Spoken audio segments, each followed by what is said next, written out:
Bird Gang Club Banger. Tryna holler at you, shorty. One focus only. Tryna hit that thing. Let's go. We make hits in the studio nightly. We out tryna get this money. We take trips in the winter, jet planes, the climates where it's sunny. We got mommy on the dance floor, grinding to the beat, tipsy off the bubbly. But at the end of the day, we fit in the play. I'm trying to pin the tail on the donkey. He goes, yes, y'all, fresh to death ballin'. You can play hard under pressure, I'm scoring. They playing tight D, I'm in the paint like a G. And some say the gangsters, but they ain't like me. I came from an environment, Kane, I was frying it. Then hit the dealer, see the range, I was buying it. We don't test drive, buy the whole whip like you should. Chefing up pies, a whole brick like you should. Then take the proceeds, waste about 4 G's on bottles in the club, trying to get the hold of skis. I'm trying to get the dame to breeze, but she putting up a fight like Layla Ali. What's your name, nigga? I told the lady I be doing the turnpike, 80 in the fly V. Middle name 40 on the wrist.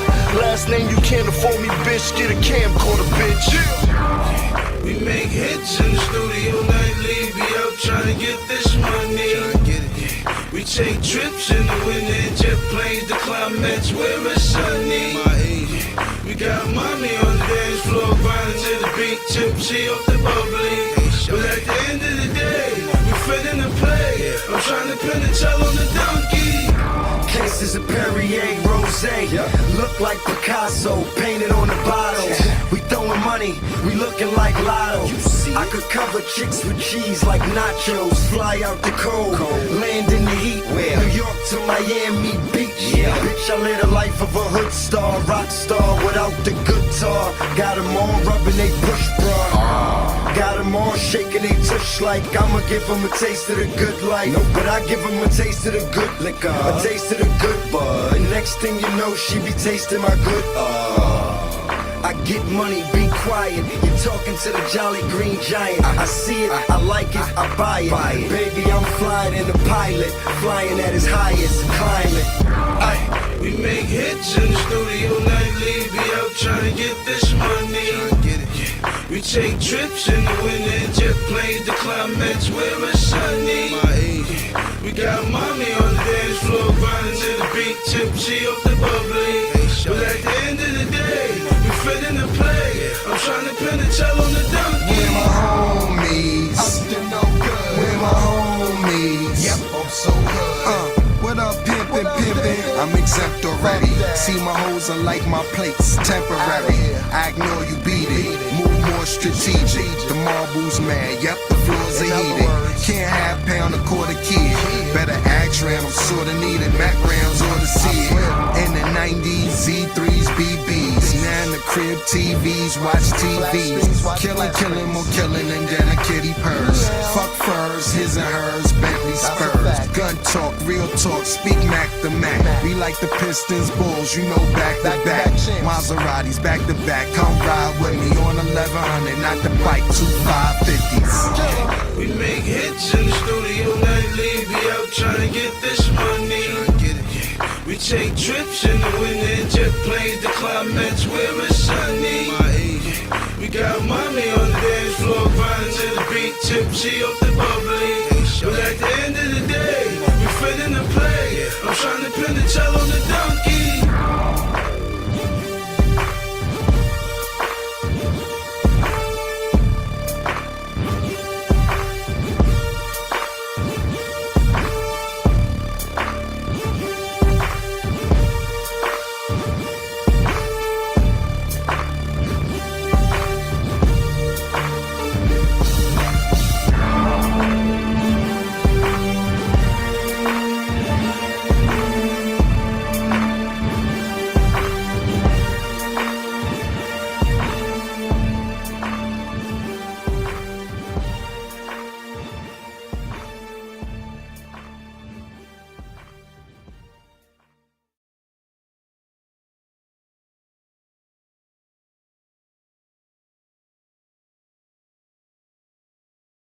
She said, nigga, you sexy as fuck, and you got a lot of rocks on your arm, Before she suck on the dick, she drenches in the dump every yawn.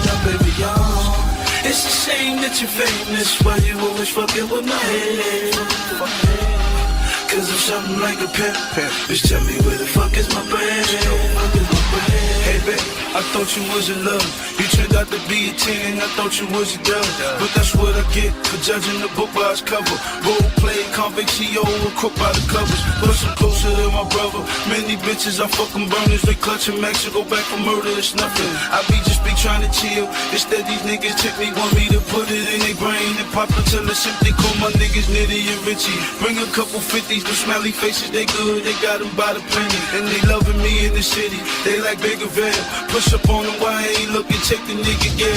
Everything I touch is away, I seen it in her eyes. She told me take the head off, come inside. You should've seen it die. Held me up in the pride, beautiful women, from 97 to 2005. Let's ride.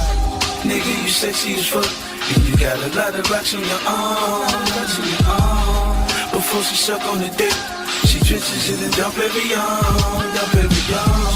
It's a shame that you're famous, why you always fucking with my head? Cause I'm something like a pimp. Bitch, tell me where the fuck is my bread? Another public domain classic.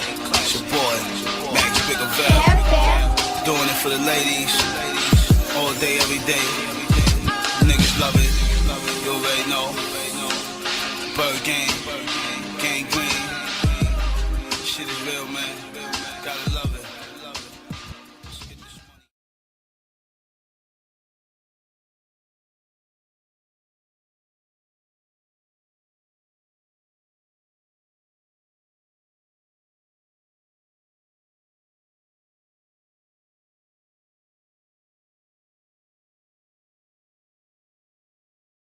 Let's face it, most of us aren't gonna set foot on Mars. I'm on Mars!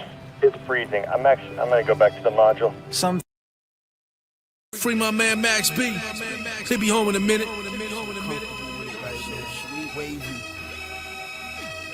Shout to Chris.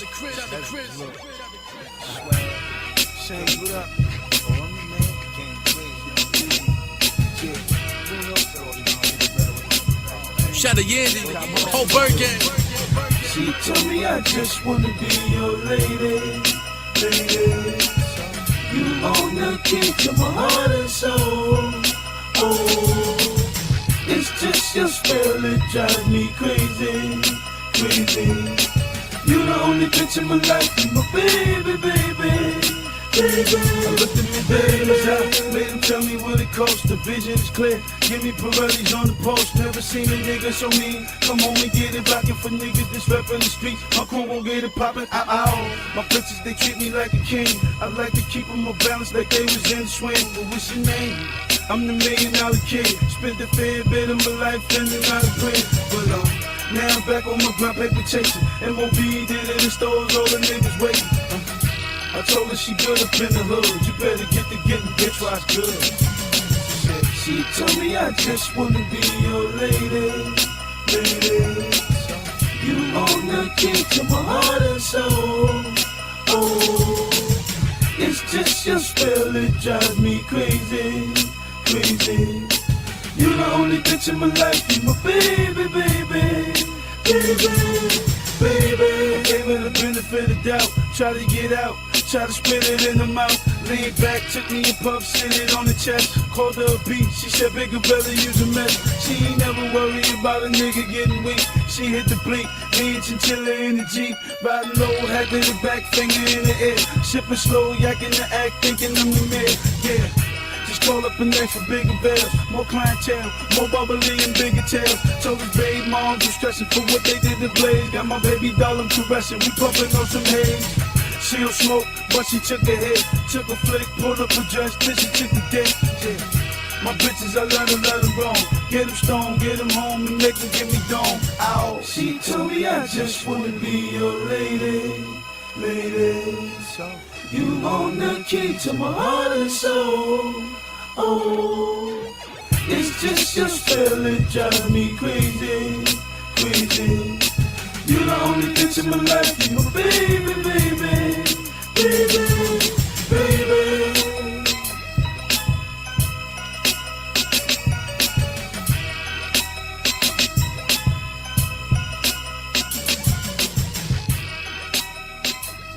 Free Max B.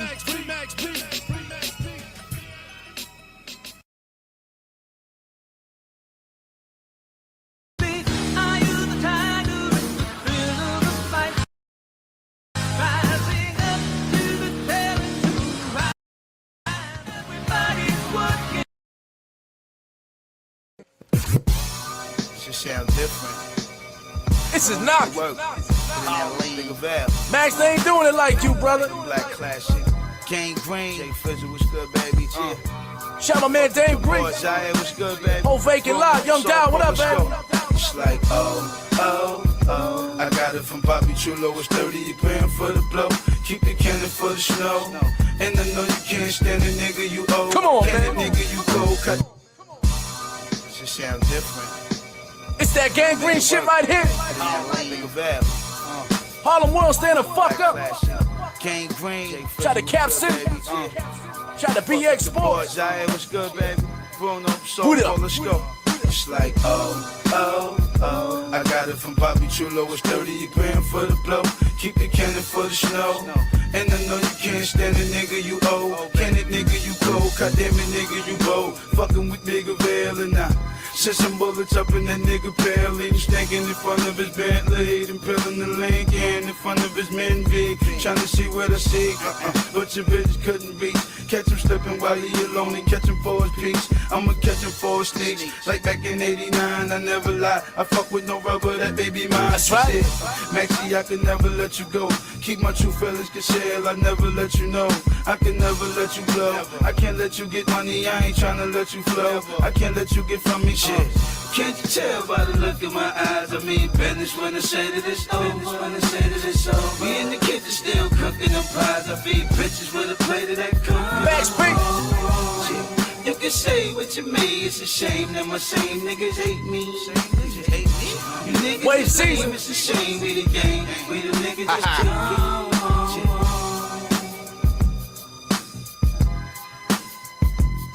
Come on. Come on.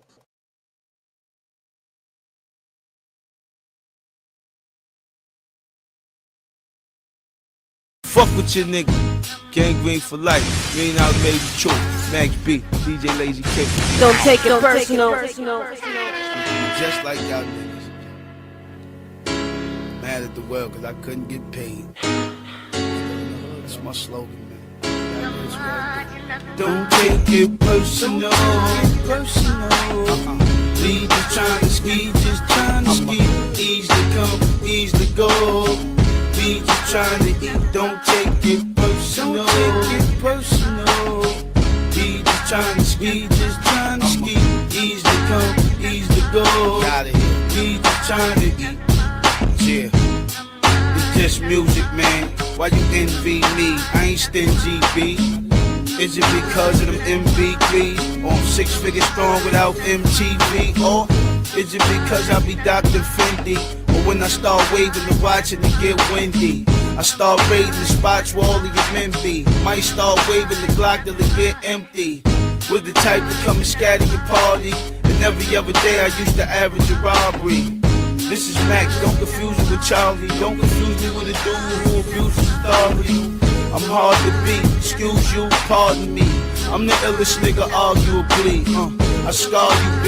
Those street treats would star with you. It was starring me. Get personal. We just trying to ski, just trying to ski. Easy to come, easy to go. We just trying to eat, don't take it personal. We just trying to ski, just trying to ski. Easy to come, easy to go. We just trying to eat. Y'all could keep the streets, I need a piece of the fame. Nigga, your life couldn't match a piece of my pain. Shit you thinking, I already thought about it. Shit you beefing about, I already thought about it. I already slaughtered about it. Played the block, got knocked with the Glock and went to court about it. Poppin' car, snatch your daughter up out of it. Took 5 grams and made a quota up out of it. Coke flow good, spent 4 on the outlet. Play California, I'm a Florida outfit. Class 7 passport, shooting the cross seas. 6 foot chain, blue coupe in the frosty. 6 foot dame, new soup, some coffee. I'm still nothing, still up in the coming. Still full court pressure, still running and gunning. Picture screens, 5th long, shifting spring. Impersonal. We just trying to ski, just trying to ski. Easy to come, easy to go. We just trying to eat, don't take it personal. Don't take it personal. We just trying to ski, just trying to ski. Easy to come, easy to go. We just trying to eat. Can't chop, see that he cheats. The rap version of Robin Leach. Capitalizing off other niggas' beats. He smashing the game, he governing the streets. And will he break him a crumb, will he break him a piece? No, I fuck with niggas that ain't never got their phone on. It smell like shit, even with cologne on. Yeah, they also keep plenty of stones on. Pumps in the back seat, plenty of chrome on. Cause soon as I get this bread, I'm leaving. I don't think it's a nigga better than me dead or breathing. Got the style, got the look, got the voice, got the attitude. Only thing I'm missing is the tattoos. And everywhere I go, back tools. Cut your hands off, trying to touch Mac food. I'ma buck that dude, I don't trust that dude. You ain't never seen Jews in the truck that dude. Get personal, personal. We just trying to ski, just trying to ski. Easy to come, easy to go. We just trying to eat, don't take it personal. Don't take it personal. We just trying to ski, just trying to ski. Easy to come, easy to go. We just trying to eat, don't take it personal. Personal. We just trying to ski, just trying to ski. Easy to come, easy to go. We just trying to eat, don't take it personal. Don't take it personal. We just trying to ski, just trying to ski. Easy to come, easy to go. We just trying to eat. Knowing when not to quit, that's always harder than throwing in the towel. Don't assume you can't handle a tough situation. You don't know that until you try. But you can't solve your problems by running away from them. That just makes things worse. Not just for you, but for everybody around you. And that's a tip to you from me, Mr. T. No. Do we have a deal? Do we have a deal? No. Is it going to be a deal? Is there a deal? I don't know. Is there? Is the deal done? The deal could be done. Is it done? Show your cards. Okay. Show your cards. Flip them. I'm all in. Flip them. All in. Flip them. Flip your cards. Okay. Full house. Oh, 2 aces and 2 twos. That's a deal. It's a deal. Do we have a deal? Do we have a deal? No. Is it going to be a deal? Is there a deal? I don't know. Is there? Is the deal done? The deal could be done. Is it done? Show your cards. Okay. Show your cards. Flip them. I'm all in. Flip them. All in. Flip them. Flip your cards. Okay. Full house. Oh, 2 aces and 2 twos. That's a deal. It's a deal. Do we have a deal? Adios, turd nuggets.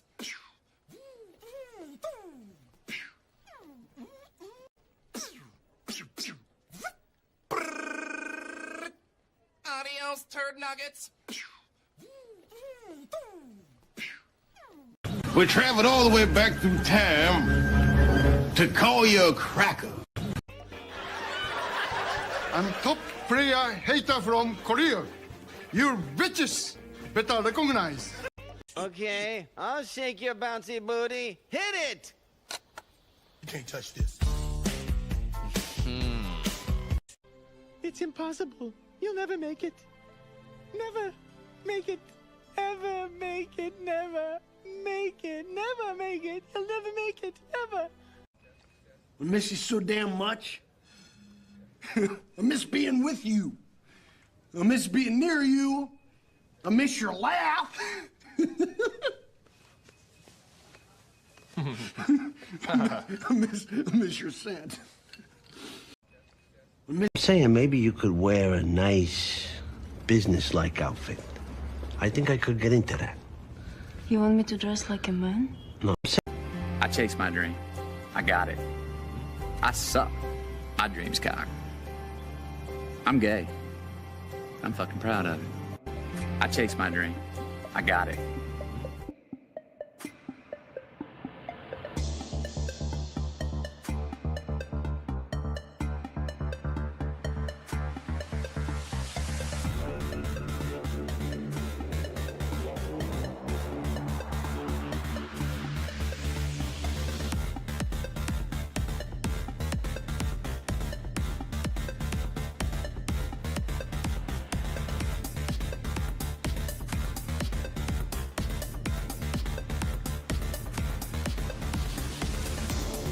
Yeah,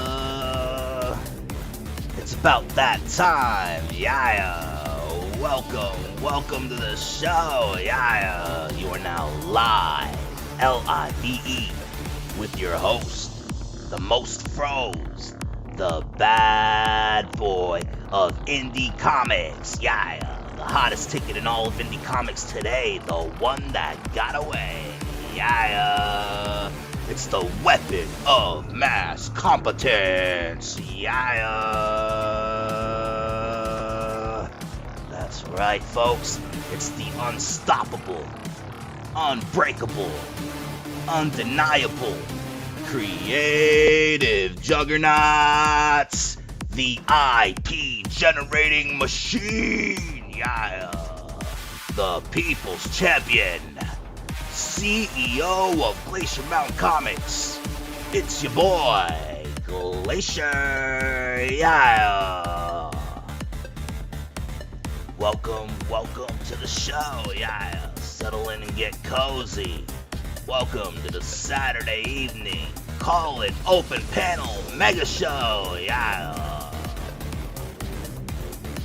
Come to the party. Come get smoky. Come get your drink on. Here live at the Glacier Mountain Comics YouTube studios, where the call-in link is pinned to the top of the chat. Woo! Yeah.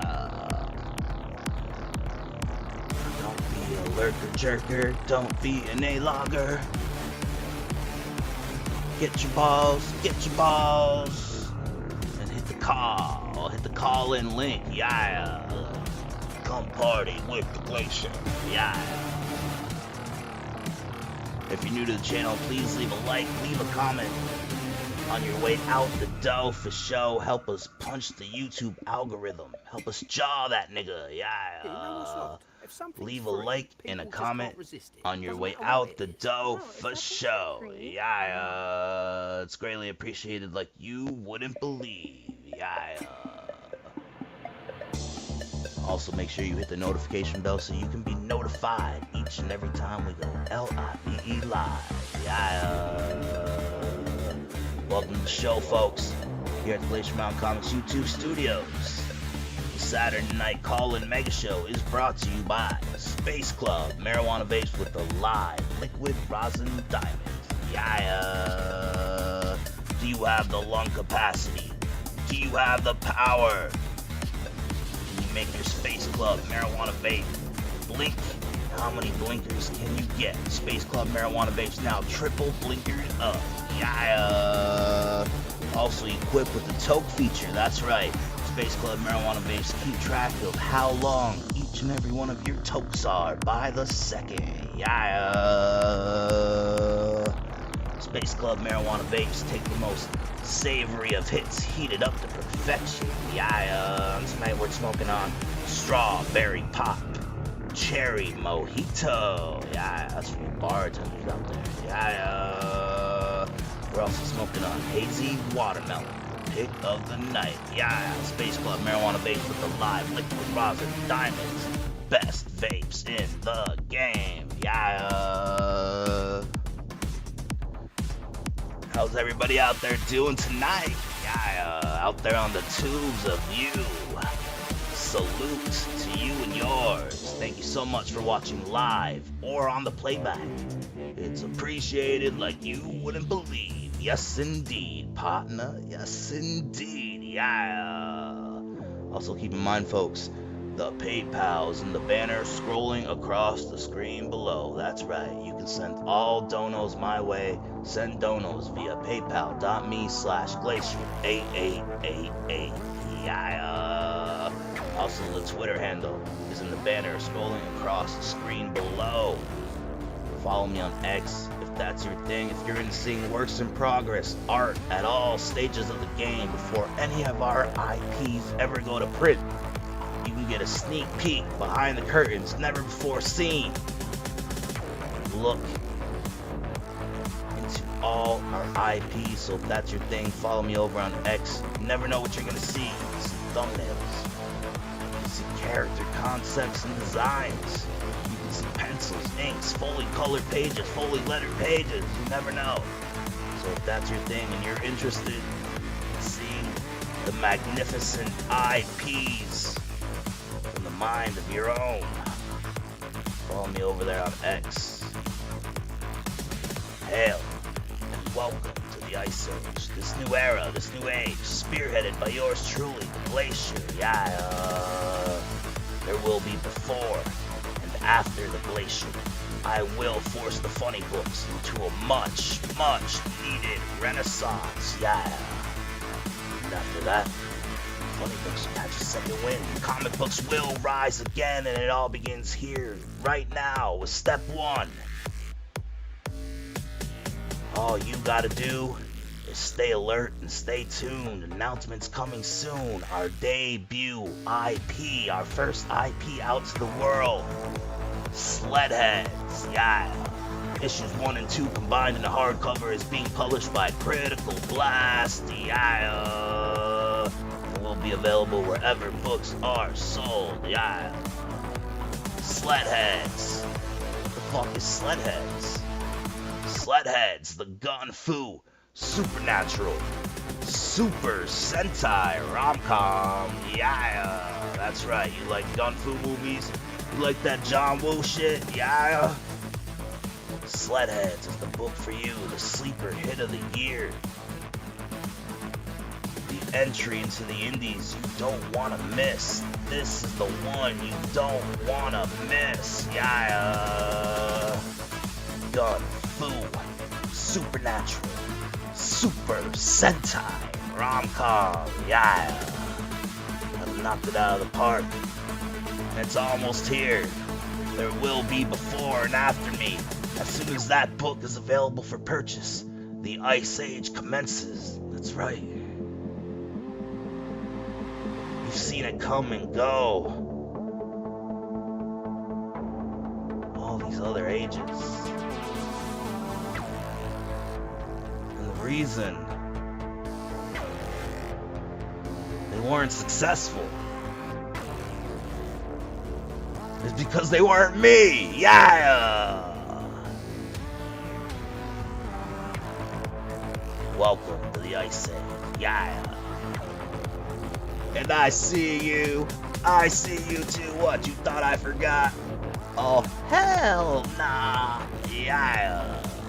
Shouts out to the collective. Yeah. Worldwide, 144,000. Bow, 144,000. Yeah. We're shifting the frequency of the planet. Yeah. In various manners and methods together. We're taking this shit back. It's our time now. We're here to fix everything. Yeah. Everything the light touches is my kingdom. Yeah. That being said, shouts out to the collective. I see you. Salute. Light workers, divine masculines, divine feminines, star seeds, chosen ones. Welcome. Make sure you tap all the way in. Yeah. Worldwide. I promise you, here at Glacier Mountain Comics, I will.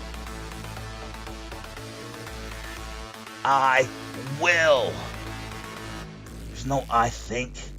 There's no I'm gonna try. I will affect mass change, mass awakening through my work on a global scale, worldwide like never seen before. Yeah.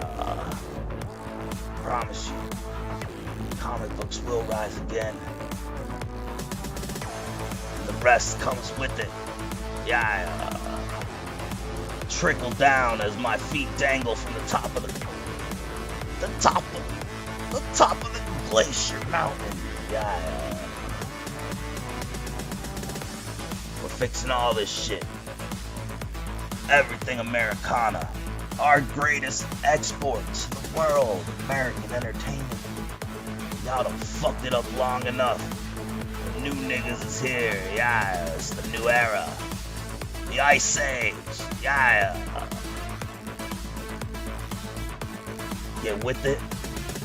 Stay out the way.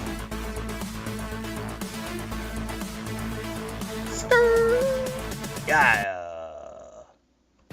The new 2026 Silverado RST Select, and major power, and the smartest tech.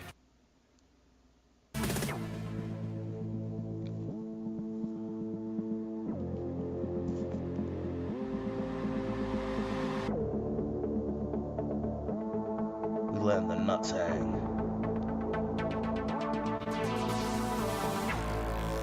Let them goddamn nuts hang. Drag them nuts. Yeah.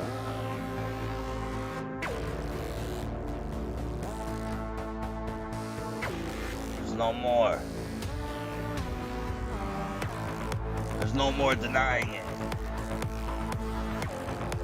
There's no more holding it back. Yeah. Unstoppable. Undeniable. Unbreakable. We really do what we say. We really say what we do over here at Glacier Mountain Comics YouTube Studios. Yeah, best believe.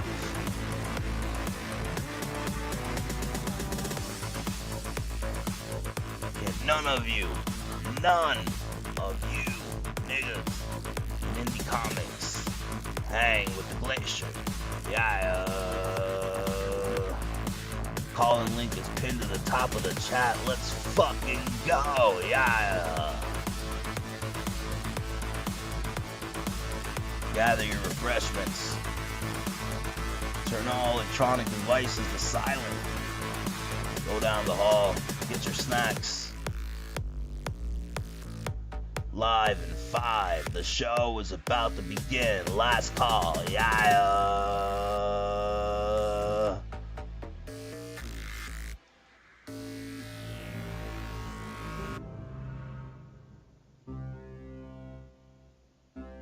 We currently have a discount going on for little people. Anybody 4'10" and under, you get it for half price. Yeah. Let me hit my babe. Some hazy watermelon, some cherry mojito, some strawberry pop. The show will begin momentarily. Yeah. Thank you for the patience. Go tell your friends, the show is about to begin. Share us out on your socials. It's Big Glacier. Fuck they talking about? Yeah.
My main goal is to blow up and then act like I don't know nobody.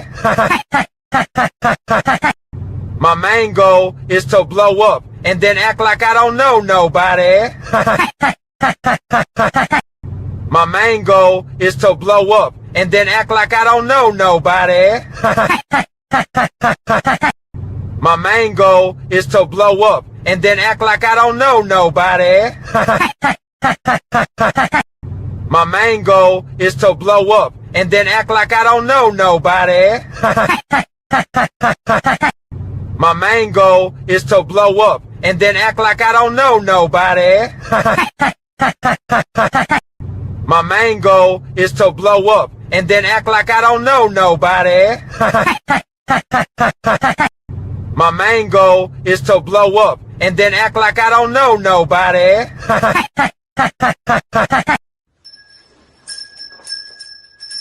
Good morning. Merry Christmas and whatnot.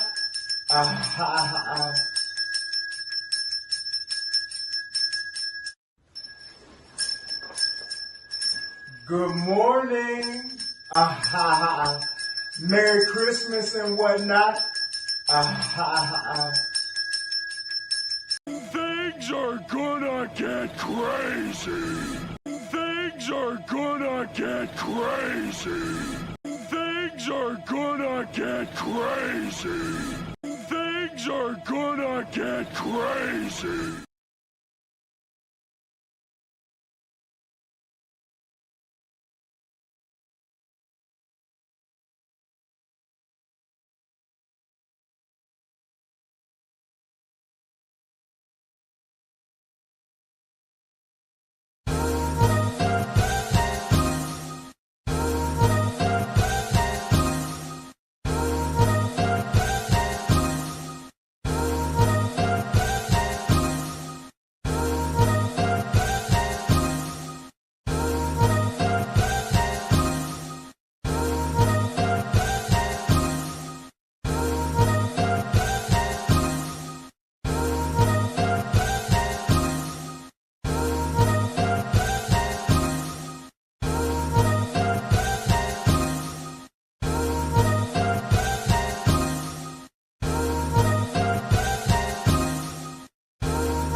Yeah, welcome to the show. Yeah, and we go as we go to somewhere we haven't been in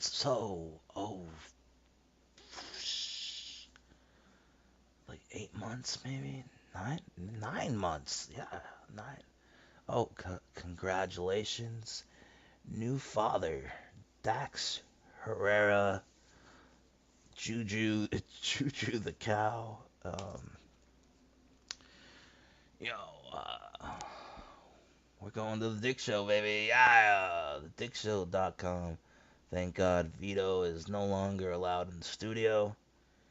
But unfortunately, there's tall and lanky Johnny Boy. Maybe he can mix my debut album. Vito let me down. I think I could work it out. Yeah, I got the skills necessary to drop a hit. Yeah. Drop a hit. I could drop a hit with Johnny the engineer. Yeah, me and Johnny the what do they call him? Is it just Johnny? Johnny Boy. Hey, do I find anything weird with Johnny Boy? Is he kind of a cuck? Like, is that why him and Young Cucka get along so well? Musically? Because, I remember somewhere somebody said something like, at the party, outside in the barbecue section of the Barbie Mansion, in the backyard of the Barbie Mansion. Yeah.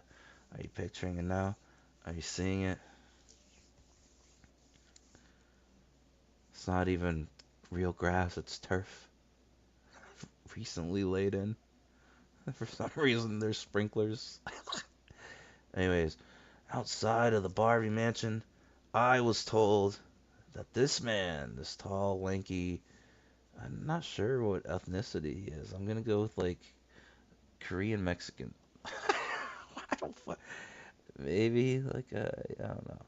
Looks like he does a Brazilian Brazilian Brazilian jiu-jitsu.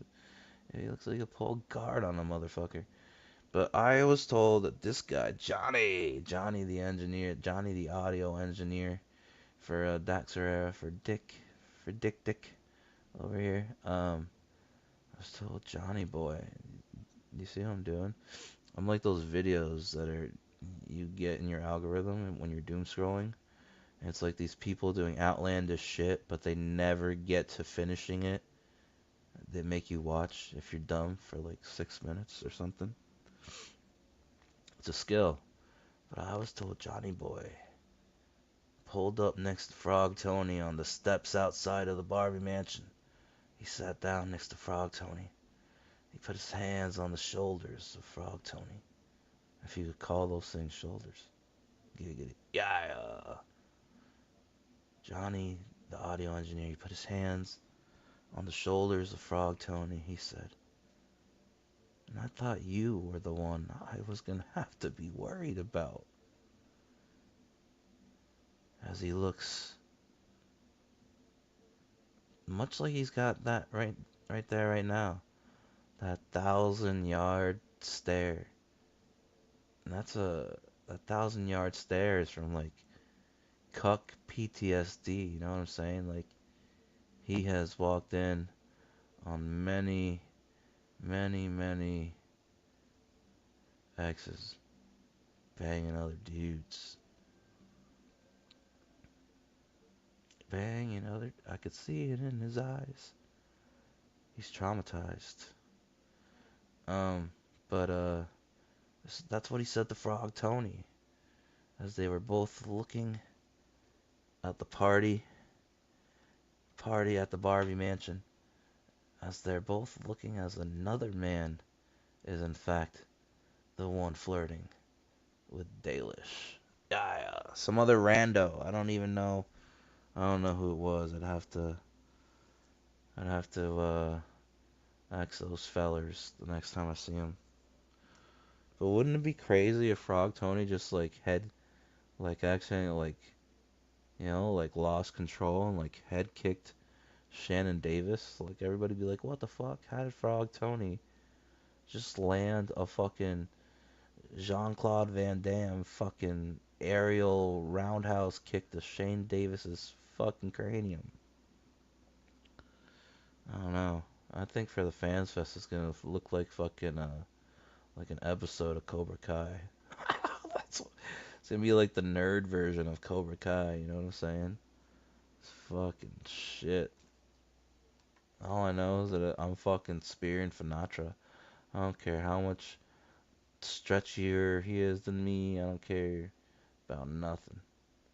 I'm fucking spearing that nigga through a fucking wall like the Hulk, nigga.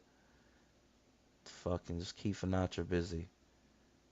Keep Finatra with fucking I don't know. Let him go hang out with fucking Gay Bama or something. Or him and Klippa can go in a corner somewhere and play karaoke with Dark Gift and acoustic guitars. Like, go over there and be like street bums, beg for change. Because if you're in front of me, oh, baby. Oh, Finatra, do not be in front of me, nigga. Ooh. Ooh. Ain't a man walking in that fucking Fans Fest that's gonna stop me. I'm fucking spear you through the wall. Break the walls down. That's what I'm gonna do to you, nigga. Think I'm fucking playing? I'm definitely not playing at all. Like not one bit. Not when it comes to you. Anyways, so this is the only free episode I could This is the only free episode I could watch on thedickshow.com, and so it's been a minute. So I don't know. Do you guys put it in the comments below? You guys think do you guys think Johnny the audio engineer is a cuck? And do you think Dick finally lost the baby fat? The fucking the pregnancy fat, you know? Bitch get pregnant, the guy gains like fucking 30 pounds. You think he's lost it yet? I don't know. I seen him in those fucking like tie-dye sweatpants when they had the Chrissy Mayer episode. And he was popping out of everything. His pants, his shirt. Yeah. Eyes in the sky. Eyes in the sky monitoring the Barbie mansion. As we speak. My California connections run deep, baby. Yeah. Hail the Worm Gang. Worm Gang. Worm Gang. Yeah. Got gooners all over the world, nigga. Yeah. It's your move, baby. Yeah. That's right. Should we do the Michael Jackson thing and just make him wait for like an hour and then just like come out and snap? What does he do again? He like turns his head and then everyone like loses their minds. Was he really a pedophile? I don't think so, man. EVS says he's a pedophile. EVS usually knows these sorts of things. If he's a pedophile, there'd be a lot more victims, though, wouldn't there be? Like Jimmy Seville, he was a pedophile, and then it turned out that... Hold on, that's highly sus. Like, are you hearing this? This is breaking news, guys. EVS. You heard it from fucking Dick's own mouth. Dax's own words, not mine. You hear that? He said EVS tends to know these things. That's this guy right here. This guy up here on the logo. Chin chin. You know, double. He'll take a double on the chins. Yeah. Finacha's got a butt chin. Pie Man's got the double. That's like 4 chins, nigga. Yeah. 4 chins. Kind of like a. Is that where it came from? Isn't that where Throat Goat came from? 4chan? 4 chins on 4chan. 4 chins on 4chan. Frog. What's up, Frog? That's what I'm gonna say to you when I see you for the Fans Fest. What's up, Frog? Yeah. Right before. That's what I say to you. Right before I do the double leg takedown. Yeah. Double leg takedown. And I'm gonna give you fucking Frog Tony belly kisses in front of the whole fucking Fans Fest. That's gonna be your punishment, Pie Man. For all your mishandling and mistreatment of the glacier. You know what I'm gonna do to you, Pie Man? I'm gonna do a double leg takedown. And I'm gonna give you fucking Frog Tony belly kisses.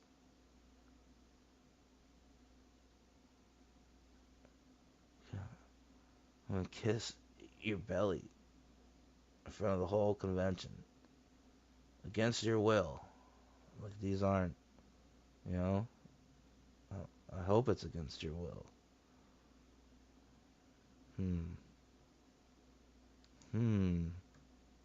Should we do the Michael Jackson thing and just make him wait for like an hour and then just like come out and snap? What does he do again? He like turns his head and then everyone like loses their minds. Was he really a pedophile?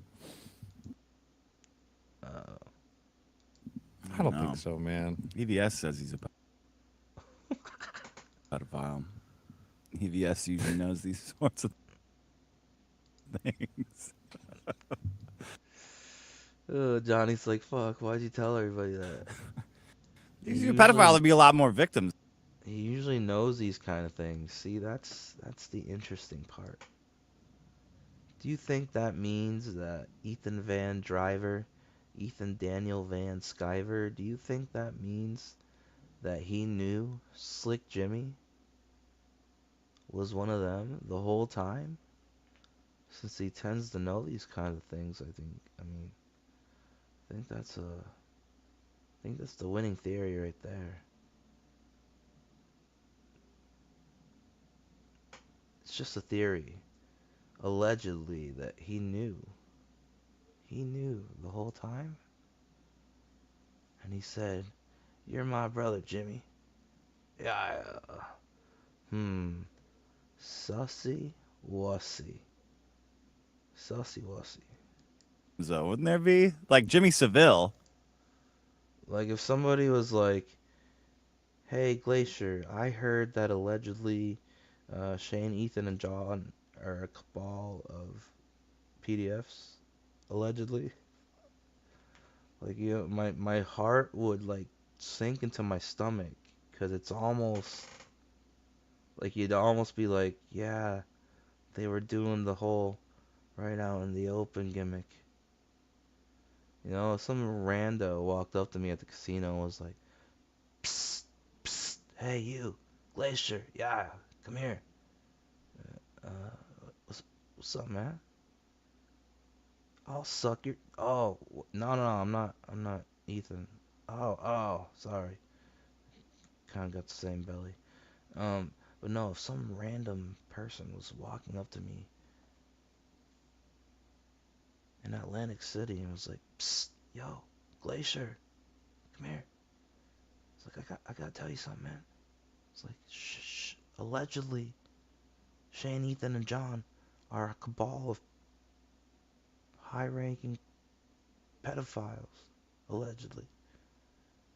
I'd be like, oh, holy fucking shit. I'd be like, oh, like, holy fuck. I never saw that come, or did we see it coming? Did we see it coming? Well, I think Ethan has definitely seen a few things coming.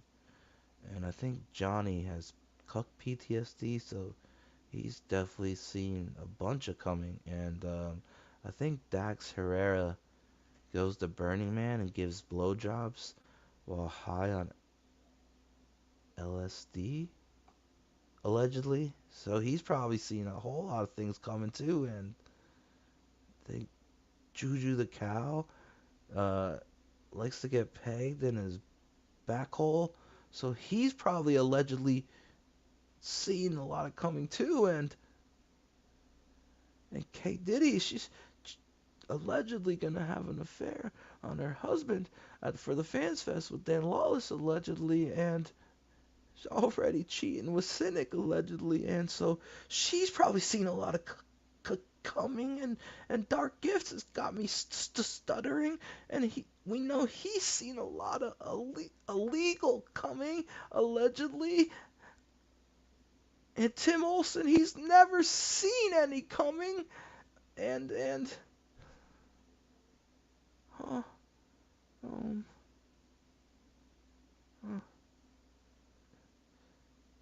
Shane Davis and the CG Kings, they've seen worldwide coming, because they're passport bros. They travel around the world for that pussy. Oh, Finatra, he hasn't seen any coming since I've been here. Since CG started, nigga ain't seen no coming. Yeah, the only thing he's seen is fucking Sheila Alien and Kate Orlando's titties. That's it. Nigga ain't seeing no pussy IRL. Yeah, tell him, TJ. Since I known ya. You ain't had no pussy since I known ya. Yeah. Sinatra, the little virgin, can't make anybody come. Wait, is that how the song goes? I think that's how the song goes. Call link is in the chat. Alright, so EVS. I think EVS apparently it's like Gator, you know? Well, he makes my Gator go out. I know that nigga's the throat goat. You know what I'm saying, gang?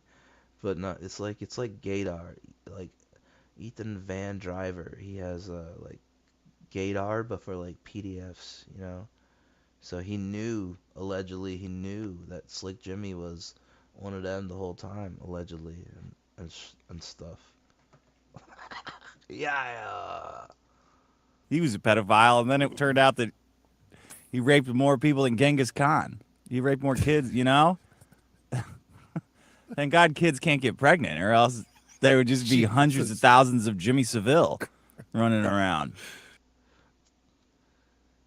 And this also adds to my theories, allegedly, because when I first got in the Comicsgate, Cecil dressed up in tinfoil, and Ethan dressed up as Slave Master Jabba the Hutt. And he played a very interesting song. And the song went a little something like, Daddy can't rape us all. Daddy can't rape us all. It just adds more and more credence to this theory, allegedly. Yeah. Fat boy, you can't rape us all. You can't rape us all. Yeah. Micro babies? Micro babies. Muppet babies. Micro babies. Right? machine. Thank God they can't get pregnant. That's fucking crazy. Or there'd be so many Jimmy Saviles. Oh, it says You live rape more now. kids, You you know? know? Talking about gross stuff.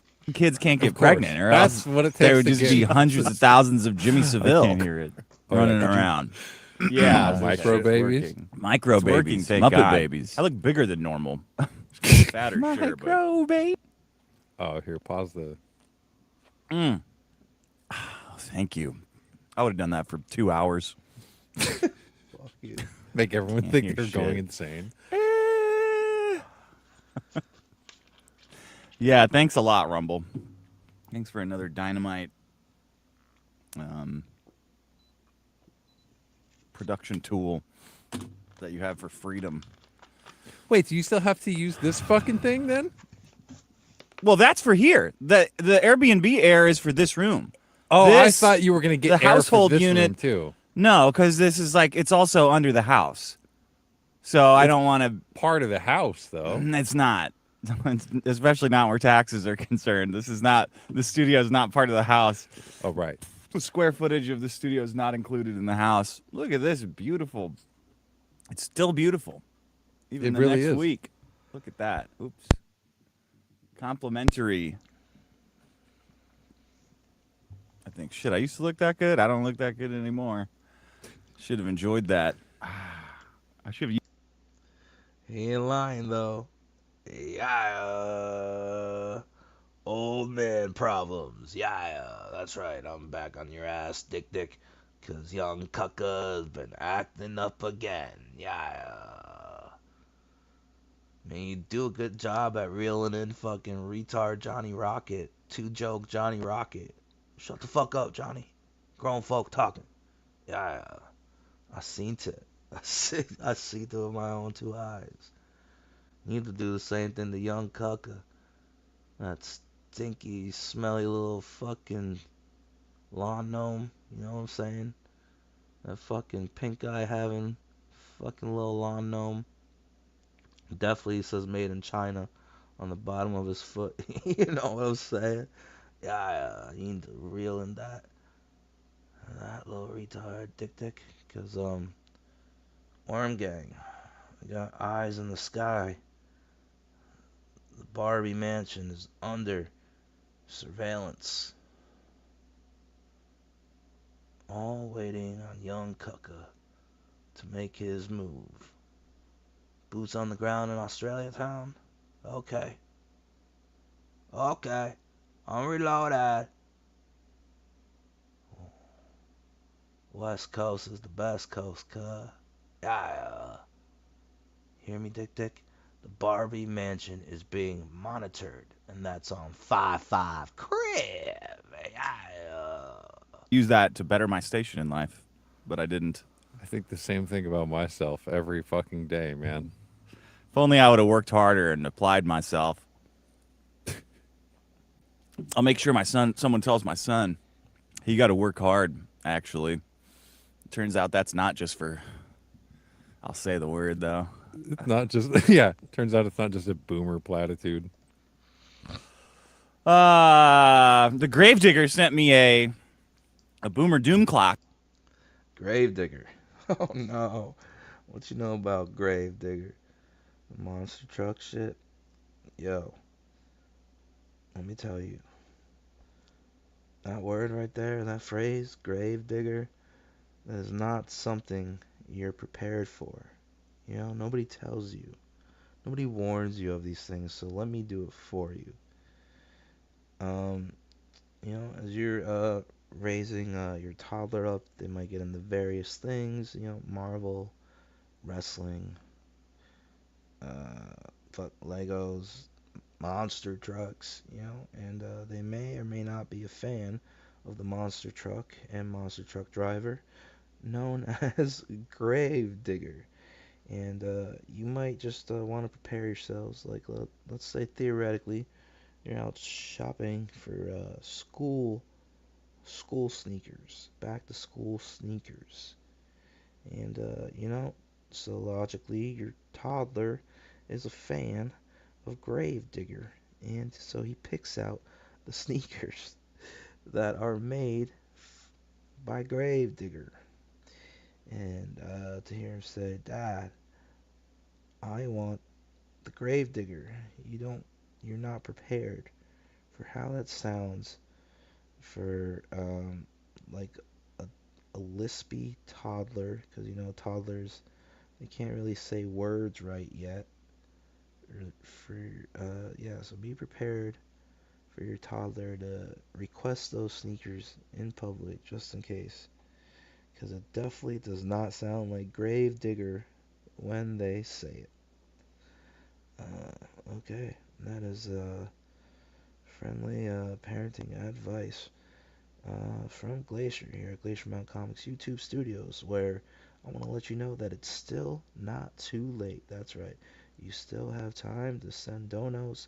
You still have time to donate via paypal.me/glacier8888.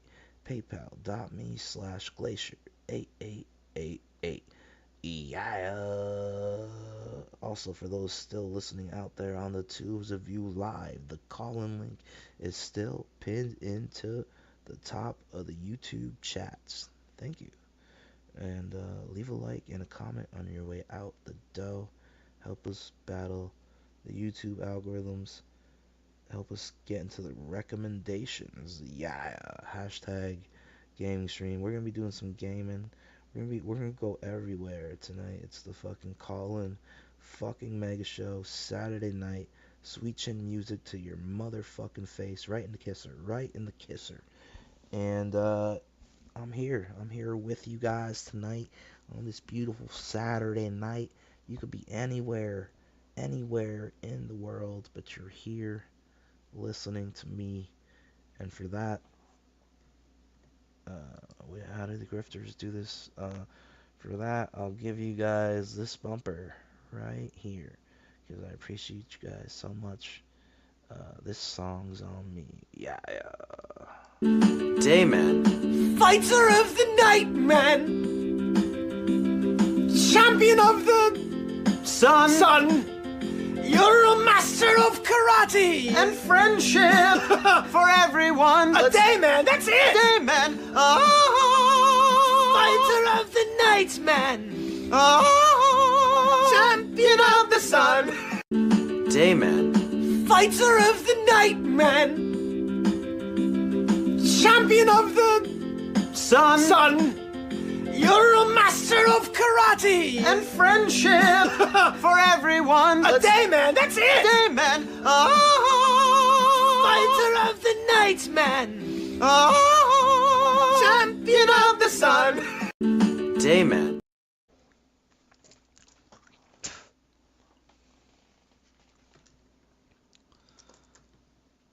let's continue on with Dick and Johnny, the audio engineer. Yeah, thedickshow.com, patreon.com/the Dick Show. Get your subscription, go watch some episodes, or you could just watch the free one, like me. Yeah, there's only one though. You know what I'm saying? This is the only free one so far. When all the boomers will be dead. Let me see if I can pull that up. The Gravedigger was listening. This just went somewhere. This went kind of left. Let's see. Alexa, when do all the boomers die? And sent that in. Awesome. Yeah. Because I was saying, hey, can we just get like a date when all the... Wait, I just noticed something. Do you think, Because remember how they were trying to help Frog Tony when, he made his first appearance on, Biggest Problem? Do you think Dick is kind of like Mariah Carey? Like, oh, theoretically, that could be the case.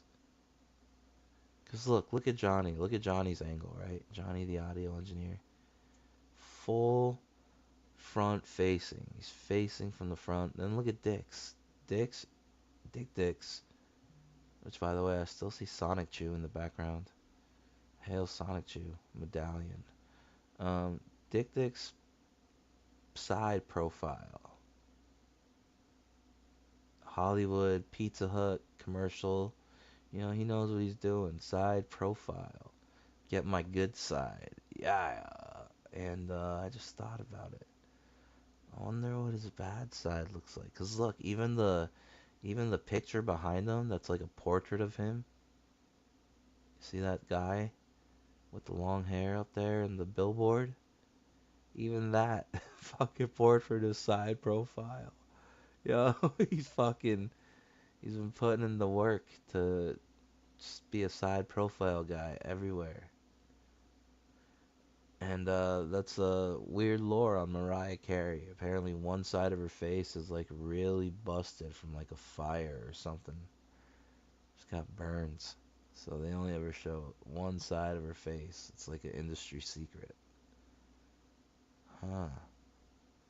What does Dax Herrera's bad side look like? Yeah. Boomers are dead so that we can... Oh, that's what it looks like. Fuck.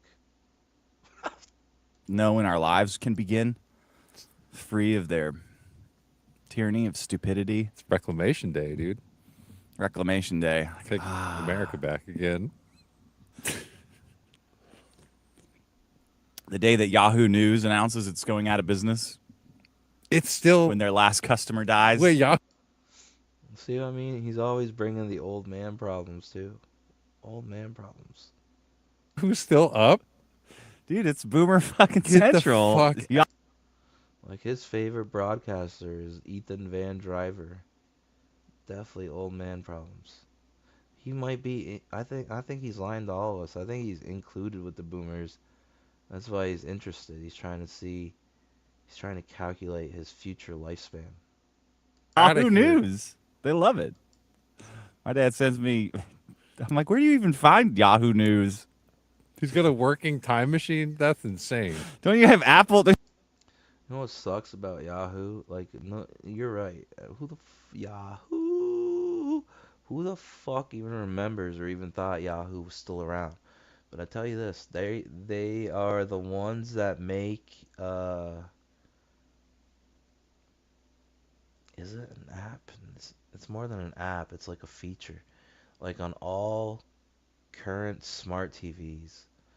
Like you turn on your TV and you want to scroll through like YouTube, Netflix, Disney Plus, like whatever houses all the things you can click on to go wherever your smart TV, you know? Yahoo is the ones that made it and the ones that own the software updates and everything. And they decided out of nowhere that any TVs made in 2012, like up to 2012, they're not making the updates for anymore. It's just anything 2012 and higher can carry the updates. So basically all TVs from 2012 are fucking obsolete. You know? Like so they're like kind of doing that iPhone shit where they're forcing you to buy or finally forcing you to upgrade your smart TV. And it's fucking Yahoo. That's insane. Uh, Fuck Yahoo. And fuck Yahoo News. Yeah. You get Apple News alerts? How you find Yahoo News? You don't just check Twitter? What the fuck? Oh, no, he doesn't have Twitter. Thank God. No Twitter. Let me find this boomer doom clock. He'd be like, Dick, can you believe this? These guys are all idiots. I wonder how my dad would quit Twitter. He'd have to die for that. He doesn't seem like a Twitter quitter. But if he did, supposing he did, look at this, the boomer extinction curve. That's what the funeral industry calls it. This is what I need. Okay. The boomer extinction curve says most likely scenario. This is actuarial tables to see when the boomers are going to die off, and we can live at peace. We don't have to regurgitate the same. Last survivors gone by 2075. Huh? Are we even gonna make? Are the boomers? Wait, so the boomers are gonna outlive us? What the fuck? How are we gonna make it to 2075, nigga? We're in 2026 right now. It's like 25 more years, 24 more years. Fuck that. Fuck that. I don't even want to think this far. This is some Donnie Darko Slogans shit. to each other every day. It's like a black people handshake, you know? It's slap, slap, slap, slap, Right. slap, slap. They come at each other. Oh, stitch in time saves 9. Oh, well, you know. The joy of property ownership. The joy of ownership. You know what they say. You know what they say. You know what they say. Put it on their tombstone. You know what they say. Well, you know what they say. Nope. We even flipped it around. Yeah. You know what I'm saying? You know what I'm saying? Know what I'm saying? Ever watch Trailer Park Boys? Even J-Rock stole that shit. You know what I'm saying? Know what I'm saying? Know what I'm saying? Yeah. Most 66 million Americans born between 1946 and 1964. The last survivors will be gone by 2075. Man, I gotta live to be 95 to get rid of all the fucking boomers. That's fucking a long time, Fuck, man. dude, I'm not gonna make it. I need to start mainlining peptides or something. I need to start doing something to counteract the drinking and the not working out anymore. Maybe I should start working out anymore.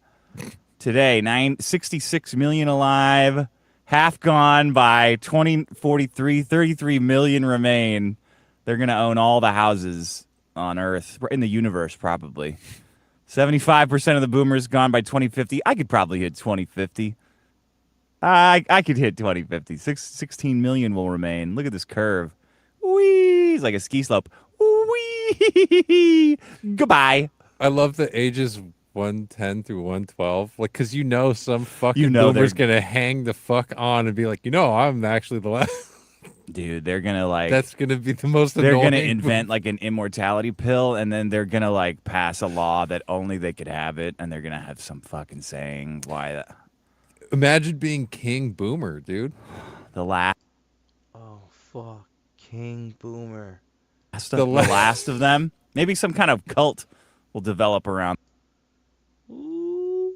Look at that passive aggressive shit being thrown at Fat Caesar. Yeah. He's taking shots at you, fat boy. Believe it or not. I told you. Eventually, they all will take shots at you. You remember the dream? You remember the dream that your missus had? Fat boy. Yeah.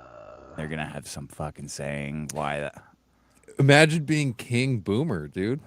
The last of them. Maybe some kind of cult will develop. Some kind of cult? Around them. Around their jet skis and their RVs. There'll be one boomer left and he'll own every RV. Fuck yeah, that sounds like St. Patrick T. Holy shit. St. Patrick T will be the last boomer left. Fucking trailer. Trailer and dead bodies underneath the trailer. Yeah. It'll be like a fake. And hummingbirds. That's how you know where the dead bodies are. That's his calling card. He puts hummingbird feeders.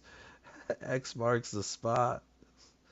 So this is the fruitiest serial killer ever. He marks it with hummingbird feeders. Yeah. St. Patrick T, bitch ass nigga. Hated Hawaiian shirt and Steely Dan revival. And every show on Netflix will be dedicated to him. He'll write a 100 book biography. Yeah. Just a fucking whole collection. Stream of consciousness. Shitting out. Fucking damn it. Yeah, it's all one idea, too. Yeah, there will be just a whole team of satellites and AI agents just like tripping over themselves to cater to this one fucking moron that has $50 trillion in their Social Security budget every year. The landlord of the world. The GDP, not a single country will have a GDP the size of the last boomer's Social Security. God fucking damn. And what's it called? Not petition. You know, the retirement fund. Yeah. That's it. That's so fucking annoying that we have to hang on that long just to get rid of I know, man. Like, what the fuck? I don't like that this exists, Gravedigger. I thought it would be sooner than this. I thought it'd be like next week. Yeah, I was like at least like 5 years, right? I gotta be 95 before there are no boomers left. I'm never gonna make it. At least my son will make. Thank God I waited so long to have my son. He only has to be 50. So he'll be slightly older than me when all the boomers are dead, and he won't even know why it feels so good that day. When the fucking fucking King Homer, the last boomer, kicks a bucket, a wave of relief, freedom will wash over the earth.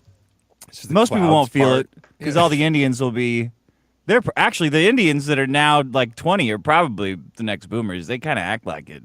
Fuck. So he won't even get to enjoy it. Corvette driving Indians. Yeah, talking shit. Talking like it's a couple generations behind India. So they just learned about annoying slogans. Like, oh, know what I'm saying? Hi, I was just calling cause know what I'm saying?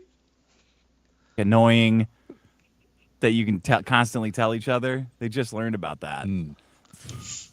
Like, you know what they say. Oh, these nuts, wallahi. Like, don't you guys just learn about that, huh? That fucking guy. And so it begins. You're not that fucking guy.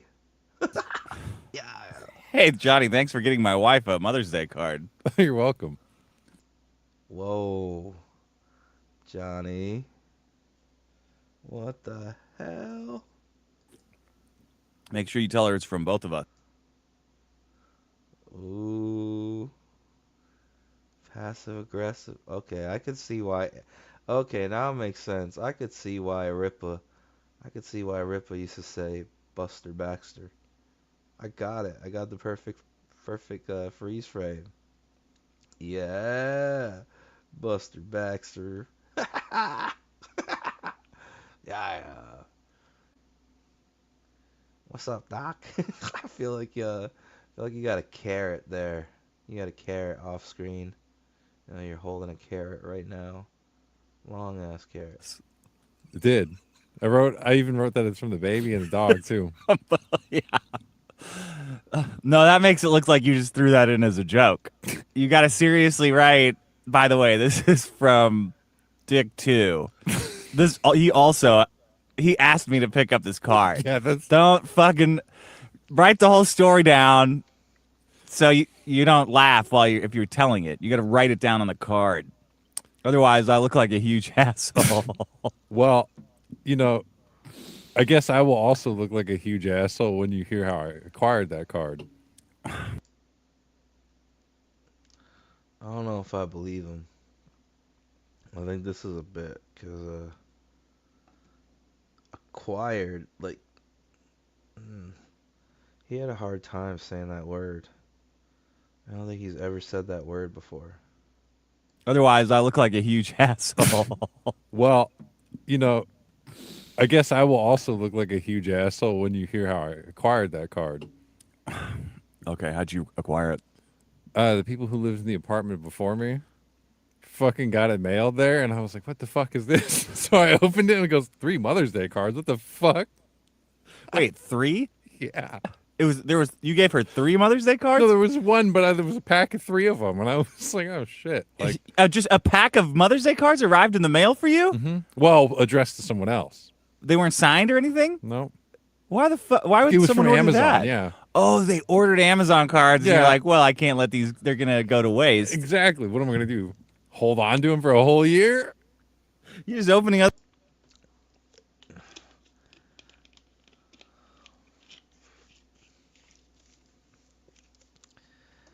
Disgust on his face. Other people's Amazon package. What the fuck? You don't live. I pay a lot of money to live there, motherfucker. That's on you, dog. My mail. Yeah. This is my package. Mm-hmm. Well, because I was like, what the fuck is this? I was like, did someone order this for me? What? And so I opened it, was like, no. You son of a bitch. Fuck yeah, dude. So you didn't even go out of your way. Good guy, I didn't do fucking you shit. Motherfucker. And now you just woke up, opened a package that committing an Amazon felony. Federal offense, dude. Federal offense. Fuck yeah.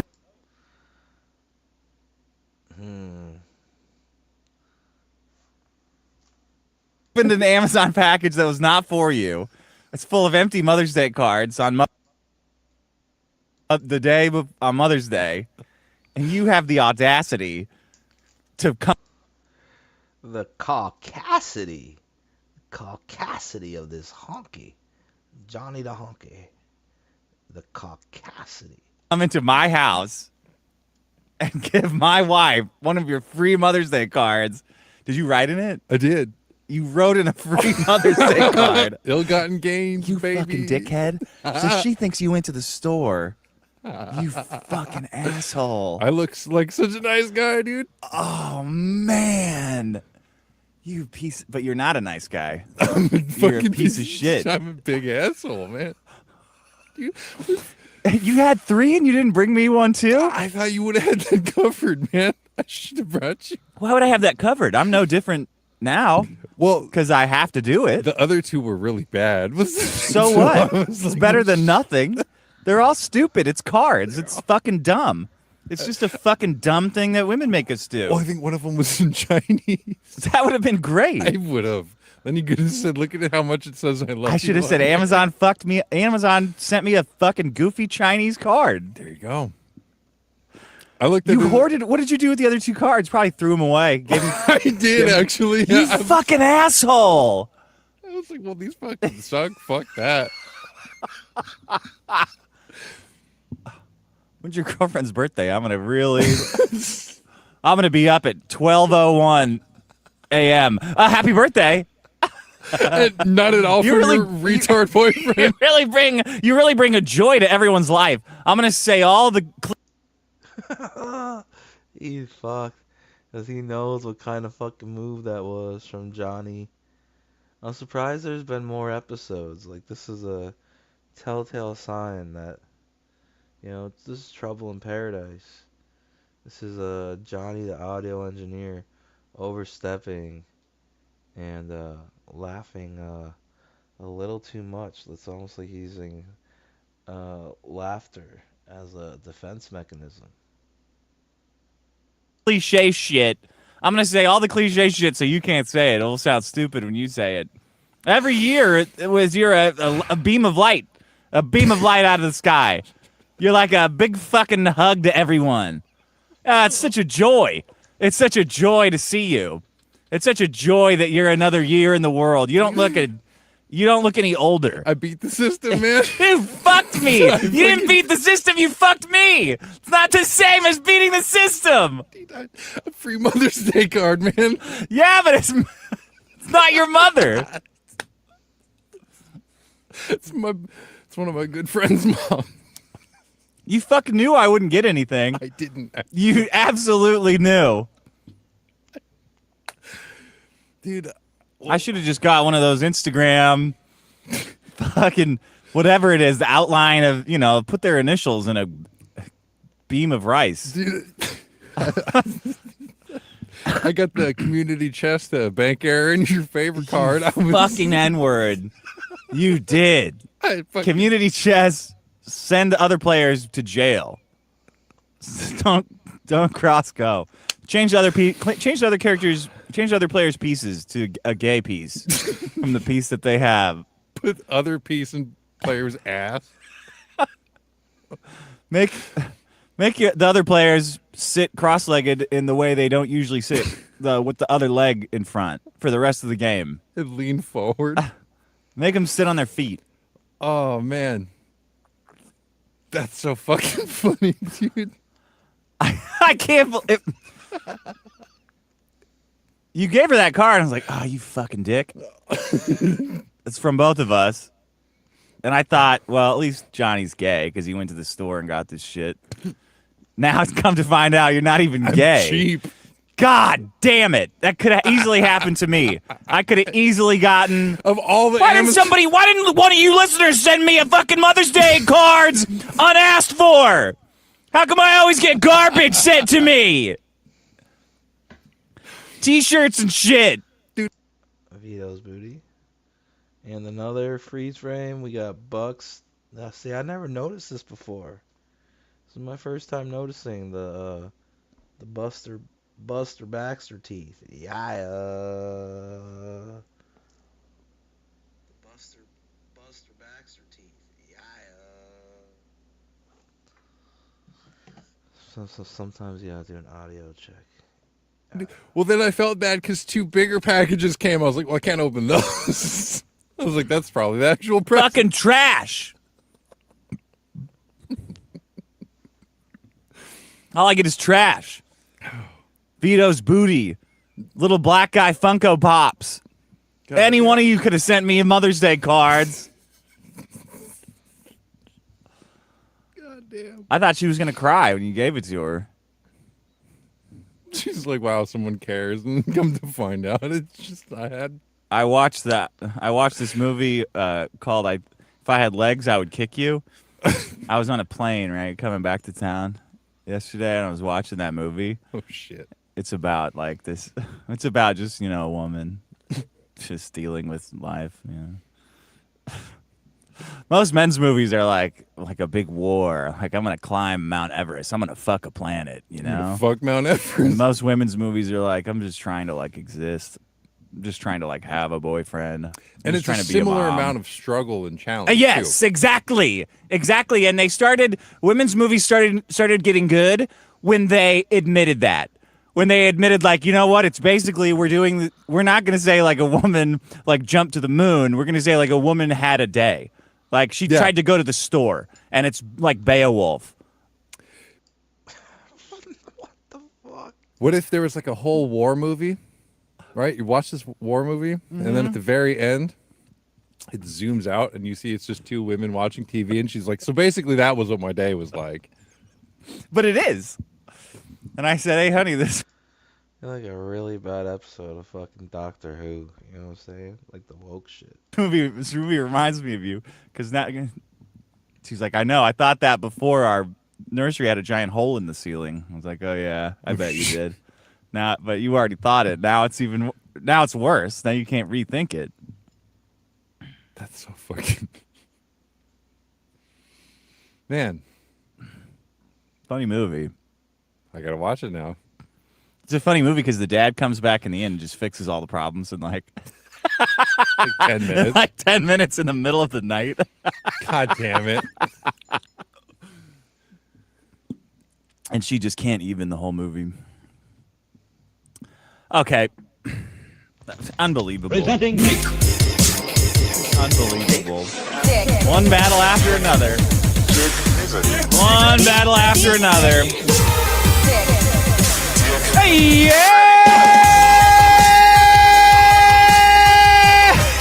Welcome to You Want to Dig, You Need to Give Love, You Get It. It's the show. It's a contest coming live from Mount Beaufort, deep in the heart of the city of failure. Coming to you from World 7 of Mario.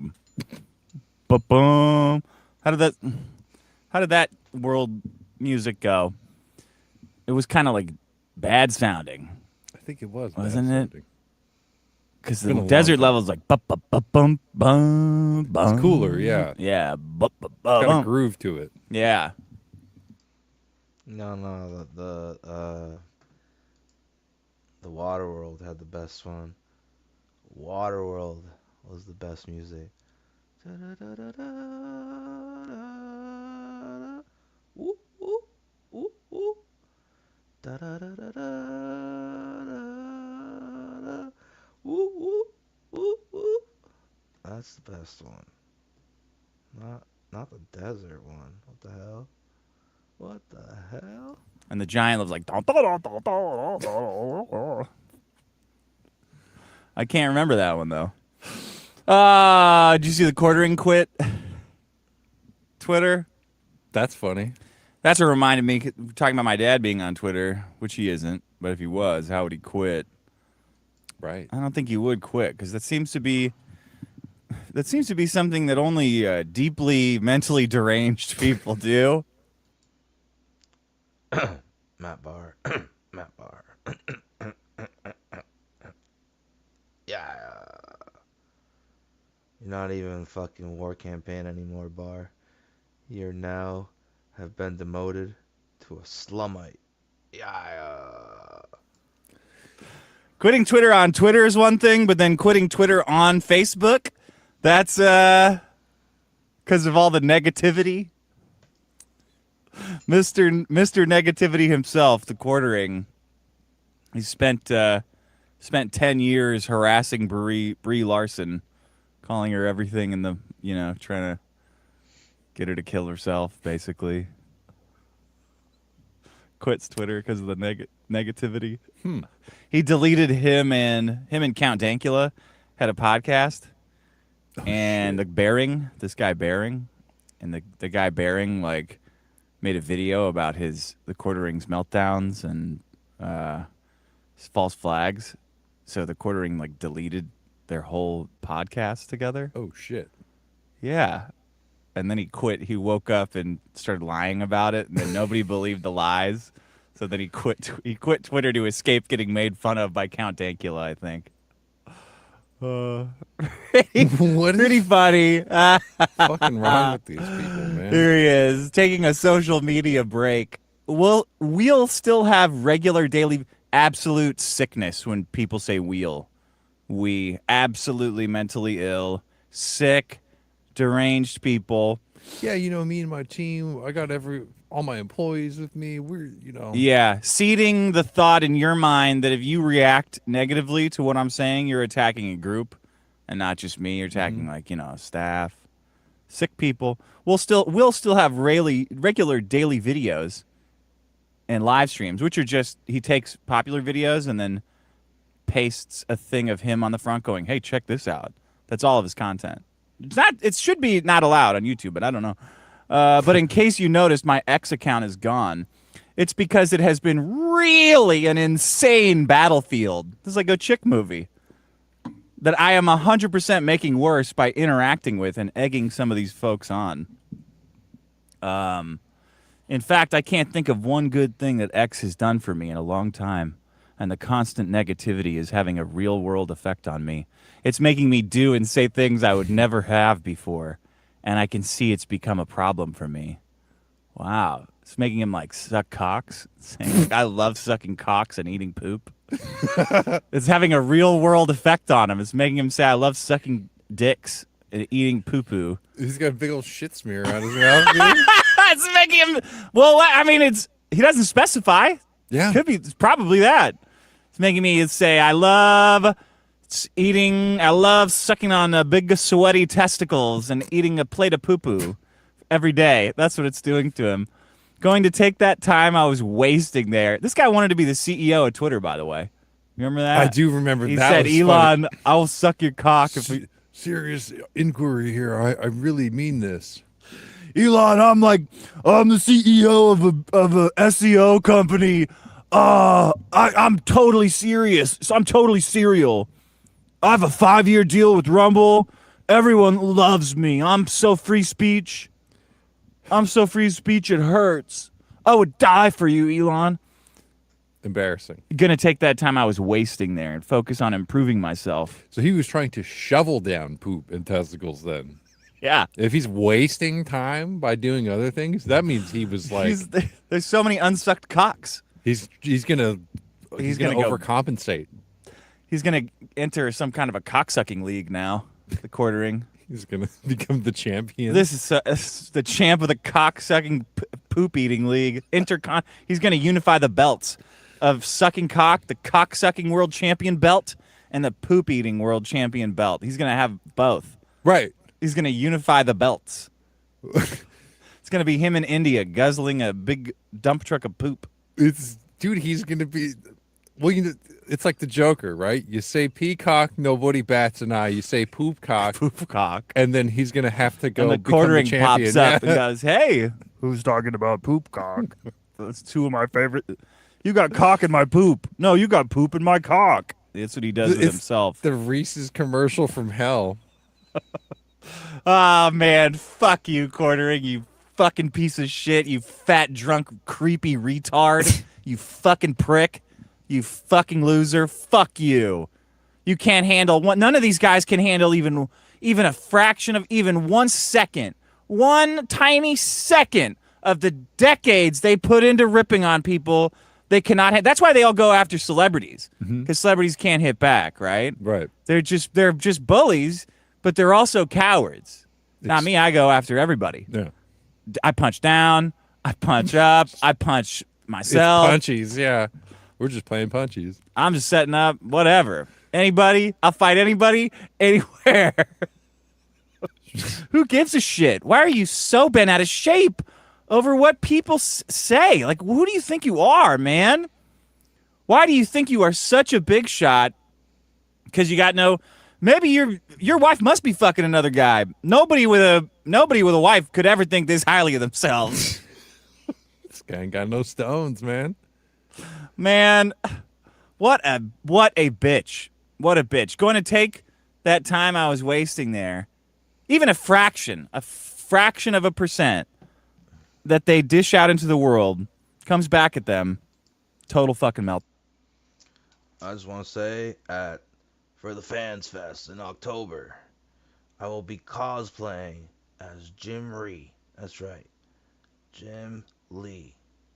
I'll be cosplaying as Jim Lee, and therefore, I will have a pass. I will have the okey doke to fuck all of your wives. Yeah, for the Fans Fest in October, I'm fucking all the misses. Yeah, I will be in room 242.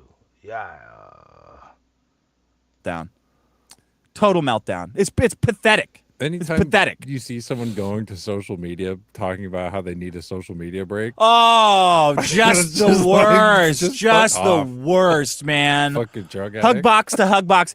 And this is a Facebook post, right? Which is like the last refuge of the coward. Like Maddox has basically relegated himself to Facebook. God damn.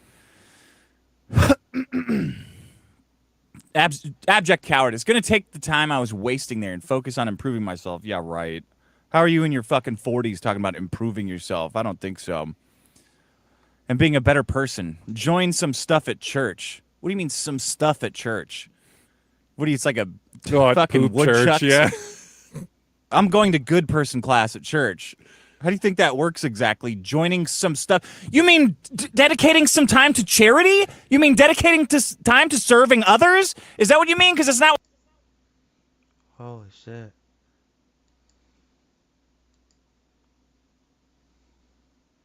What you're saying? Some stuff at church? Yeah, he's learning poop smithing at poop church, dude. I'm gonna go to poop church.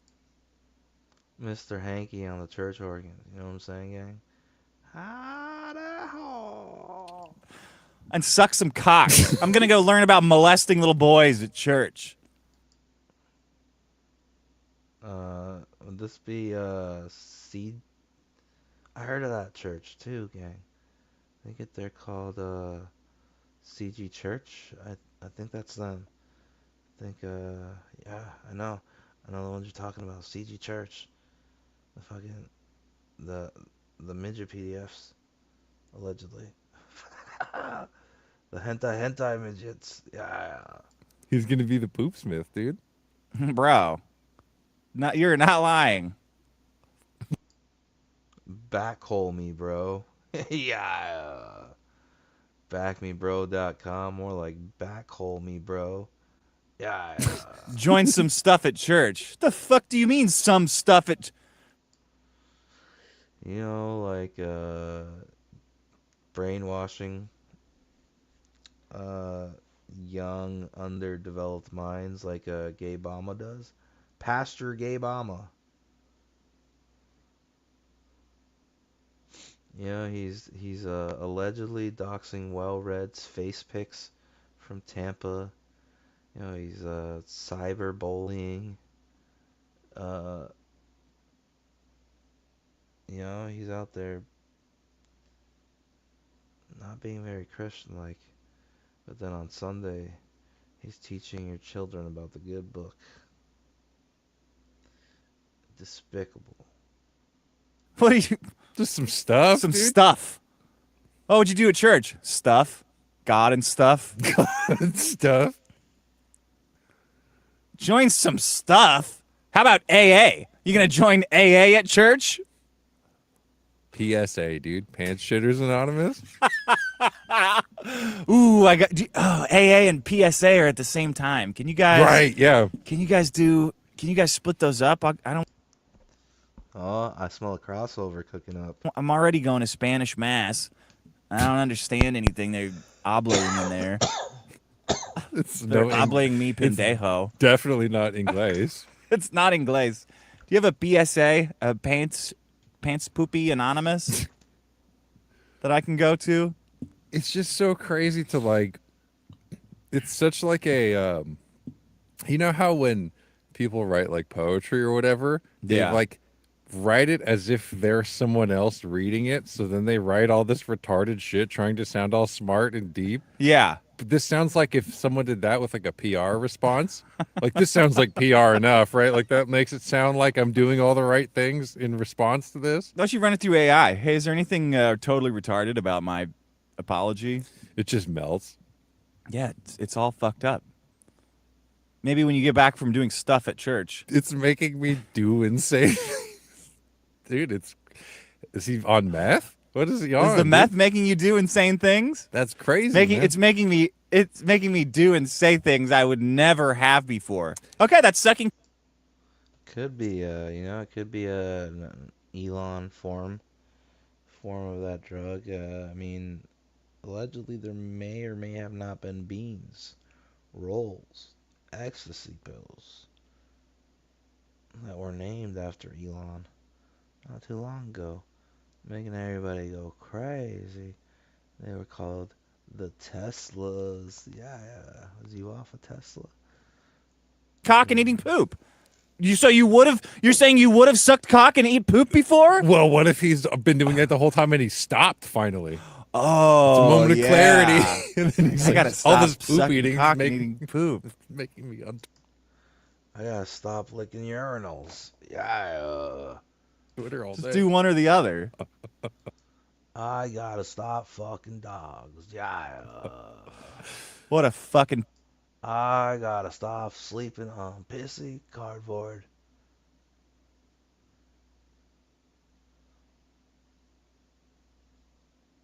piece of shit. Gotta stop. I gotta stop. I don't know how to play guitar. I gotta stop. Anything you need, Eric. You remember that? Quartering, you fat fucking retard. Anything you need, Eric. Ah ha ha ha. Fuck you. Eat shit. I don't know, really. Just focusing on positive stuff. Hey, is this church? Knock, knock, knock. I'm here for the stuff. You guys got any stuff? He says stuff twice in the same sentence. Join some stuff at church. I don't know, really. Just focusing on positive stuff. You Eeyore fucking prick. You sad sack Eeyore piece of shit. Only thing he working on is stuffing his face. I hope he gets raped by a priest that has bad eyesight at church. It's like, I'm here for the stuff. And he's like, oh, an altar boy. Why don't you come on back and get changed for me? You're a fat altar boy. Why don't you chill? And you only have 1 foot. Man, what's up with these CG church altar boys? Why don't you do a little dance? God damn. See you The all truffle tomorrow. shuffle, yeah. Truffle shuffle, your fat ass. Hey, bend over and pick up these magic cards, little boy. Yeah. Oh, that's right. He started with the Magic Channel, too. That's ass brand coffee. Give me that fucking ass. Ass brand poop? Ass brand poop. You fucking weirdo, quartering. How fucking weird do you have to be so that all your friends online are girls?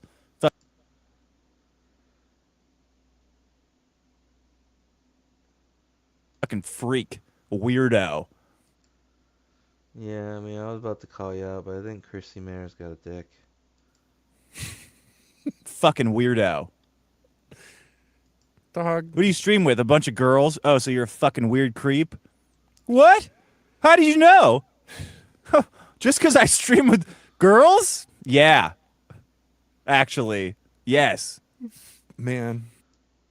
Cecil? Cecil. Yeah. One is okay. Not. No. I mean, depends. Do they fuck dogs? Because that could be a problem. Fucking 2, 3. I mean, just look at all the feminine attention he's getting, dude. He's clearly the king of... He's the king. Yeah. King of King fucking boomer. fucking morons, dude. Like, See you tomorrow. It's fucking Facebook, bro. What do you mean, see you tomorrow? yeah, so see you tomorrow is what? he's taking an afternoon off. More cry posting? God, makes me fucking sick. This cloying, desperate need for validation. Man. You need a different kind of church. You need ass-beating church. Yeah, not ass-eating church. You're looking for one of those pegging kind of churches. I recommend seeking out Dark Gift and Preston Poulter. Fucking that shit. But if you're looking for the church of the fat women, me and Pete Buckley from Mount Comps would proudly recommend Ryan Lee Thompson of West Perth, Australia. It's just so like, bully me. Oh, here's some embarrassing shit about me. Can you call me a F slur? Can someone please? You're a love letter writing, old man problem having, F slur, Dax. Yeah, eyes in the sky. The Barbie mansion is being monitored at this time. Thank you. Call me an F slur and beat me and tickle my balls and beat my buns, please. And the like extreme negative reaction to it all. It's like, bro, what a fucking pussy. Here, this person deserves more respect than the quartering. The first, unironically, the first black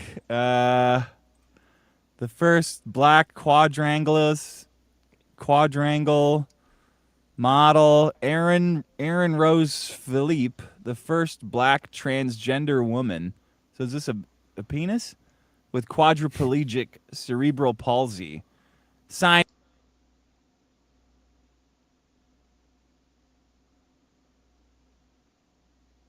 Damn. That's that thing that she's got. This vehicle. this vehicle, this means of transportation. I think this is what Cynic would have to ride around for the Fans Fest in. And that's why he doesn't want to go. Could you imagine having to, like, finagle and steer this contraption? Like, going from the bar, then to the, like, the blackjack tables, you know? Like, I don't know. Definitely not playing poker, because he's got, like, a booster seat. Fucking be able to see all our cards. I mean, goddamn. Poor Cynic. Huh. But then how does he walk? How do you walk Cody in that thing? Into a major modeling agency arriving at the Met Gala. Wow, isn't this amazing, Johnny? Is it playing? I don't hear anything. Oh, man. I want to hear what they talk like. Look at the smizing. Should we do the voiceover? Hey, hey, can you get my good side?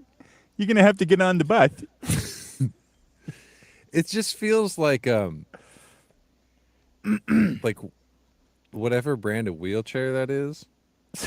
Put a lot of money into like making this because like look at all the advertising, man. Is Ricky Berwick involved in this? Can he come in with a chair from the top rope? No, make him crawl. And make Ricky Berwick like in Die Hard, crawling through the vents. Because that's what he does in all his videos. He's always like crawling up somewhere or whatever. It's one night only. I want Ricky Berwick. Low key, she hitting that shit though, gang.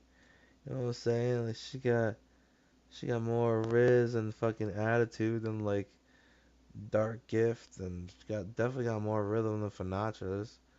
You know what I'm saying? She doing the whole "don't fuck with me, dog." Yeah, she low key shorty hitting that shit. And Aaron Rose. Bang! Look at that's a serious look pose. You know how much strength it took for her to sit up straight and look at the camera dead in the eyes like that, thugging. Now she's doing the thug. Oh, okay, Aaron. So it's a trans from a penis to it's a penis woman. Aaron Rose Phillips, the first black transgender woman with quadriplegic cerebral palsy, signed to a. Yo, we should try to fucking get Cynic to sign to one of these modeling agencies, you know? We could crowdfund the like fabric for the outfits and shit. And we, you know, put some like little rims on that bitch, some spinner rims. Something nice on the trim. You know what I'm saying? We put some gear in that bitch. Maybe a little fucking you know, a little mini exhaust on the back. Yeah. Major modeling agency arriving at the Met Gala. How come this wheelchair doesn't have more ads on it? It's Met Gala. Thank you. You uncultured Pizza Hut commercial. Swine. It's Gala. The Met Gala. That's what I'm saying. This looks like a Looney Tunes accordion kind of wheelchair, doesn't it? Yeah, it's got some height to it. It's what the midgets need. You know what I'm saying? Like a bellows or something. It's gonna go like yeah. Like go like side to side and stuff. Just fucking dumps her out, you know, and some idiot like swapped it out with the fucking eject button. Eject. Is that her feet down there sticking out? You want to call him that? I don't know. What do you think? What size shoe you think Cynic be wearing? Like 4.5 children. This is fucking man. I'm awe-inspired as fuck. God. Do you think there's like a props department somewhere, just like all patting themselves on the back? You think these hands are real? How do you think it feels being stimulated Cynic now? Knowing that he's got to keep it on the internet forever because he can't whoop anybody in the community's ass. Okay. Sure thing, little guy. Little buddy. Sure thing. that she's got here? Well, that's what I'm saying. You Hook think hands? like, you think it's not like some remote controlled like? You think this is ILM? Like this is a Muppet? Like a ET? And there's a little Andy Serkis is in here in the chair part, and it's got like mirrors reflecting the side, and he's like controlling. Yeah, her. like some shit like that. You know how fucking funny that would be, dude? Actually. And it's fucking Lance Burton popping up. Magic. Like, yeah. Like it'd be, I'd like to see like funny ones, like 3 adults in a trench coat trying to be an adult. Dude, would It's it be like possible three, to Muppet this shit up? I don't know, dude. Like I want to see like the Muppeting ridiculous technology has shit. come a long way. Quite far. Because like that movie with in the space movie. Oh shit! I didn't see it, but I wanted to see it. I didn't see it either. Yeah, she voguing, she hitting that shit. That it's basically like Interstellar, where they have to like find a new universe.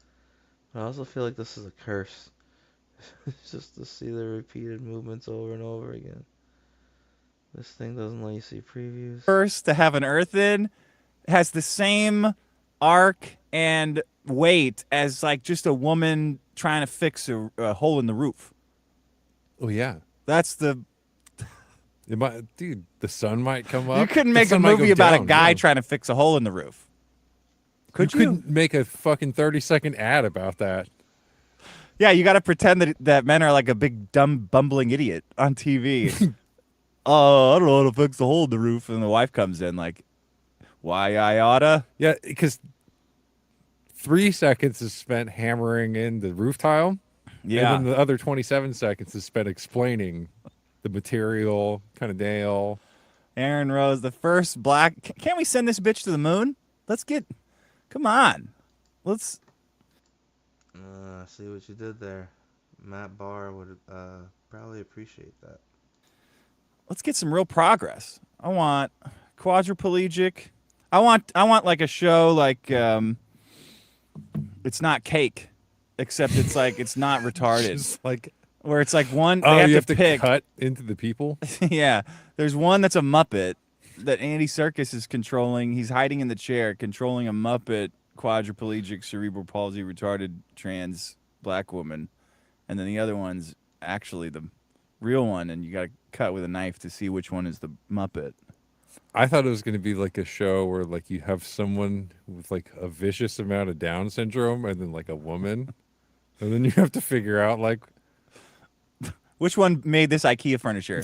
You get 2 IKEA furnitures, have the woman and the retarded person put them together. No I'm talking help. like fiercely. They like, get 3 lifelines. And like you need 2 assholes with the electric tasers nearby, or like the electric nets. You get ask your dad. You get one question, and your dad can't see what's going on. Right. That's one lifeline. Lifeline number 2 is a do-over. You get a new set. You get one new IKEA set that start over. I don't know what the third lifeline is. You just have to open a folding table. The third one is you get 30 seconds to cry for free. For free. It's not no penalty of crying. No penalty for crying. And then after the 2 weeks time limit, we take the retarded person's IKEA bookshelf and the woman's IKEA bookshelf and put them in front of a panel of people. Judges. Great construction. All the screws are stripped to fuck. And they got to guess. Yeah. Well, this one doesn't make any sense. This at least looks like the thing. Yeah. Maybe they got to. Maybe the retarded person and the woman got to guess which one was theirs. Which one did you do? They put them both behind a curtain and pull it up. Which one has the most object permanence? Send this bitch to Mars. Come on. Let's get mission number 1. Guys, big news. The first Mars mission is 100% diverse. And it's just goofballs, criminals. Cool. Yeah. We sent them all on the first. Whoops. You think Soros is... Something fucked up. Oh, no. It'd be so funny if they had to like maximize the amount of like ship space, like maximize the amount of people per ship space, so they laid them all out next to each other and wrestled the ship to Mars.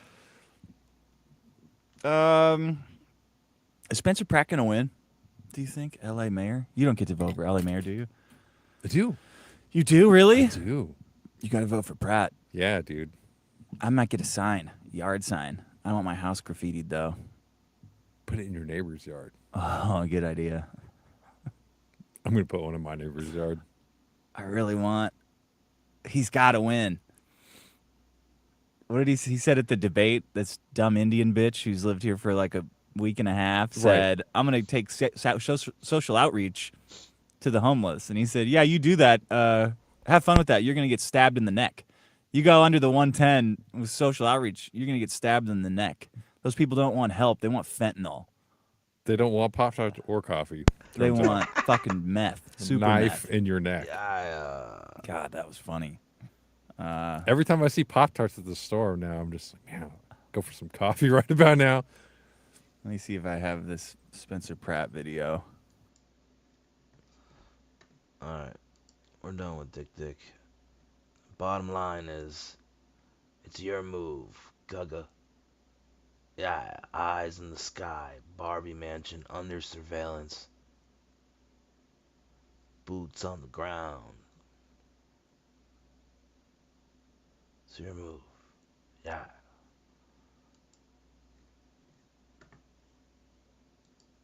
As we continue on, I'd like to remind you that the call-in link is pinned to the top of the chat. Welcome to the Saturday call-in open panel mega show. Yeah. Now we're going over to Forbidden Land, Rotten Grounds.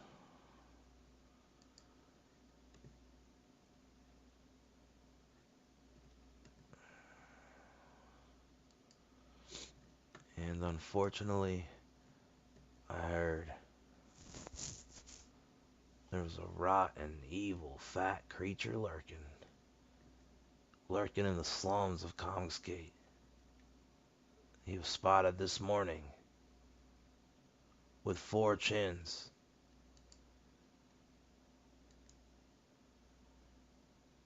And hidden cocksucking agendas. Foul play was all afoot through the slums of Kongsgate this morning in the early hours of the AM.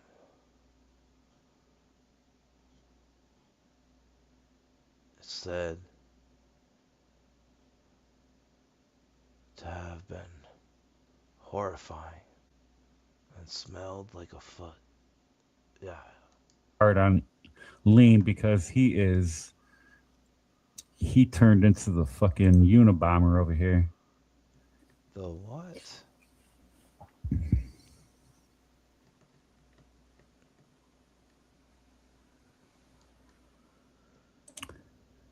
Trigama says, I learned my lesson. I'm not mean to people online anymore. Oh my god. CG King Lean, I guess. He's gonna rule over ashes. He's gonna rule over the ashes. EDV. We don't got EVS, we got EDV in the house.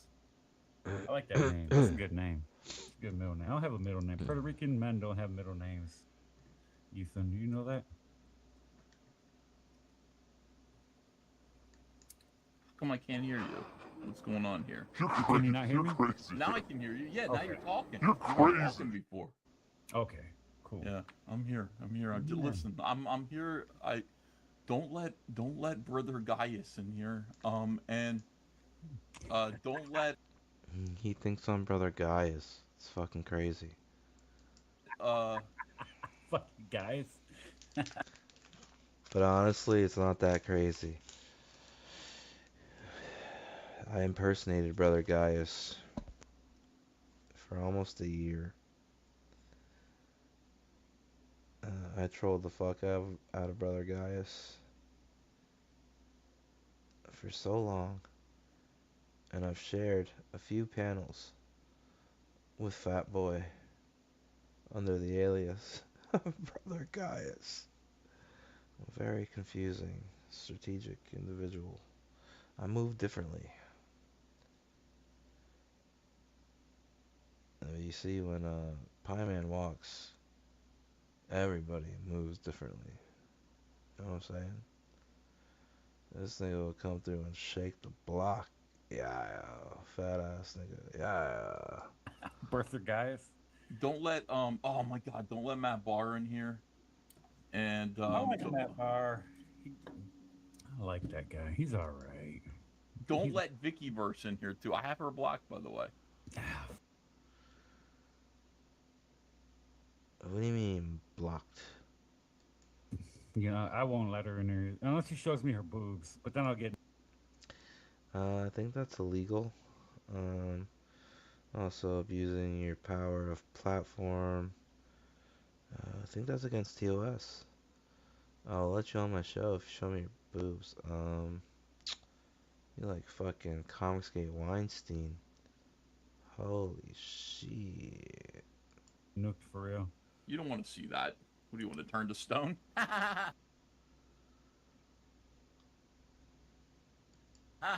Get it? Because she's like Medusa. Yeah, don't let Matt Barr in here. He's dying to get in here. He's dying to talk to me. You know, I said that about Tony about an hour ago. I said when women look at Tony, they turn to stone. Yeah. I just can't do it, man. Tony's a funny. He's a Drax the Destroyer now. Oh yeah. He says I have now become destroyer of channels. What channel did he destroy? None. Hold on, let me give you a list of people that you can't let in here. While I'm here, don't let Tree Goblin in. Don't let a Tory These are fan. people who do not get on. They don't get on the stream. None of these people that you're talking about. I know. I'm just making a list. Oh, okay. Don't let Captain Morg, who is now Morg Goth or whatever his name is. Morg's. How about Monomachus? You got. If you ever talk, he's a war campaigner. No, he's a war campaigner. He's a good. I mean, he's a good talker. He's probably the best of them. One of the best of them. All right, he can come. If there is the best of, if there is one of the best in war campaign, he's probably one of them. Oh yeah, he can come in here then. Let me see. Matt Barr says, "Oh, I'm scrolling back. No, the reason I didn't come in was I was getting in the shower. No, I'm out of the shower now. Matt Barr says EVS is about to run. He can't control the chat with blocks. He's right about that. Now. I didn't even think about that. I didn't think about like not being able to control the chat once I came in here. No, fuck. Well, I didn't put the link out anyway. But it's been interesting times. Matt. Seeing how Katie did got struck for something you said on the Ballers that she clipped on her channel. What did I say that caused her to get clipped? I forgot. She got struck last night, probably like 2 or 3 in the morning. I don't know. And 1 in the morning, I don't fucking know. And was it Matt Barr? By Matt Barr? Yeah, do you think Matt Barr struck Katie did? I do. No. That's what I think. No. I think Katie, or he struck Katie before, right? Yeah. No, it wasn't him, though. He strikes Katie did all the time. It wasn't Liam. It was Matt Barr. Yeah. See, this is the problem. Yeah, okay. So whenever everybody's looking at like Liam or the quartering, you know, that's when somebody like Matt Barr can kind of like motherfuck his way in there. He can rat fuck Katie did, and people go, "Oh, it was Boomer talk. He could rat fuck his way in there. He could motherfuck his way in there. Fucking rainbow having fucking urinal licking Boomer. It's obviously Liam." He just it was Don't take the clearly bait, Matt. Don't take it was clearly Matt Barr that did it. What's up, Barr, Matt? you piece of shit. Monomachus says EVS is sweeping for Liam. Yeah, man. Yo, you said Monomachus was cool. He's not cool. Oh, Look at what he's saying. Great. Yeah, I know, but he's saying it. He's selling. That's what he's saying. It's none of my business. I thought he was cool. I thought he was going to sweep for me. He's not sweeping for me. That makes him not War cool. campaign. Yeah. the war campaigner. No, but yeah, no, but yeah, fuck, I hate that. I gotta stop saying that. So he's like, oh, you're next, Sinatra. Who's not? Who's saying that? Liam is. Yeah, he's like, coming after you next, Lord Sinatra. He's like, I didn't even feel any kind of gut feeling from it. I was just like, nah, I mean, if you do, you do, bro. But I'm pretty much at the point that like it don't even matter. I don't, if it does happen, I'll be pretty pissed about it. But it didn't hit me in the gut or anything when he said it. I'm just like, all right. And then when Katie got hit, I'm like, oh. Do you think I'm he like, can? hold up. Well, he'd have to deliver 4 strikes to you in order to cause you trouble. 1 strike is manageable, I don't want to be struck at all. Well, I understand that, but I'm just saying, like, if it did happen, worst case scenario, you'd be okay. Like, Katie's gonna be okay. She'll survive that strike just fine. Yeah, I think she could get it overturned, but at the same time, you don't cut her off of a week of work. Live streaming? Oh yeah. Wait, is it a community guideline strike? Is that what? Yeah, bullying. Oh yeah. Okay, ever fucking harassment or whatever. Oh, I gotta strike Matt Barr. He bullies me all the time. I could strike Matt Barr for bullying. Holy shit. I mean, you like it. I think you do. I didn't even know I could do that. Matt Barr, I could. I'm totally fucking kidding. Do not clip this and say, look at what Ethan's saying. I would not strike anybody ever. Even though Matt Barr does relentlessly. Oh, so yeah. That's the other thing. You come after me. Yeah, you coddle Liam, and that's why. And I coddled Matt Barr too. What is he crying about? All these retards get coddled by me. I recognize you're retarded, and I'm nice to you. It's as simple as that. And then you go, well, this guy's getting coddled too. Well, yeah, but so are you. So what are you crying about? Like, you don't think I recognized Matt Barr was retarded a long time ago? It was like 3 years ago I realized he was retarded. The minute I met him. He was dancing on your channel. Dancing, rubbing his nipples and shit. I was like, this guy's a retard. He's a spurg. But I better be nice to him. You know what I mean? Like, you act like, well, you're being nice to Liam. Yeah, I'm being nice to you too, for the same reasons. Jesus Christ. You just struck your own channel for being... No, you stop it, D-Rail. Yeah. EVS, you owe me... Damn it. Fucking cripes, man. Play that. What was that? I owe 2.4. Maybe he might not be cool with you. Maybe he may not be cool with you. This guy's not cool with me at all. He doesn't. It's coming, Monomachus. You relax. You see me drawing it every day. It's on its way. Oh, you I can't help it that everybody likes to give me lots of money. It's like if it were only $20 worth of material that people purchased, it'd still be just as late. So what you're saying is that you didn't charge Wheeler $4,000 for a cover? Hello, that's what I cost. That's what I cost. Oh shit! How do you think I make $2.4 million? If you're nice to someone, they're retarded. No, 709. No, it's the other way around. Someone is retarded, so I'm nice to them. You know what I mean? It's not like being nice to someone makes them retarded. Liam's power has leveled up. He has realized that a video will stay down for harassment, bullying, whereas DMCA strike puts it back up within 2 weeks. Oh. Oh yeah, harassment, bullying works better, I guess. Yeah, but that's such a blanketed freaking term. Like, it doesn't really. Yeah, I mean that's why there are internet rules against it. Like, you're not supposed to what do you think all this stuff is harassment and bullying? It's like Matt Barr, these guys war campaign, that's what they do. They do extreme bullying. Is it extreme bullying? Yeah, I mean, hashtag extreme when bullying. it comes to me, yeah. And then they brag about it, which is like, that's not good. It's like, that's like a red flag. Name stuff. I'm trying to find the link. That's a red flag for YouTube. For Liam to strike you. Hold on, pull up my cover with Hitler. They said pull up this booty. Yo. You could put a drink on that, man. You could rest your beer on the back of that. Mm-hmm.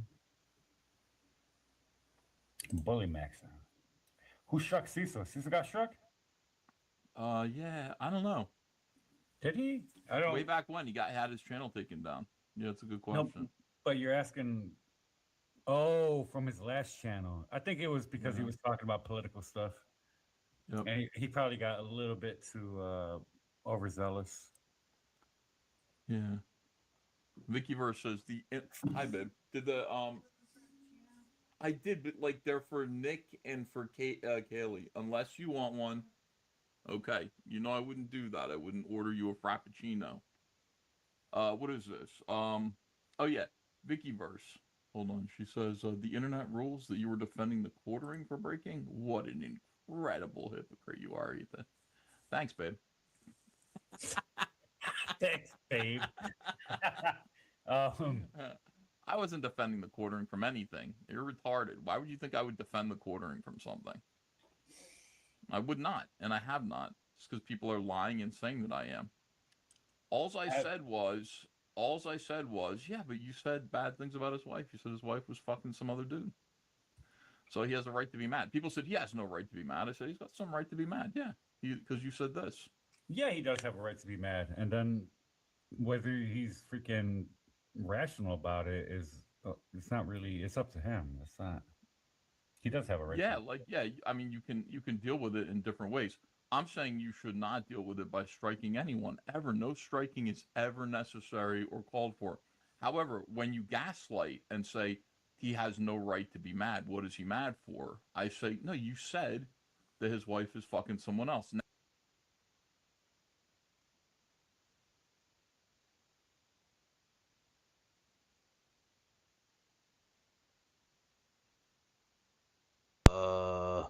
We stand with the quartering. Jeremy Quarter Pounder. Yeah. Now, if she is, then that's his problem. But if she isn't, Right.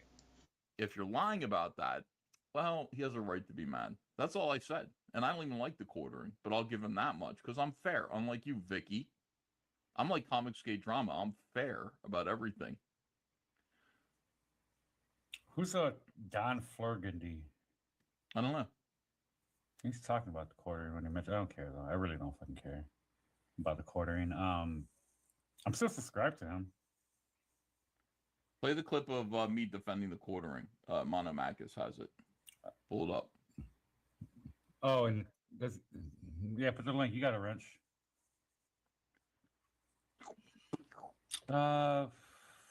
17 hours ago. For the record, whoever's running.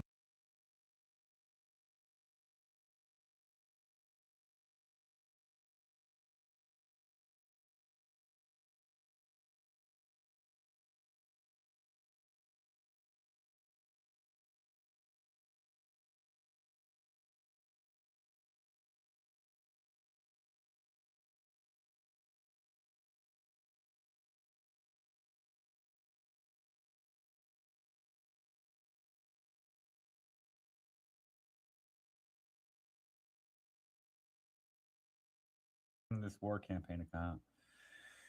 Let me see here. I'll cover this real quick. See what these boys have to say.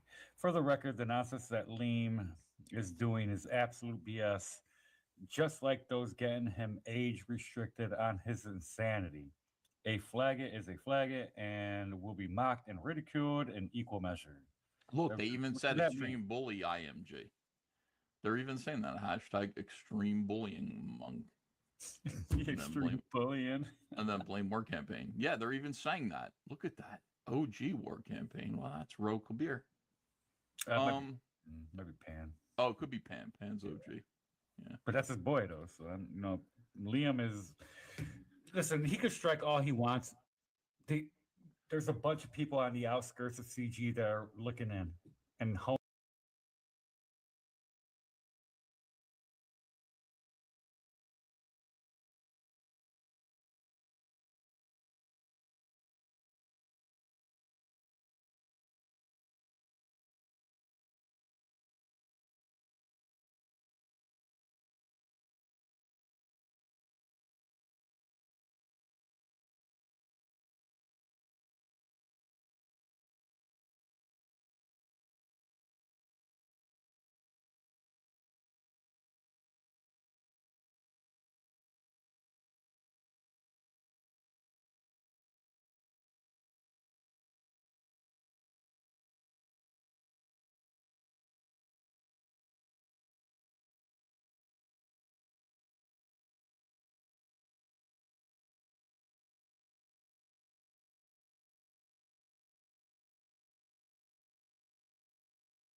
honing in on what Liam's doing, and he's not going to stop anything.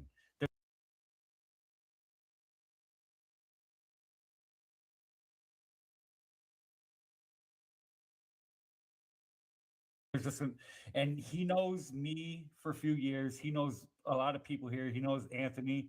He knows all these people. He knows Cynic for at least 2 years. All these other guys, you don't know.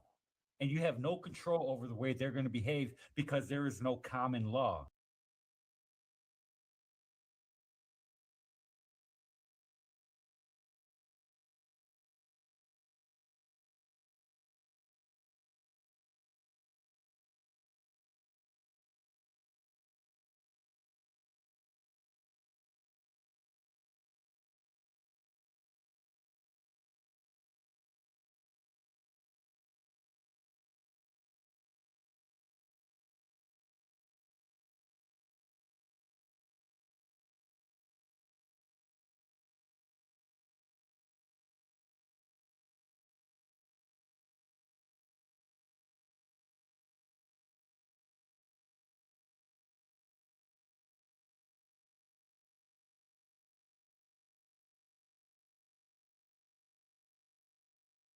That the collective of us here understand. Like, you don't do this, you don't do that. You don't go to Right. Kickstarter. You don't strike people. You don't freaking You don't try to blow up somebody's spot. Like shit like that. Yeah, you don't do anything Matt Barr's doing, by the way. Matt Barr, basically is the worst person that you can be on the internet, other than Vicky. War Campaign is better than Matt Barr. That's why War Campaign won't hang out with Matt Barr. I enjoy Matt Barr. He's all right. I do too. I mean, I like him. Don't get me wrong, I like him, but he's a piece of shit. I like him, but like, he's just a Have you ever met some guy named Will Red? yeah. Well, I haven't met him, but I've talked to him. Okay. Yeah. Put me on the internet. Matt Barr, you're the mascot of no, you're not. What is this? Matt Barr the mascot of Comics? He was for a minute. It was kind of nice. Oh, like in a tiger suit or whatever. Yeah, like him getting up and dancing and everything, and tweaking his nipples and all that stuff. I mean, that's the thing. Like, Matt Barr, like talking about Riley and Liam and stuff, and acting like they're Sparks. Like, Matt's like 50 times worse. Matt is the same guy. He is like absolutely the same guy. He's a guy that he's like super clippable of him doing silly things. And he hates Liam and he hates like Riley. And I think it's because like they took his spot. That's the only explanation that I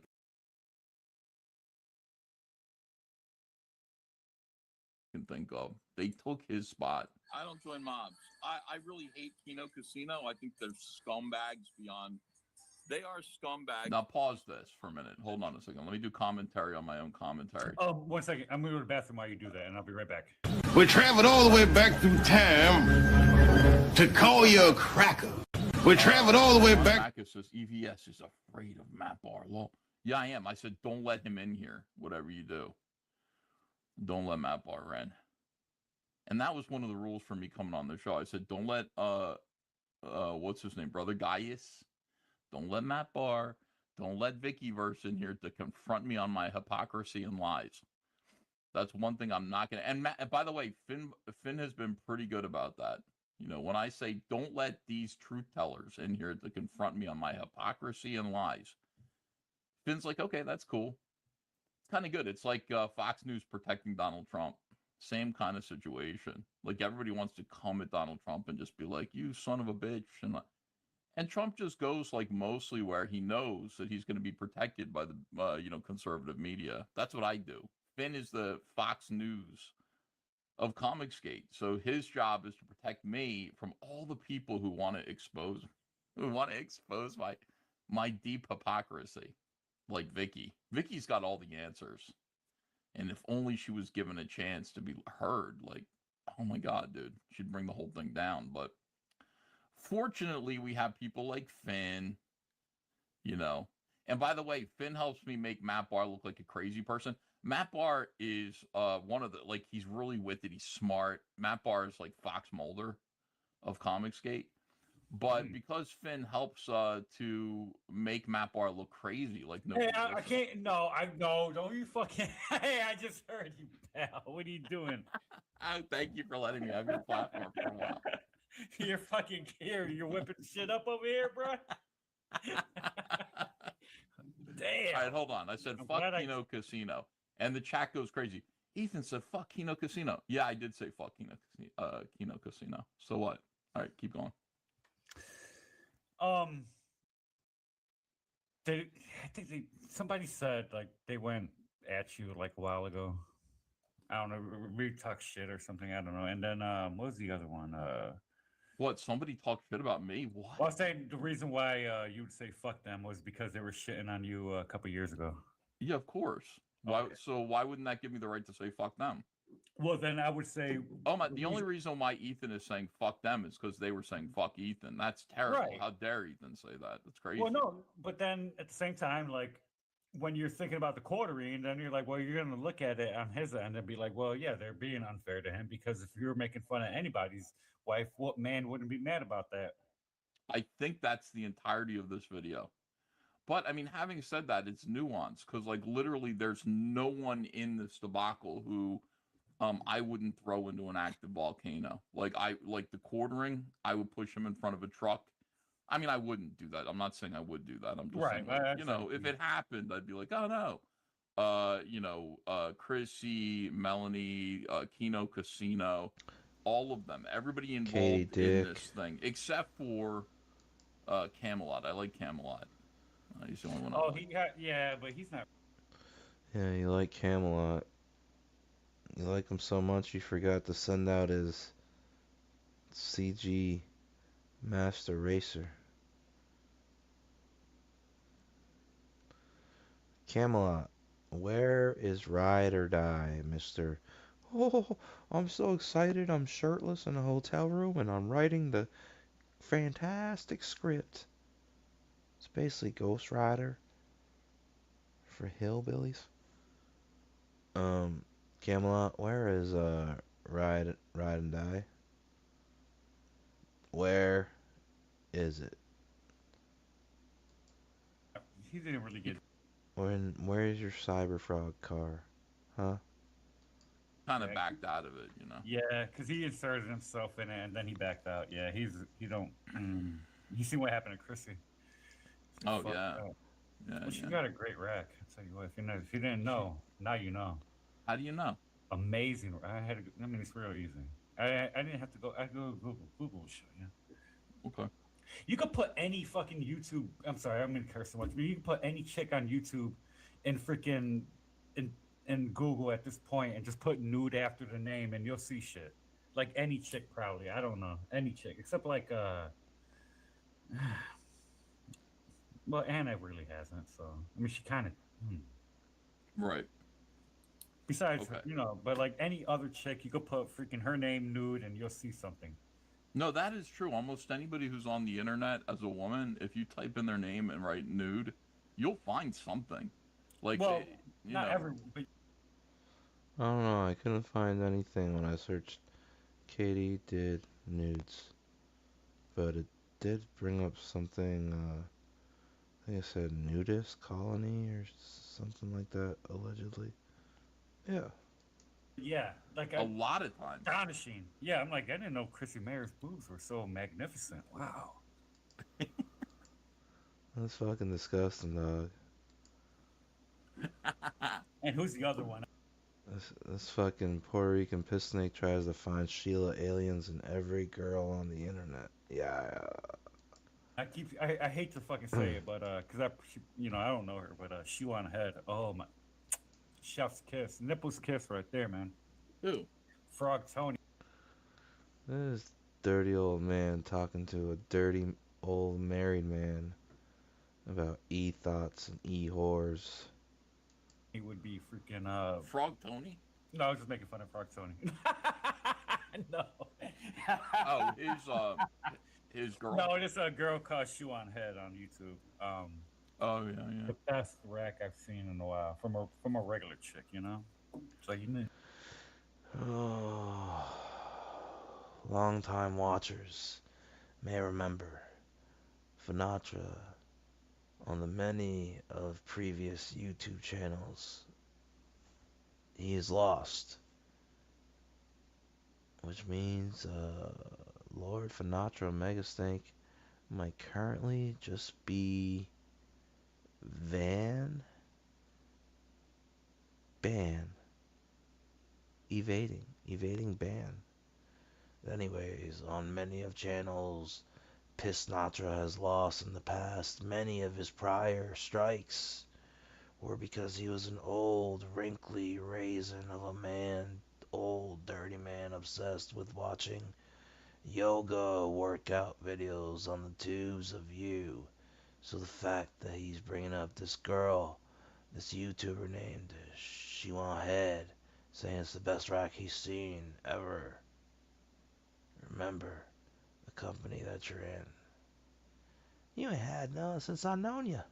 Remember what TJ said about Finatra being abstinent, retaining seed, getting no play, no bitches. You get no bitches, you're banned. Yeah. You get no bitches, you stank. Yeah. You ain't had no pussy since I known you. Hear that, Finn? You ain't had no pussy since I known you. As you sit here and tell this leader of this hate group cult with the 4 chins about which female YouTuber has the best rack. Disgusting, dirty, crusty, dusty, musty, stank old men. Yeah. One's got a butt chin, the other one's got 4 of them bitches. Yeah. Yeah. Yeah, I mean,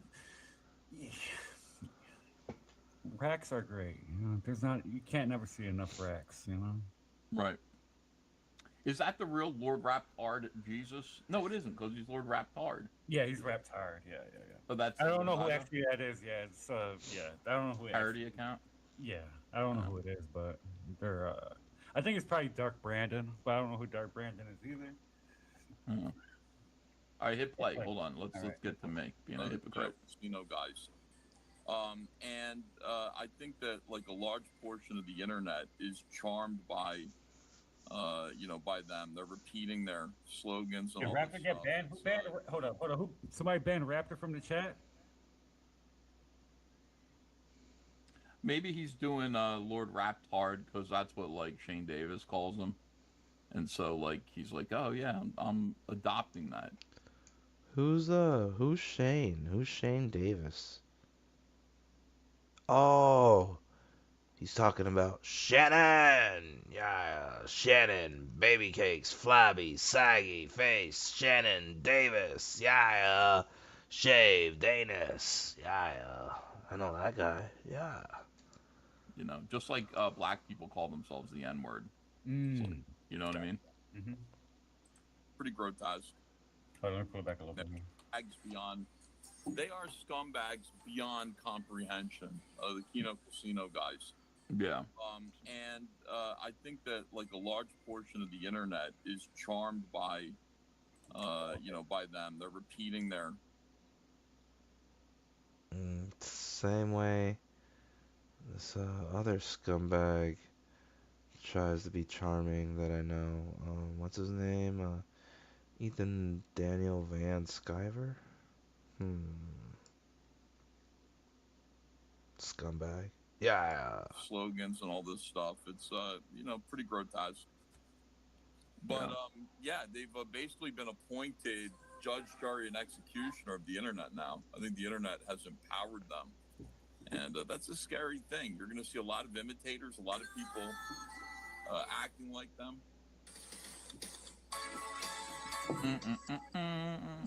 This so hard of mine been broken. Incels. Behaving that way. On the other hand, I don't like Jeremy quartering either, but I'm starting to sort of like I don't know, man. Dare I say it? Like, I'm starting to actually kind of go, I hope quartering gets out of this okay.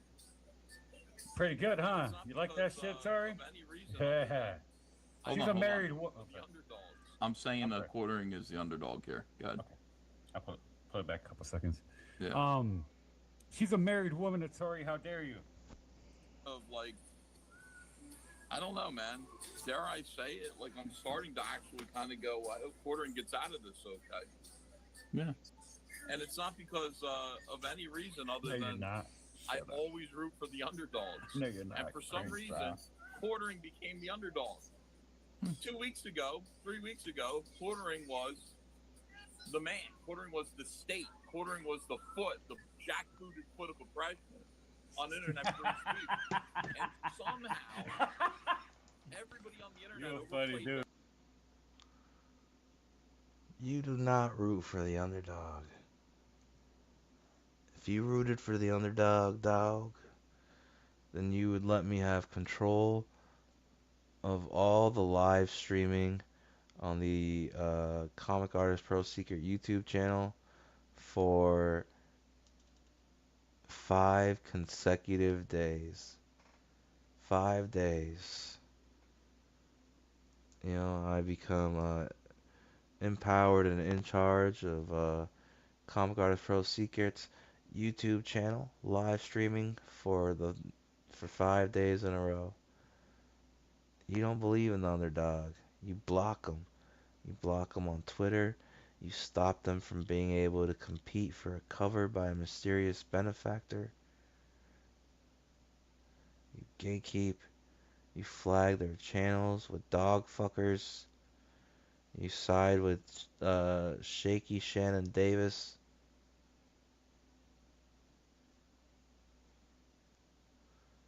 You do all kinds of fucked up shit. I'm gonna double leg takedown. I'm gonna hit you with the double leg takedown for the Fans Fest in October. And once I take you down to the ground, I'm gonna give you Frog Tony belly kisses. It's a wrap for you, fat boy. I'm coming. I'm coming. All over the Fans Fest. Yeah. Matthew Rumor. The column link is pinned to the top of the chat. How are you gonna talk to everybody about for the Fans Fest except the actual CG Boogeyman? Yeah.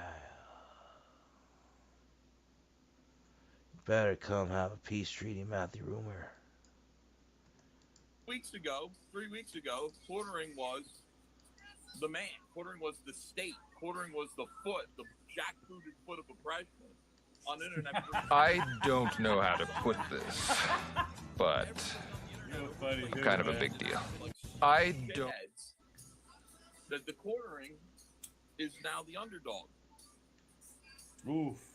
That's Good true. point. Yeah. You know, it's Holy like I shit. would like it if all of these people disappeared. But a part of me, kind of going, yeah, you know, go quartering a little bit, not too much, little bit. Subscribe. How you doing, Now brother? pause it there, okay? Pause it.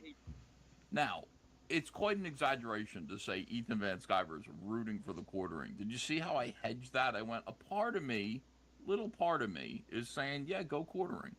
A little bit, only because I hate these people too. It makes sense, and because she's become the underdog. When the internet is swarming one single person, you know, I don't know, a little bit, but, you know, not completely either, because I want the quartering to go to hell too. It's nuanced.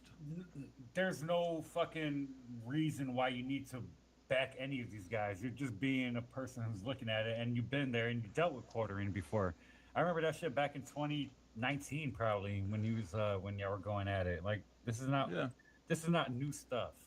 Yeah, I mean, it's bad because, you know, the quartering, here's the thing. You have to kind of go backwards and backwards and backwards. You go, well, like, all right, so the quartering struck down their channels, and that's bad. Like, that's real bad. Like, that's a reason to condemn him forever. But why did he do it? Because they were saying that his wife was fucking some Jewish bull. Oh, recently? Yeah, no, but I mean that's why he did it in the first place. He said, "Stop talking about my wife, or I'm gonna strike your but channels." how did they know that about him? 10 more minutes. Because they're sick and they got sick niggas working for them. Just like this hate group. This cult. I don't know, man. Go to Was that Kiwi his fault? Farms. Maybe. I don't know. I have People no only idea. know what you. People Go to where? Frog? only know what you let them know. He did that to himself. If that's the case, Yeah, I know. Yeah, I guess that's is true. it anybody's? Is it anybody's? Is it anybody's business what they do in their family life? No, not at No. all. Yeah, like it's nobody's business. I don't know if Jeremy's wife said anything. But it's You know what I embarrassing. mean? It's embarrassing. It's it's a thing of that would make somebody really, really, really angry. So you go back and forth and you go, yeah, but then you took the guy's channel down, and the guy's channel that you took down Worski's channel. That's one thing, but you took down the clip channel. That was somebody who had nothing to do with it. It didn't say anything. He was just doing a job on the He was internet. So that making a yearly income and got it snatched away from him. What?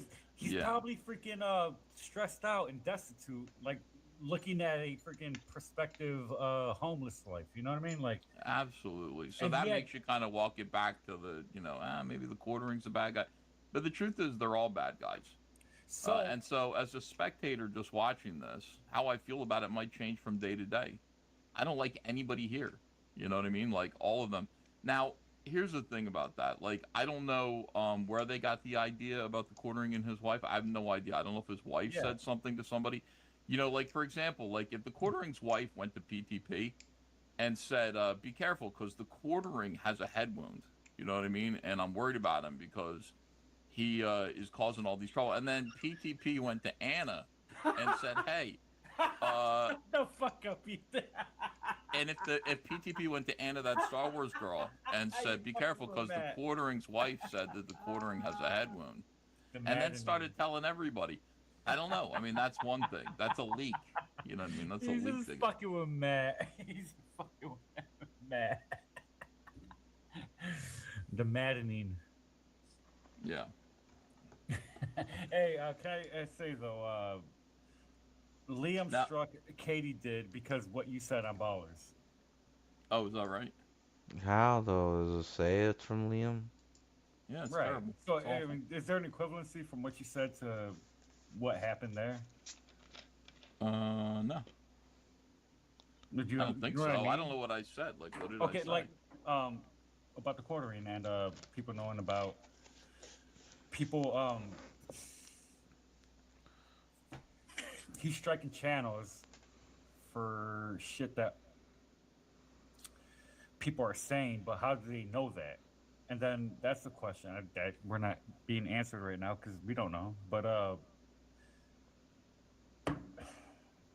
Liam striking people for something that Katie didn't say.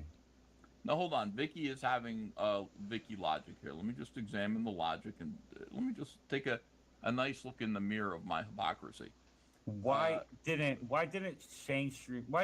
Why would Shane get struck for what you say? Why did Katie get struck for what you said? That's what I don't happened. know. Why can't And I'm not even holding your feet to the fire. I'm just fucking aggravated. Why can't Lord Raptard, Vicky Verse, and Matt Barr get struck for things I say? See, that's the trouble. Like, I wish it worked. No, I mean, doesn't on my it, enemies. It's secular, right? What's the word? Cyclical. Now, hold on. Vicky Verse said, you shouldn't strike channels, but it's okay that Jeremy's striking everybody because he has an extra special excuse. That's not what I said exactly. I mean, if you want to be retarded, you could kind of... what you're saying is that you can distill understand it. why he did it. Are you defending That's him? correct. No, You're not defending him. But you can It's not understand why okay he's that he doing did it. it. Yeah, but when people say he had no reason to do that or no right to do that or whatever it is... So could you right. Sympathize with Liam? No, I can't because here's the thing with Liam. Like, first of all, here's the thing with Liam. Liam has been told over and over and over again that these Right. people, I mean, he feeds his own... Right. He feeds this... Torment. Yeah, this chaos. He feeds it. I don't really believe that there are people who, at this day and age, like now that JDA is no longer interested, Vicky Verse no longer interested. I don't know where her little boyfriend Dean went. I have no idea. He got a but girlfriend. I don't think there's like anybody who is actively trying to, or would be actively trying to destroy Liam if he would just be doing his work. And it's as simple as that. But What Liam, work? What work? Dino King, Wonder Island. Yep, Wonder.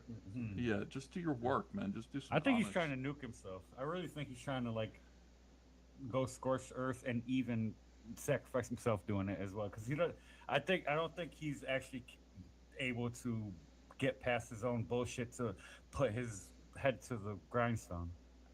Lord Raptard says, we all know Ethan is special. We compete in the Special Olympics together every 4 years. Well, not that special, because I don't even have a medal from the Special Olympics. Hey, Finatra, I'm in the Special Olympics every 4 years, and I've never won. So what does that make me? Think about it. King retard. Retarded loser. Yeah, like, not only just retarded, but a retarded loser. Like, that's the... Man, Lord Just because Raptard. you're retarded doesn't mean you're a loser, but I mean... No, in my case... In my case, it is. I don't know what you're talking Liam struck Katie to get Ethan's attention, and look how it worked. He's already got my attention. I just, he's shunned right now, but he has my attention. Backpedaling, I haven't backpedaled or changed my mind about anything. Not a thing. I know what you're coming. I know what you're... Everything I said there, nothing has changed at all. Listen, I could imagine that you probably wouldn't give a shit if a lot of these other guys got flagged or got nuked by the quartering. I don't think that you would actually care at all because it's I'm not saying that I mean fucking A. No. It's not that I don't want him to flag or nuke anyone. What I'm saying is what's done is done. So now what are the consequences of this? Where do we go from here, right? So we go to one or two. Well, I mean, we go to one of two places. Like either the quartering is destroyed from the internet forever, which is likely, or somehow he survives this and kind of works his way back to, being where he was. So I think in this video, I'm saying, part of me hopes that he actually survives this and continues to do what he does, but that doesn't include flagging people. Right. Or anything like that. And certainly I don't want him to flag anyone else. I'm just saying what's done is done. Now well, what he happens? could do fine all by himself, and he could do bad all by himself. What is that? Is that like a... He doesn't need help to make himself look bad. Yeah. He could do it all by himself. Yes, it's true. So, and I watch his shorts. I subscribe to him because he's like, oh, he's fucking stealing content and so. And in my head, I'm like, hold up, because he does get videos that nobody else does either. So I'm not gonna unsubscribe to him. Do I hate him? No, I don't even know the guy. I don't care. I don't expect people to be the fucking moral center for me anywhere. Like, I don't care. People are people. People are freaking people, and people do things. And why should it be? You and I, me and Matt should get along so awful. Remember when me and Matt Barr were friends? We were friends. It was the time. No, do you want to be friends with him again? Yeah. What would that look like? How would that happen? I'd betray him all over again. It would be delicious. I'd betray him all over again, and this time I'd really enjoy it. Rope him in to suck him. Yeah, I'd be like, he'd trust me again. He'd depend on me, and then I destroy him utterly again. Matt is the victim. I want you to know that. Of course. Yeah, Matt's a good guy. Me. All right, what is this? Katie fucks dogs. Ethan about Katie did. I didn't say that. Did I say that? Nah. We got receipts, and I guess we got a new soundboard, boys. Me. All right, what is this? Katie fucks dogs. Ethan about Katie did. I didn't say that. Did I say that? Nah. Are they gonna pull up receipts saying that? I didn't say that. Could I have been on receipts? There's receipts. Fuck. It's okay. She's not. She never did it. No, she never did. It's just weird. Like, I mean, yeah, I know. It's like if she did it, like that would be a problem, but she didn't really do it. So why keep saying it? Well, it's at the same time like it's like, oh, she's got to get like. There's people out there who absolutely are hell bent on destroying this fucking chick, and it's just like, man, do you pay your bills? I mean, Yeah. I'm more mad at my freaking electricity bill than I am at anybody in CG. Then more than I'm mad at Liam. You know? Yeah. Katie did is CG now, EBS lol. I know, and I lost all of you guys in the chat. All of you perfectly sane, kind people who are sitting there crying about hypocrisy and I have receipts and all this. Comicsgate misses you guys so much. We were so much better when you guys were part of Comicsgate. All you people whining about receipts and shit and talking about hypocrisy and crying about Liam. We lost you, and for some reason now we have Katie did, and now we're fucked. Now we're fucked. She did. She picked up the torch. Nobody's doing promotion series. I'm not. I know. Liam's not. Anthony's not. Cynic will try. Katie does her. Nobody's promoting. Good. Somebody has to. And what? I'm in Comicsgate and people don't know me, and I've been here for years. Who's Finatra? What does he do? And if they heard of me, they don't know what I do. But I'm like, you make music. Yeah. Do I explain myself? Like at this point, I don't know how to answer that question.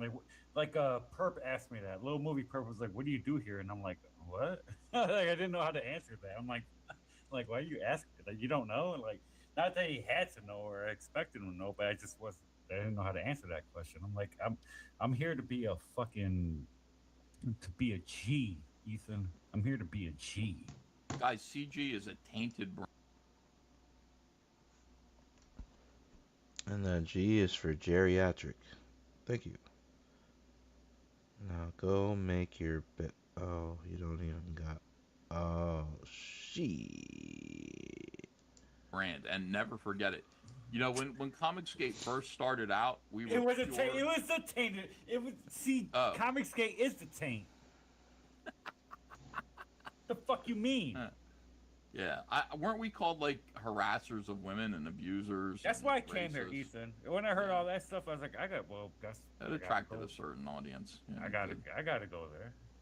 What happened? Like somehow all of that great reputation that we had got tainted. I think it's because of Katie did, and could have something to do with Frog Tony too. And Stimulate Cynic, Riley, Vito, but not Mint Salah, not Schizo Sean, but Dick Masterson, Johnny the audio engineer, Dalish,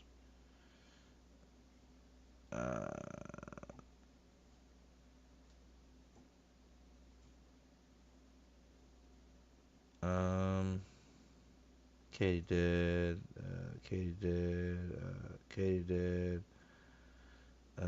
all of CG Church, Gabama, Pete Callan, Turkey Tom Tuttle,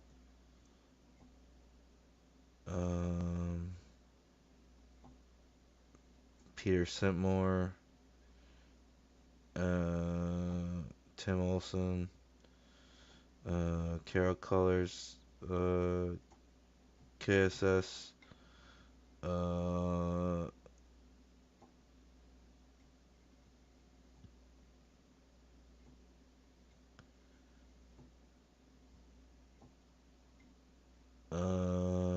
Dean Comics Mate, Ali Sanguis, Dark Gift, Riley, Gaydala, all these people, you know, they make CG look wonderful. But we had a good reputation for a while until Katie didn't Frog Tony showed up. Yeah, that's what I'm saying, gang. You know what I'm saying?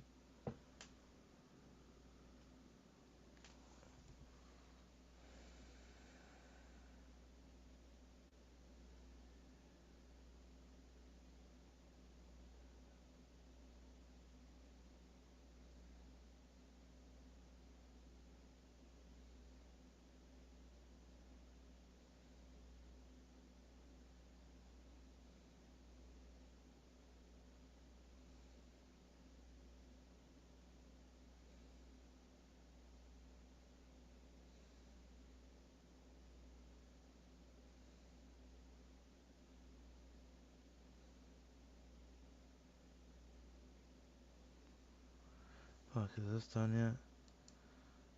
I'll say Riley. Frog Tony. I need intermission. I need a cigarette. Hey, I had Riley on the other day, and for the first time, Crimso, and to be surprised, people like Crimso. No, they were talking shit about Riley, but nobody was talking shit about Crimso. They liked him. He had a nerdy, charming voice, I guess, and he said stuff that people agreed with, and he hung out for a while, and he actually opened up my show. Yeah, and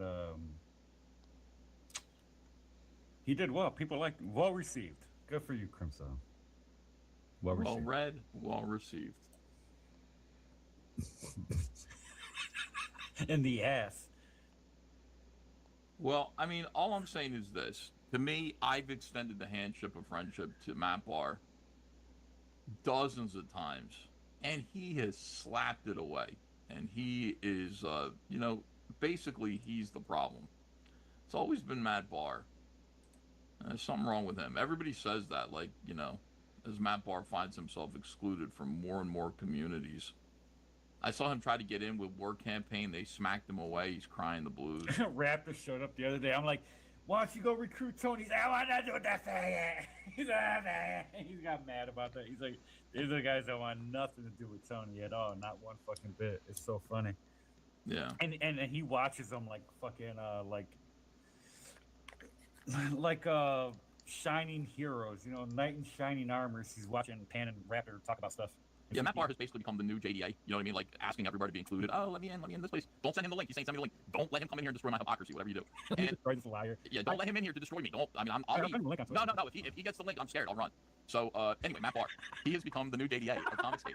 And here's the thing: JDA is welcome back now. Did you see the nice article that JDA wrote about me? JDA wrote a nice. JDA wrote a nice article about me, and it's funny because JDA and Matt Barr hate each other, and JDA actually saw the light. He's working his way back into Comic State. I'm working on a cover for him right now. Do you know how nice it is to get $4,000 from JDA to do a cover? What are you doing? Hold up, Ethan. Yeah. You just can't get your girlfriend, freaking Liam, and then dump JDA for Liam, and then when Liam cuts up, you go back to JDA. What do you? I know. Talk about throat goat faggot. At least that's the one good thing Finatra did. Called out.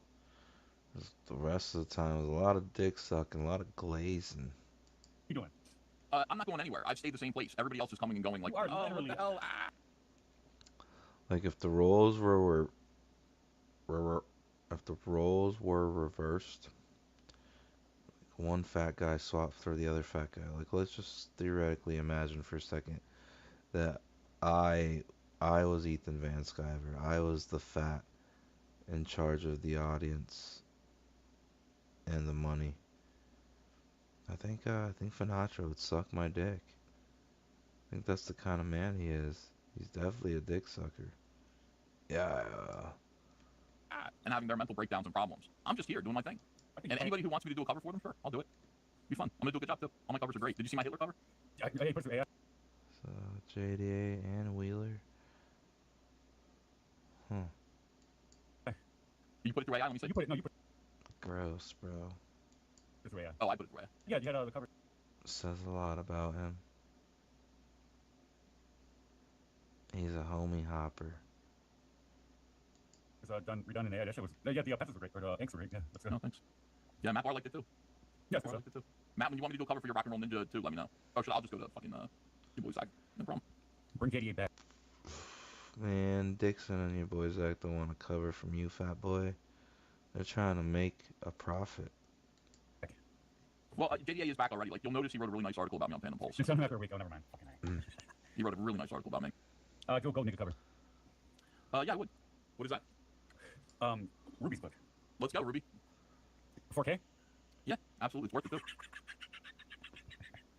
Ruby, I'll do your cover for $40. 4K? I wouldn't do that. I can't. There's no. You couldn't even pay me to ink a page if I even had the skill to do it. That shit takes. Oh my god, you couldn't pay me to do that work. It's too meticulous.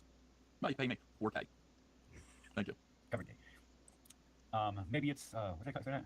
Mono Magnet says EBS takes another L. Oh no, not another one. Maybe you're born with it. Maybe it's Comic Skate. It's like a cover. You didn't think a cover girl. I'm like, maybe you're born with it. Maybe. Here's Divinity Comics. That's Mike Wheeler. He would like the link. Now you can have the link. No, yeah, you can have the link. I'm scared of him. You're doing. You work. He contracted you. I'm scared of him, but I guess I'll be brave and I'll face Mike Wheeler. He followed me the other day. Did he really? Holy fuck! Look at that. Comicsgate Dramas in the chat. Under this weird alias, John Cass. says 4K is how much weight your reinforced computer chair holds. Yeah. Holy fuck. Comscape Drama's taking my yeah. What dick. Yeah, I like Mike. He's a big. You know what? Like you, I don't. You know, yeah, you're a funny guy. You fuck around. But Mike is a big ogre, and I get along with ogres. Yeah. What about Liam? You're like you're like a linebacker ready to. You get along with ogres? What if the ogres have pencil legs?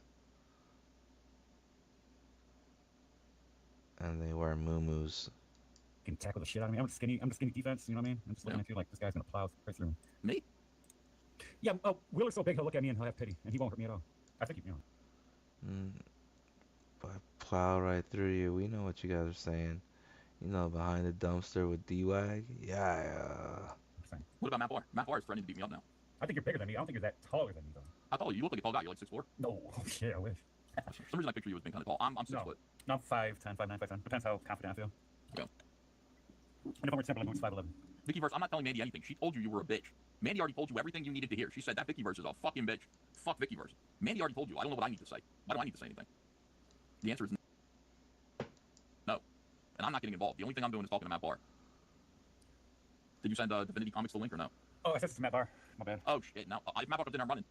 Why? Because I'm scared of Matt Barr. Matt Barr's a fucking sweetheart. You know that. Oh yeah, he is kind of. He's a sweetie. He can be. I mean, he could be total opposite. He could be absolutely scathing. Yeah. Oh, he's such a great guy. Is he coming in here? I love Matt Barr. He's awesome. I'm not. Why would I be afraid of Matt? Hey, what's with this? The Tory fan says, "Run, effing, run, trust me, I'm getting ready." The panel of chins, a butt chin, and a double. All right. We're gonna watch Limu now.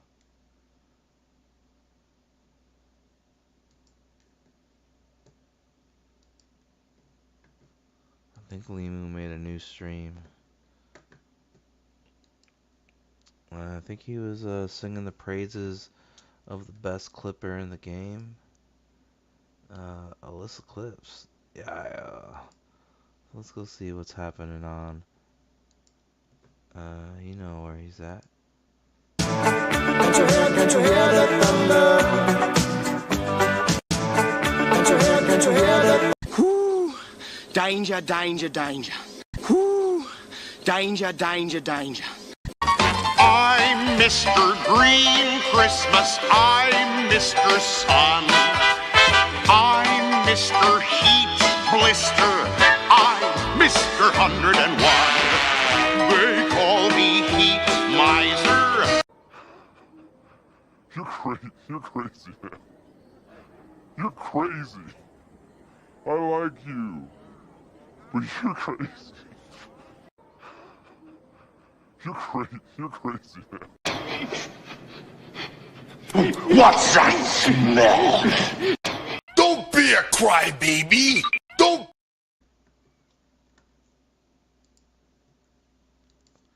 Alright, here we go. So on the Unintelligent Design channel, we've got a new 20-minute live stream from the Koala King Orange Tyrant himself, Limo Gray. Yeah, let's tap in.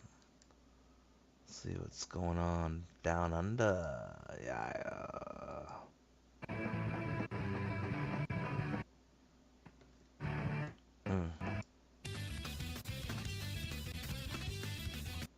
Oh no, it's the punk rock.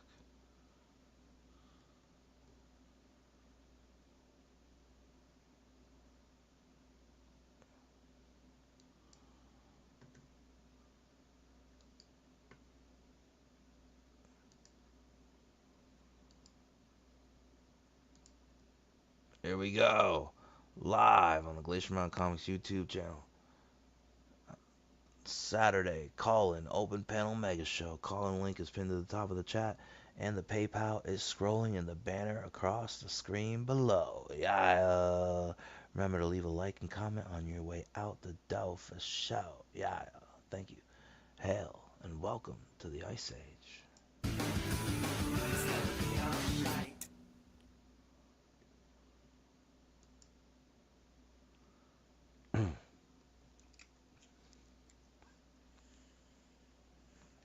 One moment, guys. I'm close the wrong stream, Liam. this isn't going to be a long stream, and this isn't going to be one of those streams where I say it's not a long stream and then we're here for an hour, because I need to get out and about. I did a little bit, but I've got to do a lot more. Let me just close everything off here. So this video is very, very simple, very short and simple. Sorry, I'm still getting used to this new layout. There we go. Okay. So hey guys, boys and girls, we're shining happy people. So let's get all sparkly and up in here. We're gonna go all Twilight, I guess, for the apology. So for the apology, you know, it's not an apology. Isn't that a nice change? Isn't it? It's not an apology stream. Actually, so when Bearing did his video, I got a little bit stressed and worried because I'm a big fan of Bearing. I've been a member of his community for many Bearing years as the user Akashic Soldier.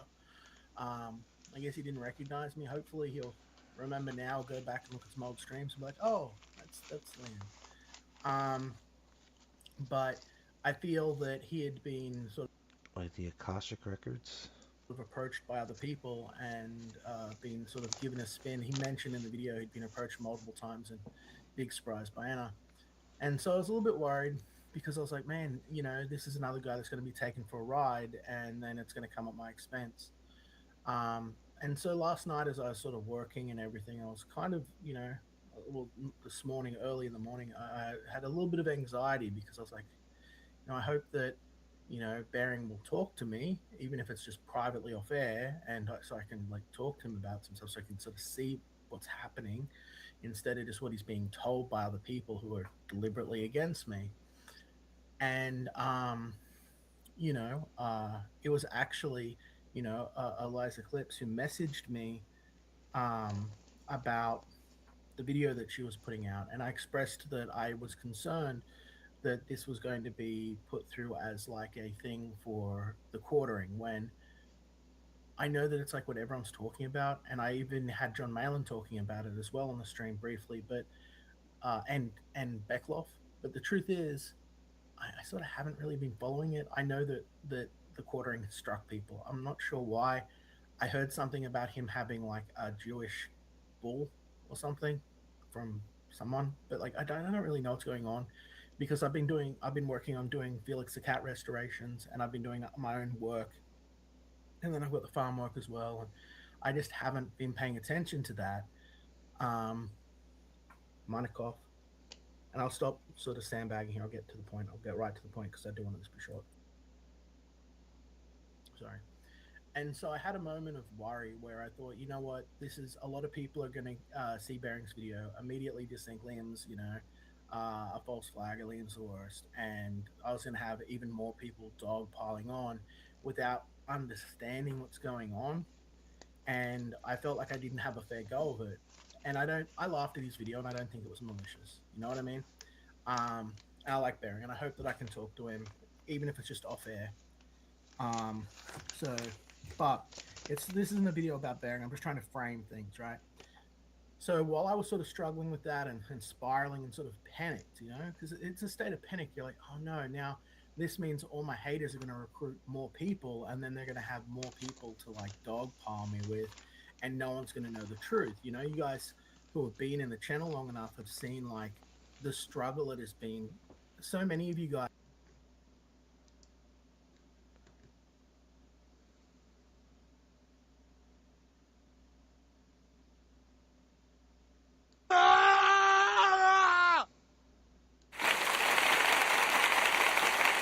Like are only here because you're like, well, Liam's right, but it took you like what, months of just being in other channels until you saw it all happen. Like, oh right, and then you come over, and that's how I sort of, you know, have a lot of you guys who have had a chance to actually see it firsthand.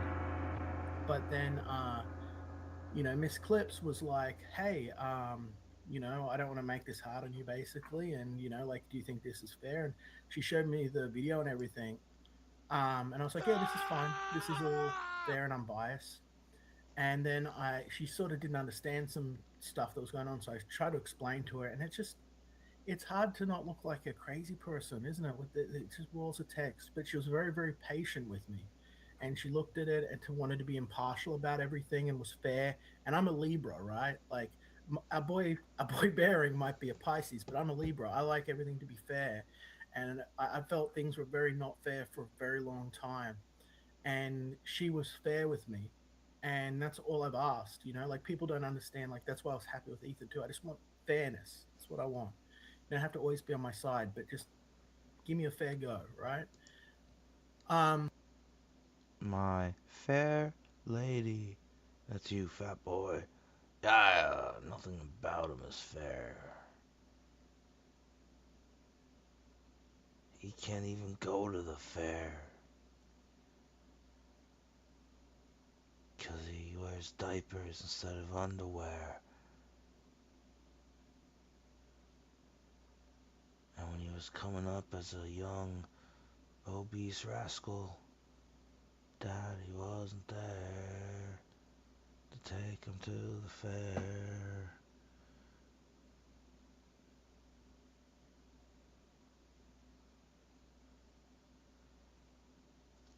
Philly's game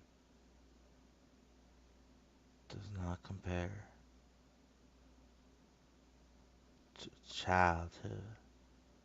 Instillment of honor and value, drama free. but then I didn't see the video that she actually did, and she made changes to it based on some of the stuff that I showed her, and she put extra stuff in. And I just got done watching that video, and I was going to just go back out and work, because I just saw it on the car drive home. You know what I mean? Or I listened to it on the car drive home, and she did such an incredible service for me to show everything, to show the police, to show that my point of view, to show that I didn't want to strike people, that I didn't want to do it. You know what I mean? And I might be like hamming it up for the camera and stuff, but like this is like I'm a man on the edge. You know what I mean? And it's like I've been pushed over several times, and I don't want to go over again. I said just recently, like, I'm not going through this again. I'm not going to end up in hospital for suicide again. I'm not going to end up dead for other people's entertainment. And so I've made a hard stance against this, and I want to protect my family. And regardless of whether she believes me or not, she never got into a big argument with me. She never fought with me. She never said that I was delusional or crazy, which is what everyone's trying to do so that they can maintain the narrative that they weren't involved or Liam's nuts or it's justified, right? But she actually showed me speak without editing me badly. She took out the bits where like I'm stalling or there's dead air, and she made it watchable and viewable. And she did it all out of kindness, but no, like now there's actually a chance that people besides you guys and besides the people that have been conditioned to think that I'm a fucking crazy person by fucking Anna and all of fucking those spurgs for the last fucking 7 years might actually see it. And there's a chance, even though a bunch of people are going to call me, all sorts of horrible stuff, there's a chance that people will see the truth. And so there's a chance that people might care, that there might actually be some change. So you're saying I got a chance? Oh. I hate goodbyes.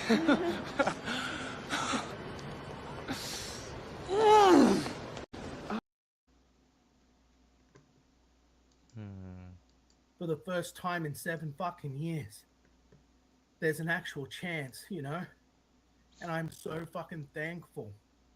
And I am so grateful. Sincerely thank you. Yeah. She didn't.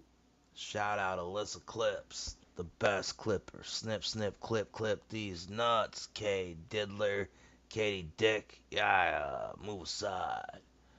There's a new sheriff clipper in town, and it's the Alyssa Clips. Yeah.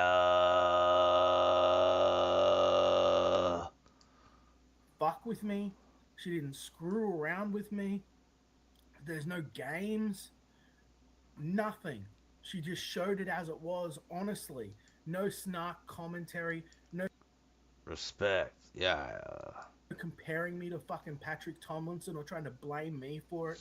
No commentary about how awful I am to my family or fucking why I'm terrible for wearing this color shirt or that. None of that. Just an honest fucking review of what's happened. So that video is on her channel right now.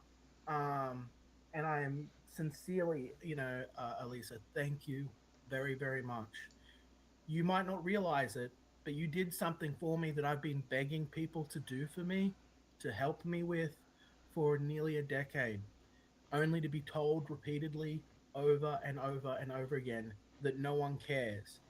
That video with the police, as you saw, had been uploaded to my channel for over a year and had less than 100 views, had just 100 views compared to my average, show that I just do in the middle of the day does 500, 3 to 500.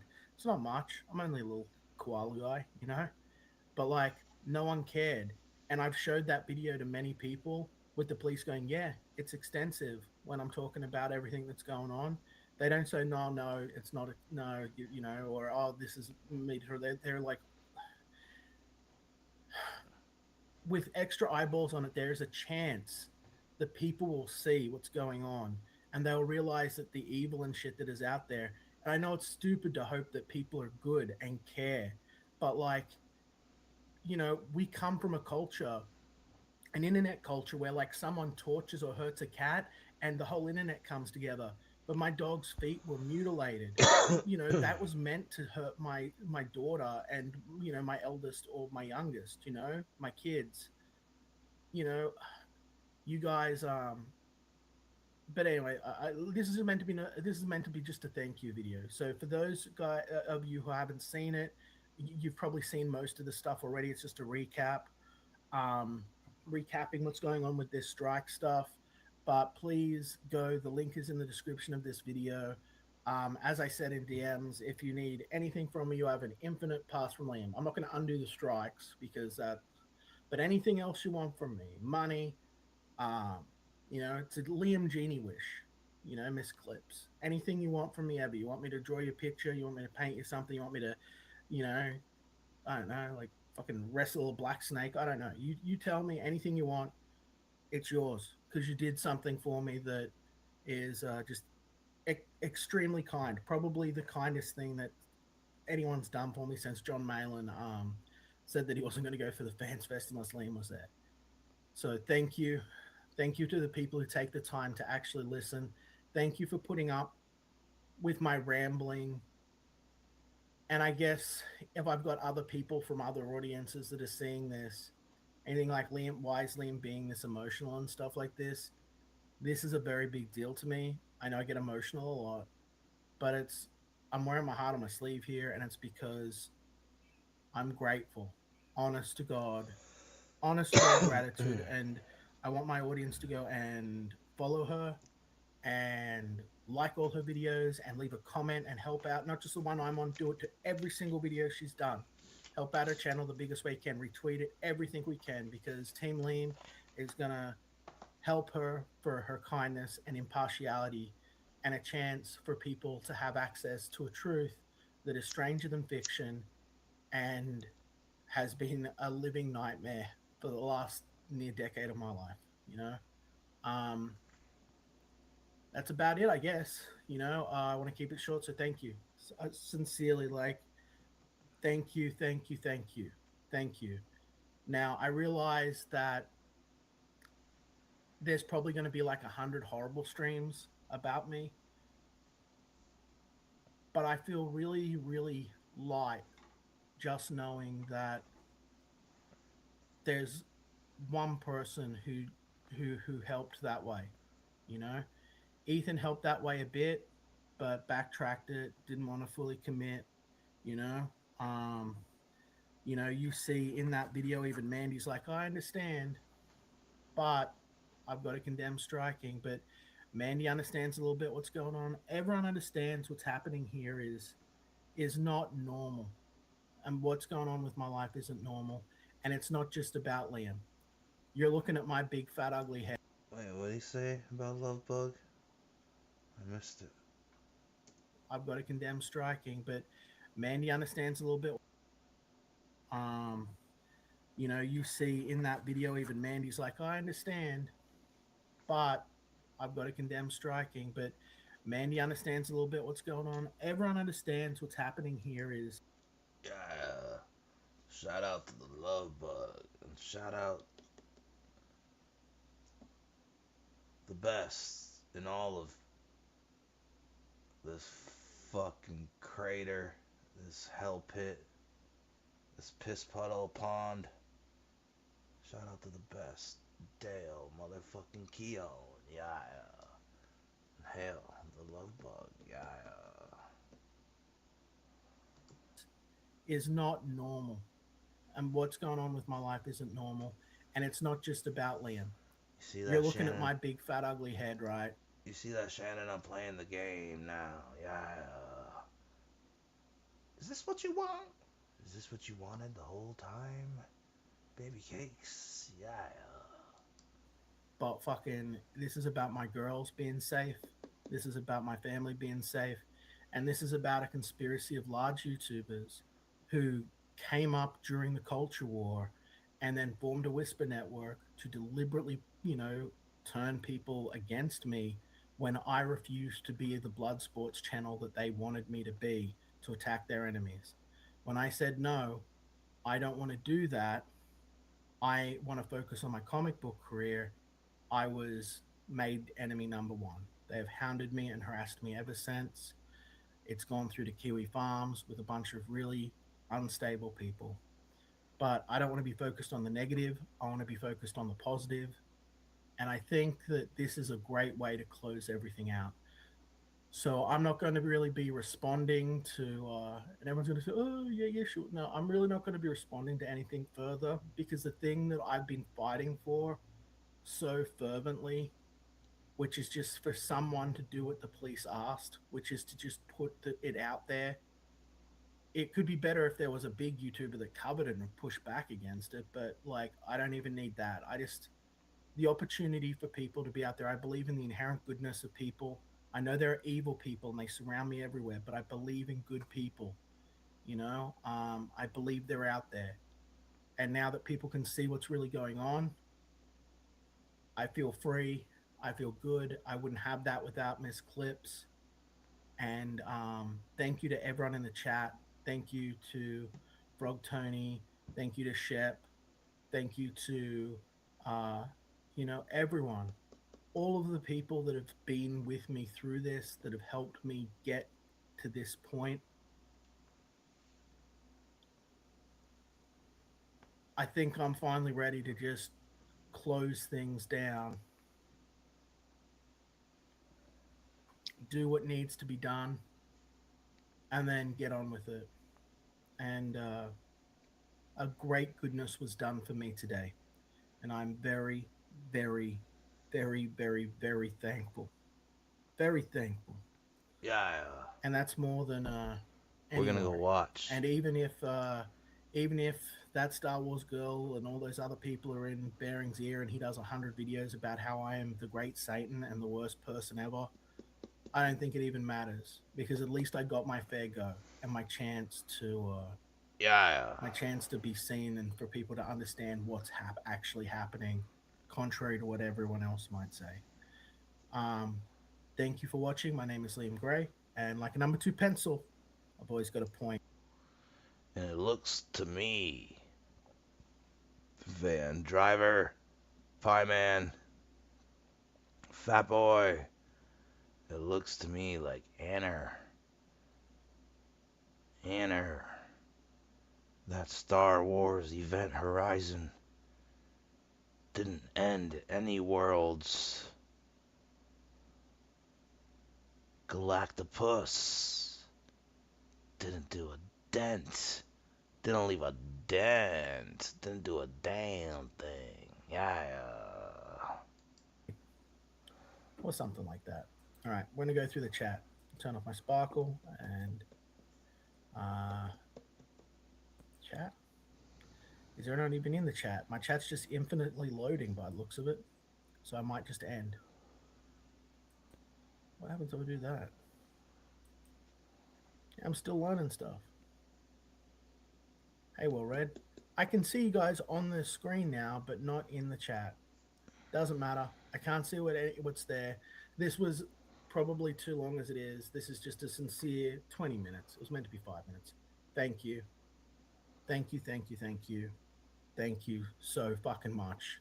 Thank you. You do not realize what a tremendous service you have done for me today. You could have potentially saved my whole family.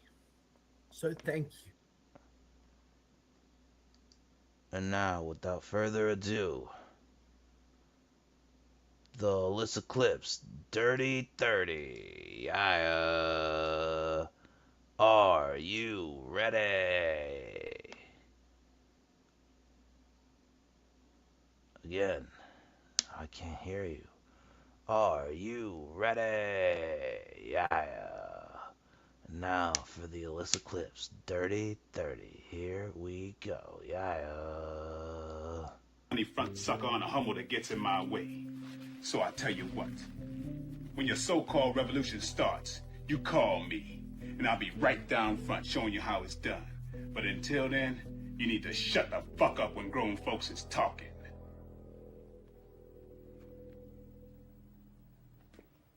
I'm sorry. Money front sucker on a Hummel that gets in my way. So I tell you what, when your so-called revolution starts, you call me, and I'll be right down front showing you how it's done. But until then, you need to shut the fuck up when grown folks is talking. Instantly, I regret saying that. That was a horrible thing to say. It's just, I'm Teddy Powers, and I'm very upset with how I'm acting right now. I just have a very hard time expressing my emotions, and I can't stop from yelling. So I'm very sorry. I don't mean to offend you, Wayne. You have fucking pissed me off, but I'm just very upset right now. So I'm going to go ahead and go. But I'm not going to stop yelling, because then that'll mean I lost the fight. So please leave a key under the mat. I love y'all very much. Peace out. Instantly, I regret. PayPal.me/Glacier8888. PayPal.me/Glacier8888. Send all donos my way. And make sure you leave a like and a comment on your way out the door for show. Yeah. Welcome to the Saturday evening call-in open panel mega show. Yeah, with your host, the most froze, the bad boy of indie comics, CEO of Glacier Mountain Comics. You already know, the people's champion. Yeah, it's Glacier. Settle in and get cozy. Alyssa Clips Dirty 30. Yeah, Alyssa Clips. That's my motherfucking shooter, dog. Yeah. Yeah. Alyssa Clips putting in that work. Team Limu, let's fucking go. Yeah.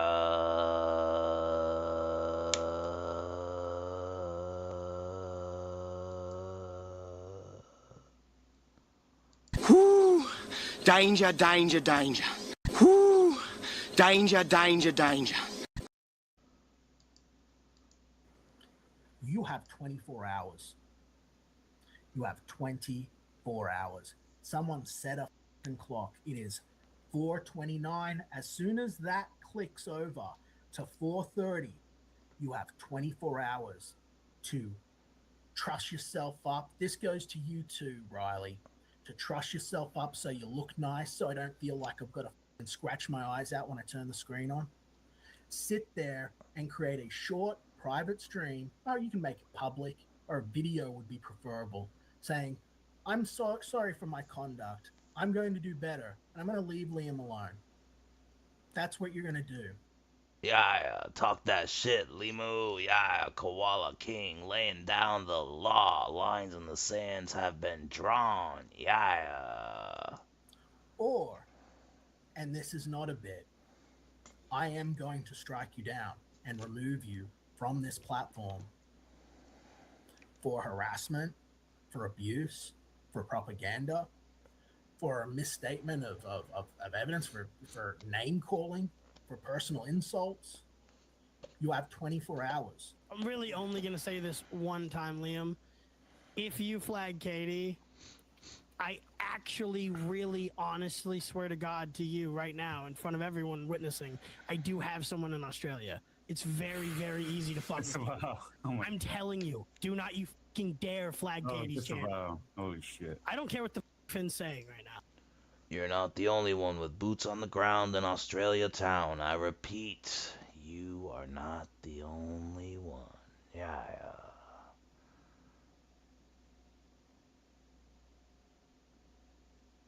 We're standing by,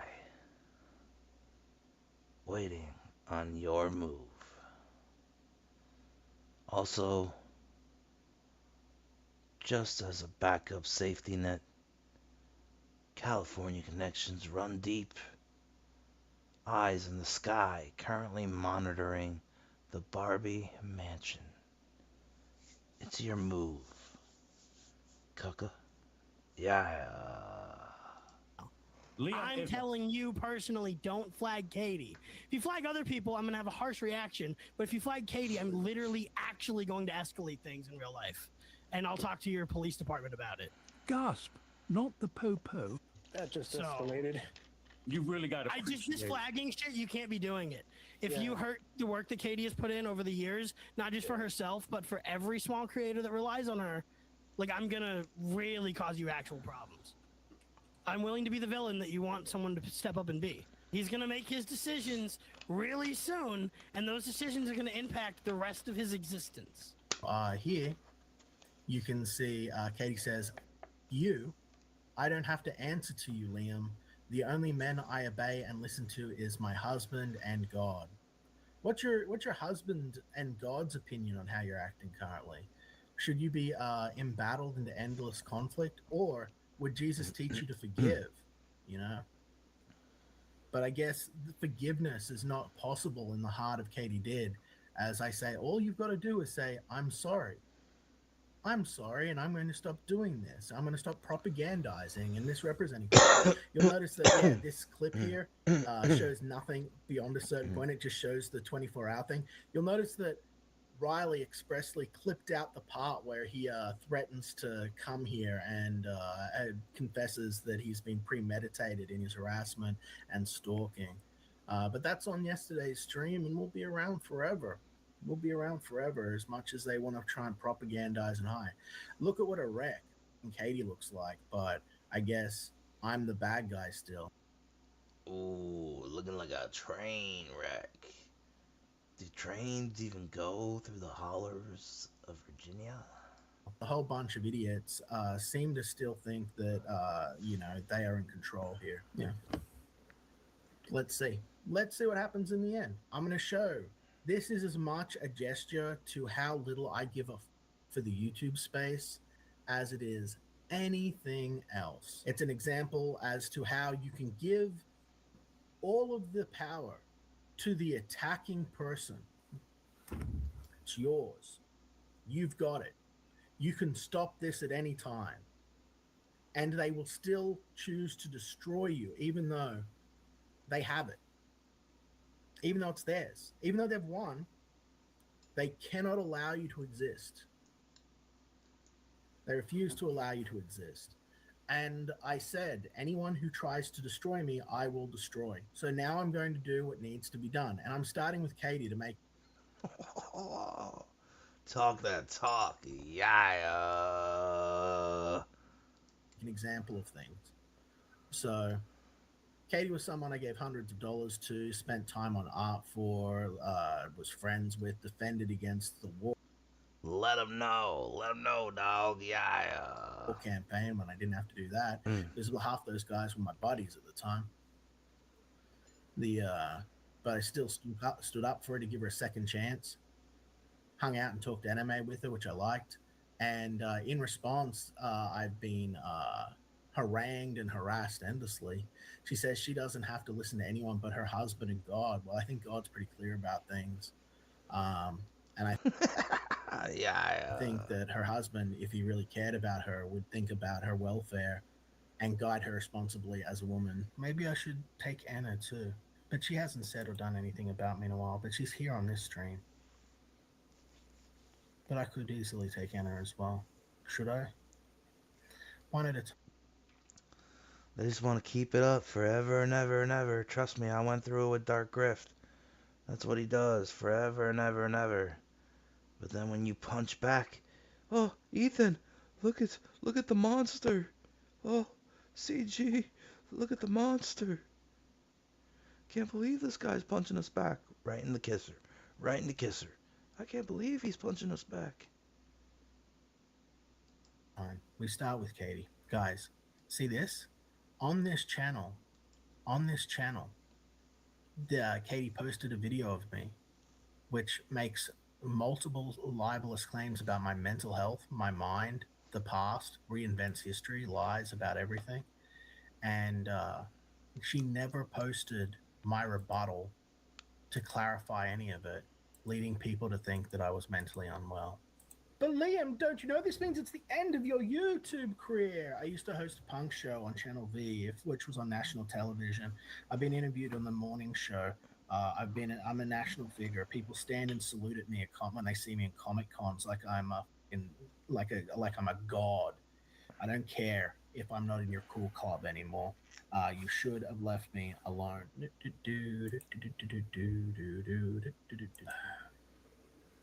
Boom. Next, you can do this too. You can do this too. You can report these things as well. You can go and strip all of this away. If you believe in Liam, you have the power to strike. You can go to a channel and say, this video is a violation. Yeah. It is meant to intimidate or coerce or otherwise harass poor Liam Gray, who is repeatedly asked to be left alone. Sand to the eyes, kick to the balls, face first in your own trap, lose everything. Your soul better belong to Jesus, because your ass belongs to Liam. Oh no. Yeah. Oh no. Whoa, buddy, as they say on the internet. That's the thing they say now, right? That's what all the kids are saying today. You know what else? I'm going to put all of this through the E-Safety Commission as well, along with everything else. So even if it takes YouTube a little while to notice it by going through this measure, there will be actual people on this side of the internet working on it. She's going to back it all up in Rumble and stream on Rumble over there and talk about what a piece of human garbage I am. That's okay. So long as my employers and my family aren't finding this when they're going to YouTube, that makes me just fine. That's just fine. You can have Rumble. I will allow you to exist in Rumble, you know. But here's another one. Here we go. Boom. Dropping it in there. Here it goes. Nuke. Drink. Boom. Oh, the dopamine. Oh, this is what I lived for. Oh, my every moment is just pleasure from striking. Oh, I'm striking out. Oh, I'm coping so hard. I'm coping and seething. Drink. You guys have got to try this. This is a rush. Oh, destroying people's careers. Oh, feels so good, man. Why didn't I do this before? Oh, it's better than sex. They're upset that I talk trash about my wife. I talk trash to my wife, apparently. Yeah. Guys, I don't need it, though. I've got channel strength. Feels so good on my skin. Katie did's channel. Katie did's Ko-Fi money. Feels so good on my skin. Yeah. Strikes now. Oh, the power. Ultimate power. I can silence anyone. This is the driving force that motivates everything I do. The ability to silence people so I don't have to hear them. So I can hide in a hug box. This is it. Oh, it feels so good. You know why I know that I'm doing the right thing here? Contrary to what everyone sort of says and thinks and constantly tries to sort of force on me. One, when I said, God, strike me dead if I was wrong earlier, one, I'm still here. You know, thank you, Jesus, for your mercy and your kindness, your compassion. And two, you know, I would have been dead at the river if God didn't want me here. So I think what I'm doing is the right thing. I think that God is like, Liam, you must cleanse Comicsgate with holy fire. Yeah. So that only the strongest and most noble of heart survive. And burn it all down. From the ashes will rise the glacier and the ice age. Will reform the fires into rock solid foundation. The infinite Spurgs, who through tantrums over apples can be brought to bear against their own influence. Like, An apple a day keeps the cucking away. Can be forced to face their own impotence and dicklessness. They're all gonna hate you. Oh, they didn't stand with me. So what good are they? Let me just explain the power dynamics I was talking about earlier. If I'm funding your book in excess of usually around $500 plus my base support from my backers, if I'm buying your original artwork or your covers or whatever it is that I'm doing, and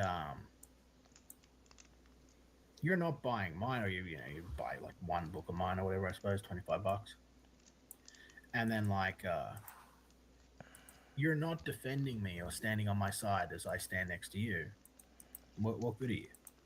You're just someone that I'm giving free money to. Where's the movement? Where's the solidarity? Where's the movement and where's the solidarity? You can watch people threaten my children and the security and safety and welfare of my home and look the other way. Not my problem. We don't care. No one cares, Liam. Cool. And it goes. Here it goes. Here comes Big Boy. Boo! Drink. Yeah. Boom! I'm in the process of removing what is fundamentally a clip and promotional channel via one Katie Did,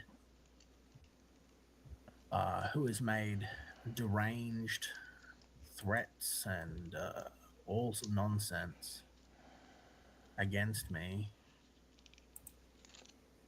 and refuses to apologize or agree to stop going to other communities outside of the comic book space to try to cause me trouble. And you too have the power to report these heinous and criminal accusations that have repeatedly been made against me with no legal repercussion or defense or ability for me to combat for the last 7 years. You have that power too. What is I got an email. What did it say? Harassment and cyberbullying. The Legend of Liam Gray. Oh, she cut out.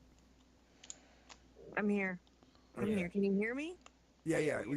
We got up to the harassment and bullying. Cyberbullying community guideline strike from the Liam Gray Ministry of Dude. The Legend of Liam Gray.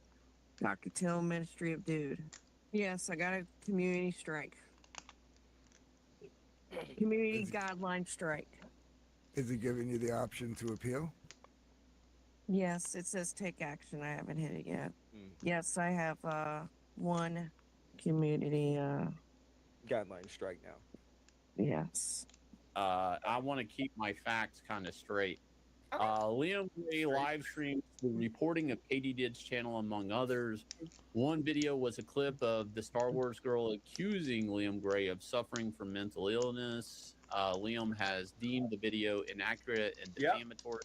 I disavow Liam having any such illness. Liam Gray catches the eye of Bearing Bear currently with 585,000 subscribers. Right. Like, why would this guy with over 500,000 subscribers, did you go scorched earth? Right. Wow. Thank you. I don't even know who Bearing Bear is. Who's Bearing Bear? I don't know. Chat, who is Bearing Bear?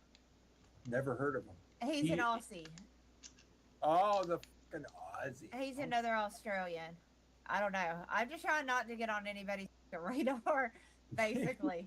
I don't want to fight with these people because they're the cast of characters are a little cray, and I really don't have time to fight with I mean, I've already got Gray after me. I got the two Queef sisters after me.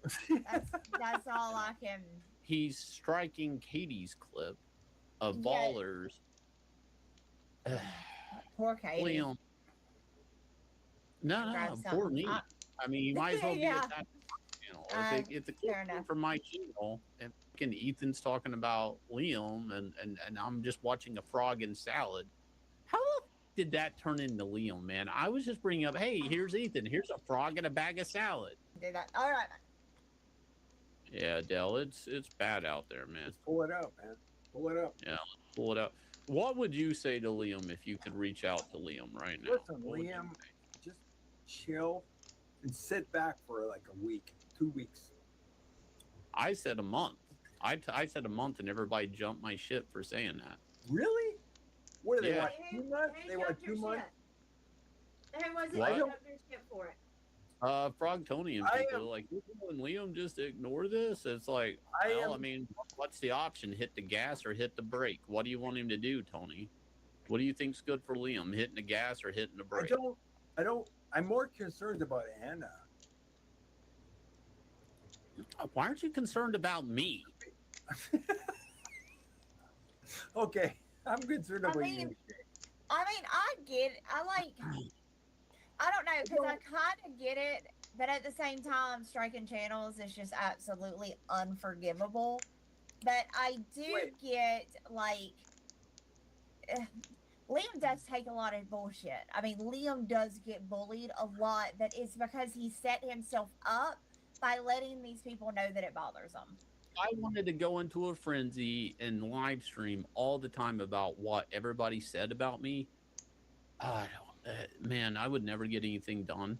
And two, like, you know, I mean, what would my live streams be like? It's like, what type of audience have I cultivated? Are people egging me on to go into crazy mode? I do have a feeling that Elisa Clips is going to start with my ultimatum to Riley rather than what it is in response to.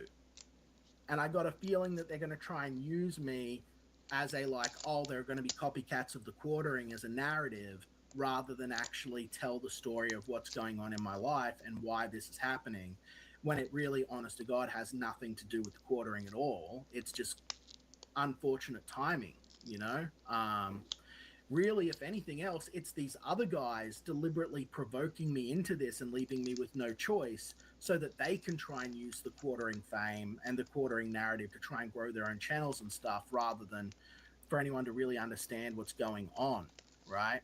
I've said I don't care about trying to get along with anyone anymore, so I'm not willing to be their victim anymore. I've said I'm pushing back, and that's what these strikes are about. That's what the flagging's about, you know? It's like, yeah, I'm not going to let you just lie to everyone about me and make everyone hate me when, like, you know, it's ridiculous, right? There's enough reasons to hate me as it is without falsifying things, you know? Presenting things out of context or clips, you know? I should have done it a while ago, but I was trying to, I didn't want to strike anyone. And everyone kept accusing me of striking everyone, and I just said I don't want to actually be what they said I was, you know what I mean? So I tried everything else. The hard part about all of this stuff, right, that I've tried to talk about, and, like, you know, everyone just sort of enjoys the pain of, I guess, is like, they're like, we can't protect you. All we can do is react. All we can do is respond when they send people to your house or whatever the fuck's going on, right? So, like, that's it. You know, these people are, like, posting, like, all sorts of crazy stuff and hiring people and all sorts. And, it's been going on for like 7 years, and it's Machiavellian, really. But this might just be, we'll see how it goes, you know. But things aren't what they seem. Just do what the police say. That's the only thing I can do. Do what YouTube tells me to do. By the way, YouTube told me to strike these people, by the way. My YouTube representative told me that's what I need to do, to go and file all of this stuff. My YouTube representative explicitly said, you probably should have done this a long time ago, Liam. And I said, yeah, a lot of people keep saying that to me. But hey, you know, I guess if they want to frame it as, like, you know, just like was framed there, where it's like, oh, you're making fun of me or whatever, and they're not actually detail the lists of actual grievances of what's going on. This has been my life, and this is one of the biggest stories that I know. Like trying to force someone to be Dragon Lord, you know what I mean? And when they've got when they've got their own home, they're successful, they've got their own family, through pure gaslighting and rug pulling and gay opping, taking moments of someone's life and trying to present that as the whole thing and insanity. After seeing the Bearing video, I'm basically just a bit concerned, is what I've said. I just, as a genuine point of worry, because so much of this is a matter of misinformation. If these guys can fool an even larger group of people into saying that nothing is happening, they'll have an even bigger blanket and they'll be even further emboldened. And if that's the case, then I'm going to have to ramp up moving from 3 months to much sooner. I'm going to have to get out of this house, like straight away, because they'll use it to they'll send more people here sooner if they think that there's nothing. I already am dealing with whatever Riley's going to pull out of his gay ass. I don't want to have to deal with more lunatics trying to bust up the house or anything, going through the trash again. I just want to live in peace. Fucking hell. Evil people, man. Evil people. Actually, I only flagged one channel, but I am going to be flagging many channels. I'm going to be flagging Cynic and the church. I'm going to be flagging other people. I'm not going to go hugely into it here in a big speech. This is as much as you're going to get, Jim. And I'm doing this because these people have been trying to destroy my life and are working with a literal conspiracy of psychopaths and are threatening to murder my children, are telling everyone that I'm a child abuser, that I am abusing my wife, that are lying about my whole life and going around and basically punishing anyone who has any contact with me.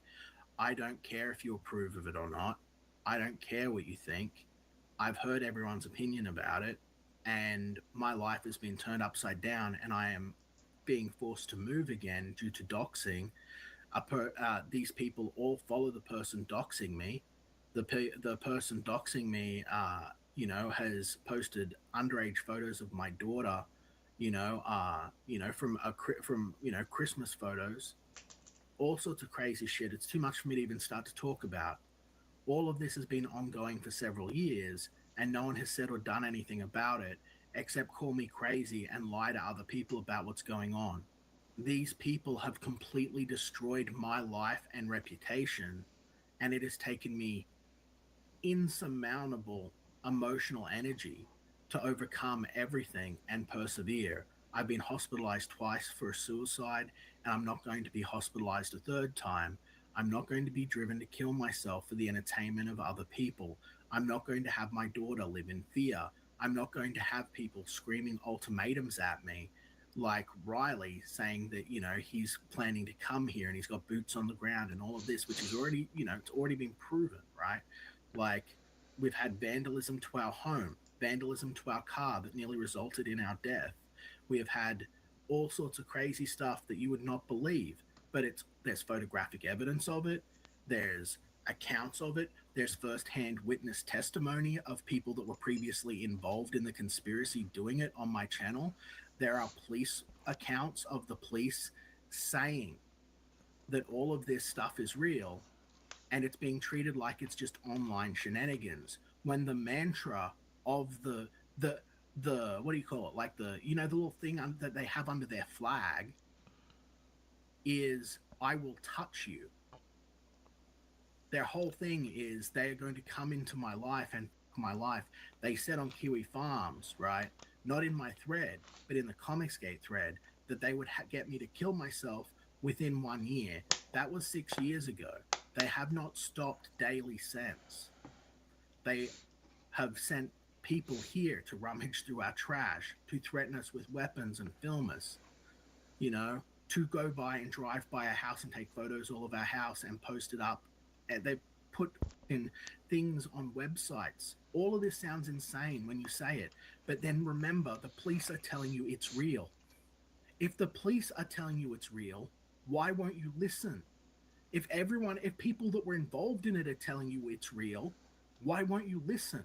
Why won't anyone listen? And they just want to treat it like, oh, it's just people making fun. But that's not it. It's the backroom stuff. It's the real life stuff. It's the like, hey, what are we going to do to destroy Liam's peace of mind today? What are we going to do to destroy this guy? What are we going to do to get at him? And they're not beyond going after people's little girls or anything, right? They don't care about any of that. They just want to see me dead, actually see me dead. And they want to cover up that they were complicit in this. I have been filing police reports. That's all we've been doing, you know? I have to go to the week. This is the thing that everyone wants to make fun of, right? I have to go to the police station once a week to get an update on everything that's going on. Not just to report what's happening, but I do have to report when there are threats against my kids and stuff. By law, I have to do so. You know, it's negligent. Like when they were going, oh, it's 12 hours, when they're given windows and stuff like that, I have to tell the police. They have to, file reports so that so action can be taken, right? Because this is involving kids and pets and it's not just people being trolls on the internet. It's not just people being trolls on the internet, man. It's not like it was in the days of the commentary community or anything like that. Like, this is psycho shit. This is life ruination shit. You know, you got big influencers that came up when I did who were trying to keep me down and cover up their involvement in it and how they contribute to it. But you can just go out and look at this stuff. Look at what's actually being struck, for a starter. You know, the videos with Anna going on about, my first interactions with Liam, that's entirely fabricated. Like, that's not how we met. That's not true in any way. That's an entire fiction. Me naming my kid after her dead sister, that's ridiculous. Me mocking or making fun of her dead sister, no one's posted a single screenshot of evidence that I have ever done that, ever. Not a video, not a screenshot, not a Twitter thing. And I've had people documenting my every word and movement like I was Chris Chan for 5 or 6 years now. And none of that evidence is out there because it never happened, because that's not who I am. But that's who everyone thinks I am. And I'm in a spiral right now, and I've got to pull out of it. There's only the terms of service function to go on. That's all I can do. Yeah. I made multiple reports to the police. So, with these numbers, are the people that look them up going to be able to see the location of my property that people went to, or how's the only people that can see that information is us. Okay. No one else can look at it. No one else can ask for this information. Okay. Okay. You can ask for the information because you are the person involved in it. If I share these numbers or whatever, can other people use them that are not me, or can I use them to verify how does this work? Look, if you want proper details of all the incidents that have occurred, yeah, I'll write it on here. Yeah. You need to go to the Freedom of Information. Okay. GIPA is what they call it, and make an application. Yeah. And can you confirm from what you looked at on the records that there were multiple instances of people being sent to my house and my residence? Absolutely. Yeah. So yeah, you can. I can confirm that. And, okay. And yeah. so what I've done. And as you can see here, this is a police officer. You can see her badge. I don't want her to be harassed or bothered. And I'll take that. So this is what I've done for you. This is to say that's the date that you've attended Grafton Police Station. Yeah. We're out the front of Grafton Police Station. Yep. Okay, that's the date you've attended and asked for this information. Yep. I've also am referring you to the Freedom of Information, where you can make an online application to receive copies of these reports. Okay. Okay. Does cost a little bit of money, okay, but you can make that application yourself and get the actual copies of them. Okay, so what I've done, so from the 1st of January 2025, yep, I've only gone back until 2022. Okay. But if it has gone on longer than that, you can make further application for those. Okay. And these are the report numbers that have 1, been... 2, 3, 4, 5, 6. So there's 7 reports there so far. And this one here has 2 dates. Yeah. Okay. There may be more than that. Yeah. But it might take me some time to go through. Yeah, okay? But I that's understand. a start for This you. should be sufficient, and if this isn't enough for people, I give up. You know what I mean? But Yeah, you know what? I think you don't need to justify yourself to anyone. yeah. And I think if people don't believe you, then that's their problem. Yeah, and I would Alright. think the same thing if I wasn't being dogpiled by so many hundreds of people that just think I'm a fraud all the time, and all the stuff that's happened. You know, I don't know if you saw about the poison and the death threats and all of that stuff that happened on there as Yeah, well. it's extensive, but you know, it obviously goes back quite some time. But that's a start for you. Yeah. Like I said, if you do need more information, you can get that from Freedom of So, Information. well, okay? don't say that, but thank you very much. No, that's I okay. greatly appreciate what you've done for me today. I was pretty upset when I came in. No, that's okay. And it's just, this has been building up, and I just got over a severe case of vertigo and everything, and then I just got hit with this. Then they were saying that I wasn't coming down to the police station out of because I was lying or hiding, as opposed to the fact I've been sick and at home, and it's been Christmas, you know what I mean? No, and I can confirm you're definitely at the police station. Yeah, thank you very much. All right, Have no a worries. lovely evening, Yeah, and you I'm too. sorry for troubling you. Okay, drive safe. Thank you. Well, there you go. I hope you heard all of that. That's the best you're going to get. I'll maybe do this FIFA thing or whatever it is, but I don't know. We'll see. I'll show these numbers when I know they're safe to show. But I guess I could have hired an actor. Guys. Maybe it was all pretend. Maybe I'm Mysterio and I made fucking illusions about it, huh? Maybe it's just fucking pretend. Yeah. Heartless people. Talk that shit to these evil motherfuckers. Uh-huh. Yeah. Koala King, Orange Tyrant, Unbreakable, Limu, yeah. Hurting animals, hurting my fucking kids, hurting my family, hurting me, because you get some weird perverse fucking thrill out of it. Guess what? Your triangle's fucking dead, right? Get off his cock, you necrophiliac sons of bitches. Your triangle's dead. The fucking shit is over. You've got your fucking evidence. There you go. Let's see tomorrow I'll wake up and it'll be worse, just like you fucking wanted, and you'll have more content for your channels. But there you go. Let's see some changes, huh? How about someone just says sorry? Yeah, right? I'm a liar. I'm making it up. Like everything else, right? Thanks. That's the end of the stream. Yeah. I'm Anthony Constantino, and I'm not a politician. I'm a bit. I don't give a fuck what you are. Yeah. Alright, I'm taking intermission, and when I come back, probably do some gaming, read some comic books.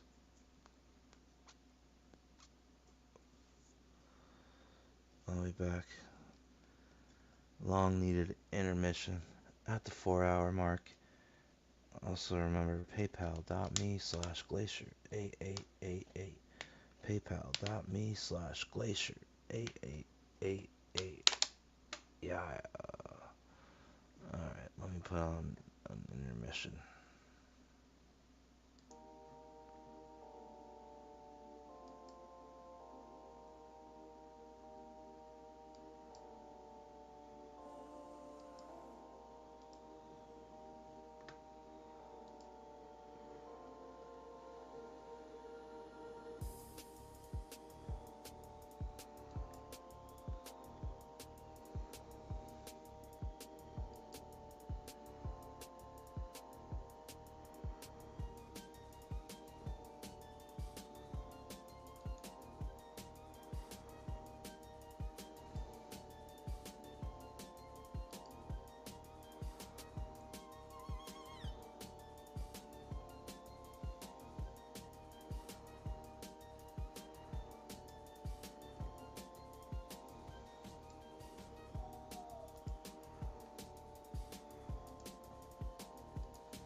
Every culture gave you the same instruction. Rise above, walk away, be the bigger man. Watch what happens to the men who actually followed it. They get spoken over at dinner tables, passed over for promotions, quietly cheated on by people who no longer fear losing them, stepped on by colleagues who calculated years ago that there would be no cost for it. The men who actually shaped history, the Medici, the Augustuses, the Richelieus, understood something the therapeutic age tried to bury. Disrespect unanswered is not peace. It is a down payment on your own destruction. The powerful never ignored disrespect. They answered almost every meaningful instance of it, just never when you would expect, never how you would expect, often in ways an untrained observer would fail to recognize as a response at all. What looked like silence was almost always a surgical reply. Tonight, we take that reply apart. There is a line of research the self-help industry does not want you to read. Published in Psychological Science, studies on status threat and dominant response behavior documented something grim about human hierarchies. When a status threat goes unanswered, a casual insult in front of peers, a small cut treated as nothing, the observers do not interpret the silence as maturity. Their unconscious reads it as submission. Their treatment of you shifts immediately, imperceptibly, downward. And once it shifts, it rarely comes back. That is the biological reality underneath every political, romantic, and professional dynamic you have ever been in. Humans never stopped being primates. A primate who does not answer a status probe is coded beneath conscious thought as prey. Machiavelli understood this 500 years before a journal existed to measure it.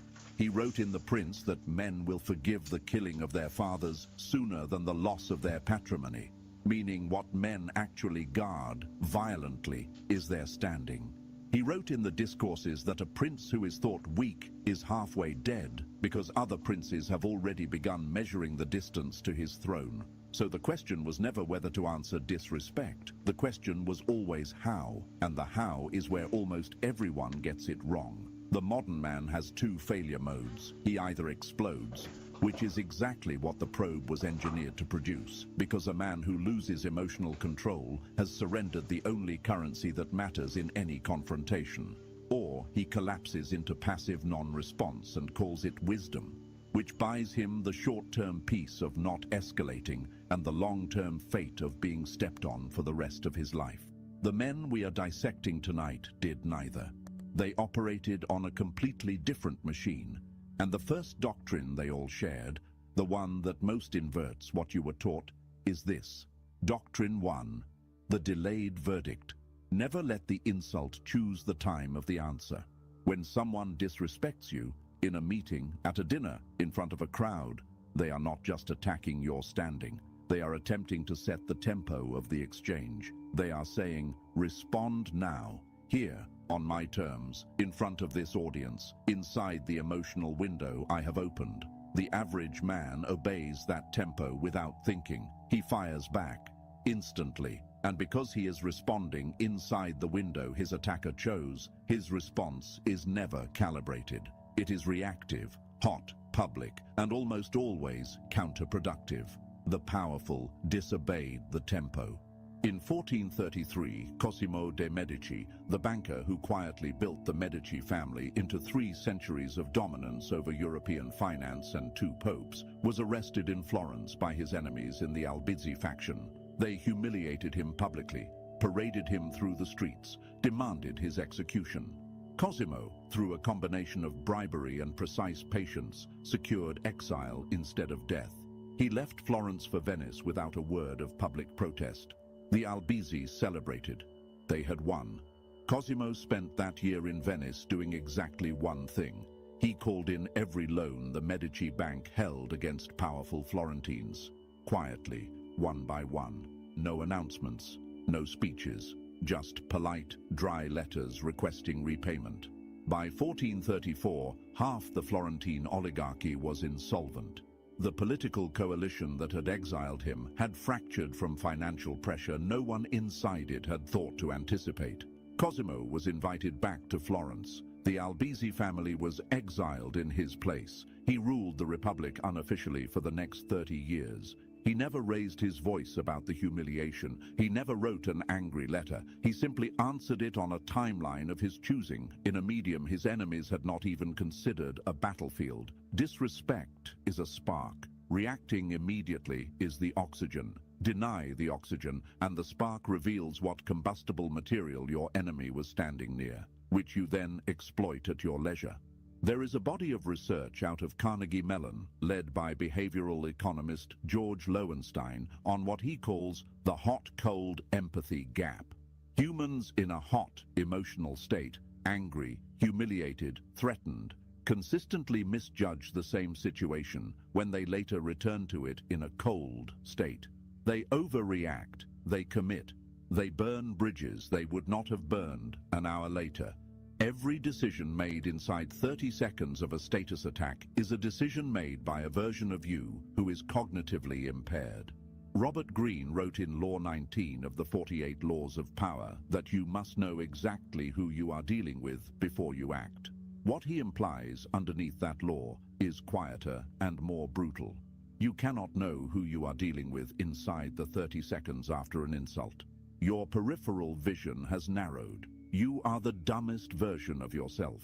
The answer you give in that state will be the answer of an animal, not an operator.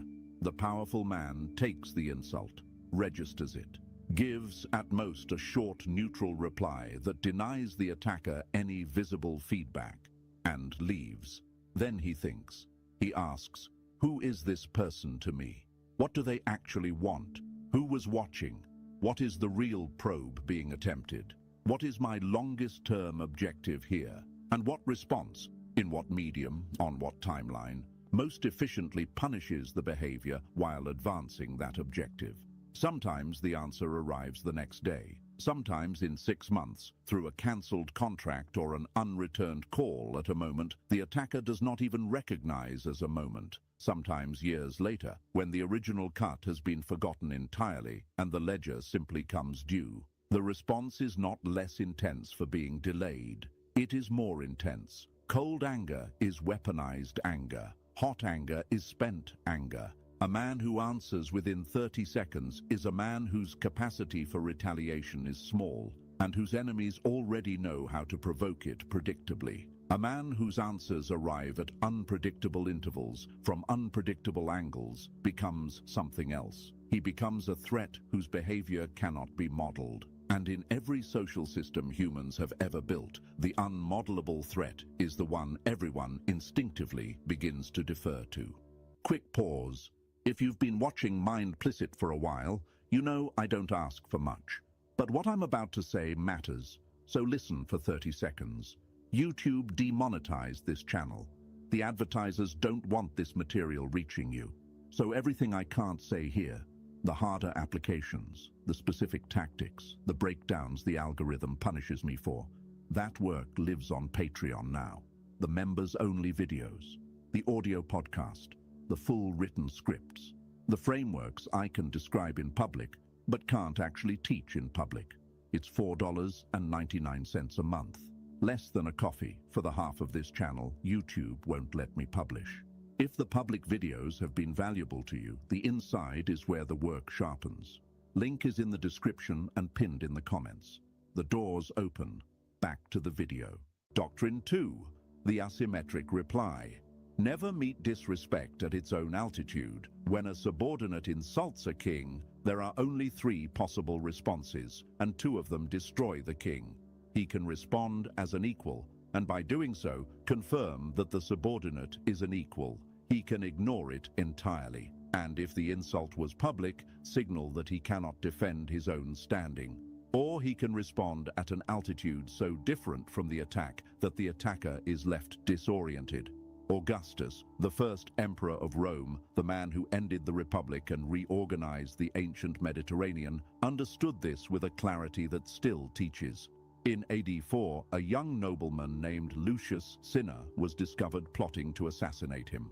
Augustus had the evidence. He had the names. He had the legal standing to have Cinna tortured and killed, and no one in the Senate would have blinked.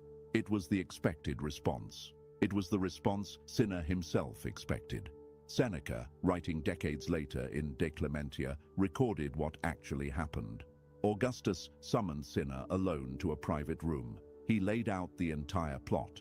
Every name, every location, every date, every piece of evidence. He let Cinna understand precisely that he knew everything. He let Cinna understand the full weight of his own guilt. And then he said calmly, "I gave you your life once, Cinna, when you were a captured enemy of mine in the Civil War. I give it to you again today as a conspirator. From this day forward, let there be friendship between us."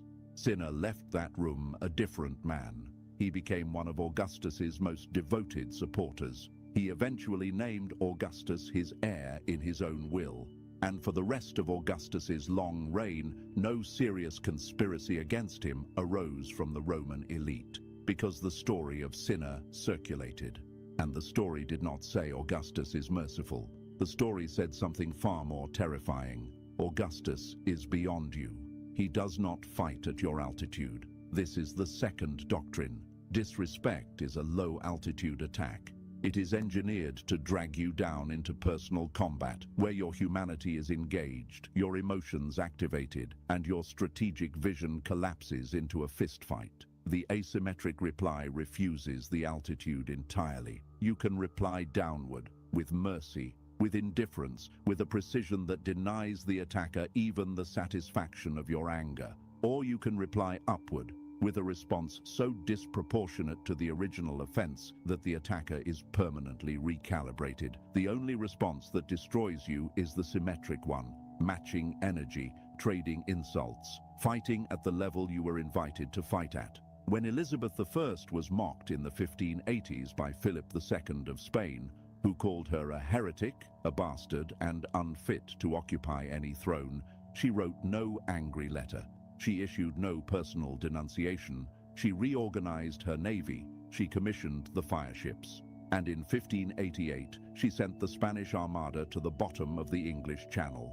Her reply was not to the words. It was to the worldview behind the words. And it was so asymmetric that the insult was not repeated by another European monarch for a generation. The principle underneath all of this: when someone insults you, they are not just uttering a sentence. They are making a claim about the structure of reality between the two of you. The claim is, I can do this to him, and there is no cost. Your job is not to argue with the sentence. Your job is to rewrite the structure. The structural response can be loud, Elizabeth's fleet. It can be silent, Augustus's mercy that purchased a lifelong asset. What it cannot be is symmetric. The moment you meet disrespect at its altitude, you have conceded that the altitude is legitimate. Most men spend their lives fighting symmetric battles. They win some, they lose some, and they never understand why. Despite all the small victories, their actual standing never rises. It does not rise because every symmetric fight ratifies the one thing they should be refusing to acknowledge, that their opponent had the standing to open the fight in the first place. Something shifts now, because everything said so far assumes you are responding to a single aggressor in a single moment. But no powerful man in history has ever operated that narrowly. And here is where the psychology turns genuinely dark. Doctrine 3, the audience, not the attacker. Every act of disrespect you receive is happening in front of an audience, even when no one else is in the room, because the attacker will tell people, will remember the moment himself, will calibrate his future behavior based on what happened. The audience is always present, and the audience is who you are actually answering. Lyndon Baines Johnson, the 36th President of the United States, arguably the most terrifying political operator of 20th century America, understood this at a level his rivals never caught up to. Biographer Robert Caro documented what Senate staffers came to call the Johnson treatment. When a senator disrespected Johnson, ignored his calls, voted against a critical bill, briefed against him to a reporter, Johnson did not call the senator. He did not confront him publicly. He did not rage. Over the following weeks, he found 3 or 4 small items that senator needed from the federal government: a post office in his home district, a defense contract for a factory back home, a minor appointment, and he killed them quietly, through back channels, with nothing ever directly directly traceable to him. The senator noticed. Of course he noticed. But more importantly, the other senators noticed. And within a single congressional session, Johnson had established a reputation that made direct disrespect of him structurally rare. Not because men liked him, because the cost had been made unforgettably clear. He was not punishing the attacker. He was pricing the behavior for everyone watching. This is the third doctrine, and it is the one the therapeutic age is least equipped to accept. You are not a private citizen when you are disrespected. You are a market maker. Every response you give or fail to give sets the price at which your social standing can be attacked in the future. If the price is zero, the attacks will be constant. If the price is high enough, well calibrated and unpredictable, the attacks will approach zero without you ever having to fight again. Work cited by the Harvard Business Review, drawing on interviews with senior executives, found a counterintuitive pattern among the most feared figures in corporate leadership. They are not the ones who shout. They are not the ones with short tempers. They are the ones whose retaliation is quiet, delayed, and precisely proportioned to the offense, but who, crucially, never retaliate symmetrically, never tit for tat, always with an asymmetry that signals, I have decided this cost you more than you took from me, and you will never know in advance where or when the cost will be levied. That asymmetry terrifies people. Tit for tat is negotiable. Asymmetric retaliation is not. And unnegotiable cost is what builds the structural quiet around a powerful man. A quiet his colleagues misread as being respected, when in fact it is being feared at a frequency low enough that no one notices they are afraid. Nassim Taleb writes in Skin in the Game that the people who are most disrespected in any social system are the people who cannot hurt you. The people who are most respected are the people who can. That is not a moral statement. It is a description of how primates have always organized themselves. The respect you are offered is, in almost every case, a direct function of the believable cost of your retaliation. The Machiavellian operator does not argue with this reality. He does not moralize about it. He prices himself correctly, and once correctly priced, he almost never has to retaliate again. The price does the work for him. Doctrine 4, never explain. There is one mistake the powerful almost never made after answering disrespect. It is the mistake I said we would return to. Here it is. They never explained. When Cardinal Richelieu destroyed an enemy at the French court, and across 2 decades as Louis XIII's chief minister, he destroyed many. He did not publish pamphlets justifying the action. He did not write letters to friends explaining his reasoning. He did not defend himself to contemporary historians. He acted. And he let the action stand alone, unaccompanied by explanation, like a monument that did not require a caption. This is the detail most modern men cannot accept. The modern man, after taking an action, feels a desperate need to tell everyone why the action was correct. He wants to be understood. He wants to be seen as fair. He wants the record to show that he was provoked, that his response was proportionate, that his reasoning was sound. Every sentence of that explanation is a confession. An action that requires explanation has already lost its power. The explanation says, I am not certain this was right. I am seeking validation. Your opinion of my behavior matters enough for me to justify it to you. I am, at some level, still in the market for your approval. The powerful man does not enter that market. When Cardinal Mazarin, Richelieu's successor, the architect of French dominance in Europe after the 30 Years' War, was asked late in life why he had spared certain enemies and destroyed others, his answer was a shrug and a change of subject. He refused to explain. Not because he had no reasons. He had reasons for every move, meticulous ones, recorded in the private memoranda that historians still dissect. But because explaining would have suggested his reasons were subject to review. A king does not submit his reasoning for approval. He reasons, he acts, he remains. There is a psychological mechanism underneath this that is quietly devastating once you see it. When you explain your actions, you invite others to judge them. The moment they are invited to judge, they assume they have the standing to judge. The moment they assume that you have handed them the very authority you were trying to defend against. You have, in the act of defending yourself, confirmed that your behavior is accountable to their opinion. The unexplained action is sovereign. It does not submit for review. It does not argue its case. It simply occurred, and the world is now obligated to adapt to it. This is why the most feared men in history were also the most silent about their reasoning. Not because they were stoic mystics, because they had understood that explanation is itself a form of submission. The need to be understood is the last remaining string the crowd holds over you. Cut it, and you become something the crowd has no remaining grip on. Watch what happens in your own life when you stop explaining yourself. Watch the moment someone asks why you made a decision and you do not fill the silence with justification. You give a short, neutral answer because it was the right call, and you stop. You do not elaborate. You do not defend. You do not soften. The room shifts. You can feel it shift.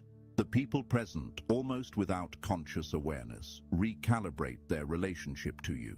Because a person who does not explain is a person whose behavior cannot be negotiated against. And a person whose behavior cannot be negotiated against is, in every hierarchy humans have ever built, the person who ends up near the top. So what is it? The calculation every powerful operator ran before answering disrespect. It has 4 variables. Once you see them, you will not answer an insult the same way again. First, the timeline. Not when the attacker wants the answer, when the answer is optimal. Second, the altitude. Never symmetric. Always above or beneath. Never at. Third, the audience. You are not responding to the attacker. You are setting the price of the behavior for everyone watching. Fourth, the silence afterward. Act.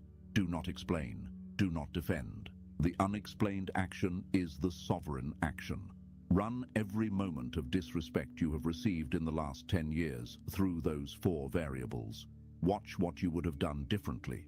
Watch the contracts you would have quietly cancelled, the calls you would not have returned, the dinners you would have left early from, the relationships you would have filed away rather than argued with. And notice something else. Notice how much of your life has been spent responding inside the 30-second window your attackers opened, at their altitude, to them rather than their audience, with an explanation attached that begged for their approval, even as you pretended to be angry. Most of the anger you have felt in your life was not anger at being disrespected. It was anger at having let yourself be dragged into responding on terms that were never yours to accept. The powerful men of history were not rage monsters. They were not stoic saints either. They were operators who had understood a single chilling thing. Every act of disrespect is an offered contract. The attacker is proposing terms. And your only real power, the only one that matters, is the power to refuse the terms entirely and write your own. That is what each of them did. Cosimo wrote his in the currency of debt. Augustus wrote his in the currency of mercy that felt like a blade. Elizabeth wrote hers in the timbers of the Spanish fleet.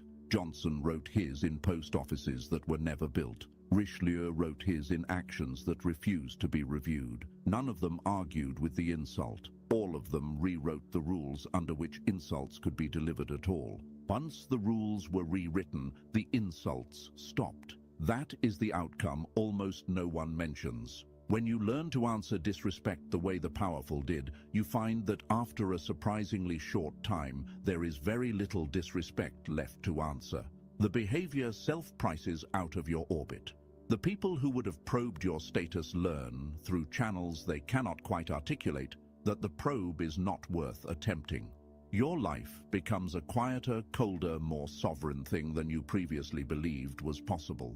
You stop being a man who handles disrespect well. You become a man whose presence makes disrespect unthinkable. That is the doctrine underneath all the doctrines. That is the lesson every Machiavellian operator left, encoded in his biography for anyone paying enough attention to find it. The therapeutic age told you to rise above it. Machiavelli told you to rewrite the altitude. Which instruction you follow will determine, more than almost anything else you do, the standing you will occupy at the end of your life. One last thing worth sitting with. The men you just met, Cosimo, Augustus, Elizabeth, Johnson, Richelieu were not born with this architecture. They built it, year by year, refusal by refusal. Each time they declined to answer symmetrically, the habit deepened. Each time they chose the delayed verdict over the hot reply, the identity solidified, until eventually the architecture was not something they had built, but something they were. You are constructing yours, too. Every interaction, every insult, every moment you choose to explain or not to explain, every time you respond inside someone else's tempo or refuse to. The question is not whether you are building it. The question is which direction. YouTube has demonetized this channel because material like this makes advertisers nervous. The algorithm is engineered to bury it, soften it, or nudge you toward content that sedates instead of sharpens. I am not sanitizing anything. I am moving in the opposite direction, and I need you in this with me. Click the link in the description and join me on Patreon for the members-only videos, the uncensored psychological breakdowns, and the material YouTube will not let me publish on this main feed. Most people watching this will close the tab and go back to being priced at 0. You are never most people.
Yeah, welcome back from intermission.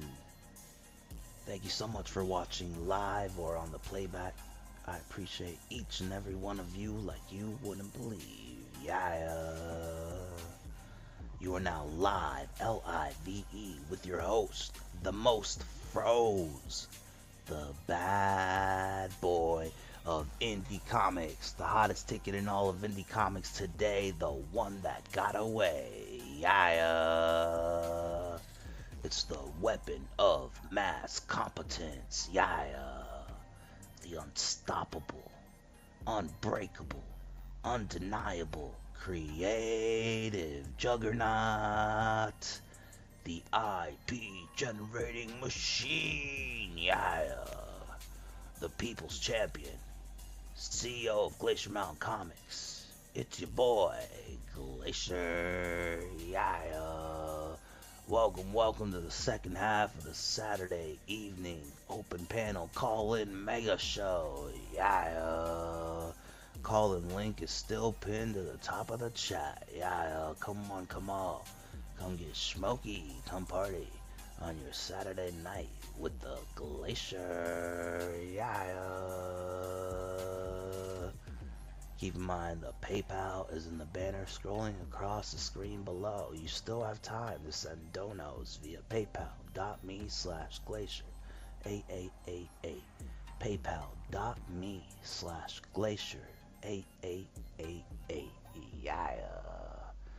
Alright. As we head over to David Finch, legendary artist David Finch, showing us how to actually study artists. And we're going to dive into Mike Mignola and his shadow work, as studied by David Finch, top YouTube artist in the game. This video is all about how to add shadows to figures. Best draw streams, best draw tutorials in the game of YouTube. David Finch, yeah, salute, brother. And since we're gonna get into Mike Mignola, it's only right that I tell you all about Mike Mignola only in a way that I can. Only in the way that I know how to explain. Yeah, it's Glacier, the hottest ticket in all of indie comics today. Yeah, let me break down Mike Mignola real quick. Yeah, Mike Mignola. This dude, he hails from Berkeley, California, but we're claiming his vibe in the New York streets. Yeah, you see, Mignola came up in the 80s. He was drawing for Marvel and DC, hustling on big titles, inking covers, putting in that work. Yeah, he was out here getting his reps in for like 10 years. Pencil game sturdy, pencil game strong. Yeah, pencil game super strong. But he was low key over that corporate superhero sauce. Yeah. Then came 93. 1993 came and he said, nah, I'm building my own shit. Yeah, talk that shit, Mike. Mignola let his nuts hang and he dropped Hellboy on Dark Horse. Big red demon boy raised by the government, fighting Nazis, folklore monsters, apocalypse vibes, Rasputin plots, all that spooky, shadowy folk horror pulp mixed with mad detailed ink and silhouettes. Yeah. And that Hellboy, ooh, that big red boy, that joint blew up. That shit sold like hotcakes worldwide. Yeah. He built a whole universe. BPRD. Yeah. Abe Sapien, Lobster Johnson, Witchfinder, Baltimore, Joe Gollum, all connected and all gas. Yeah.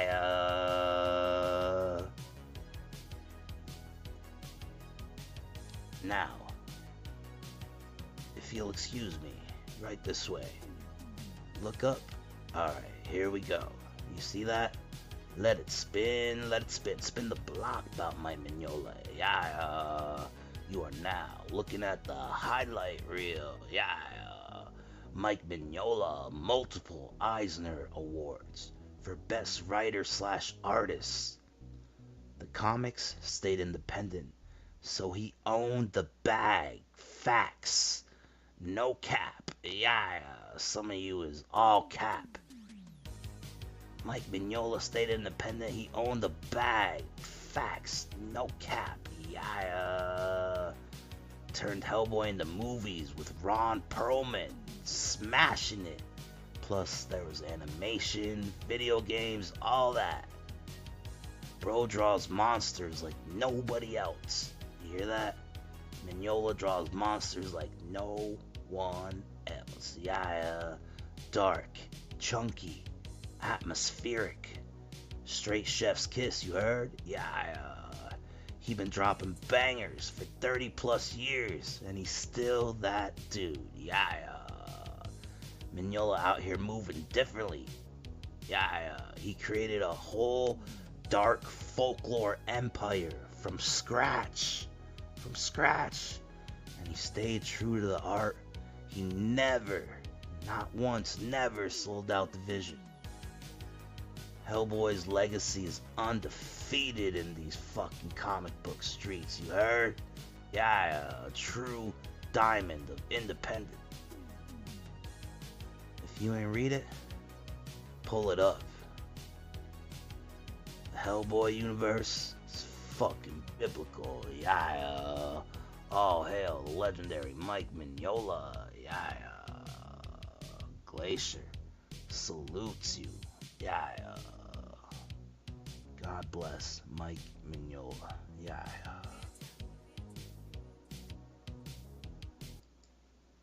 Now we're going to David Finch. David Finch's channel as he tells us how to properly study Mike Mignola. Yeah.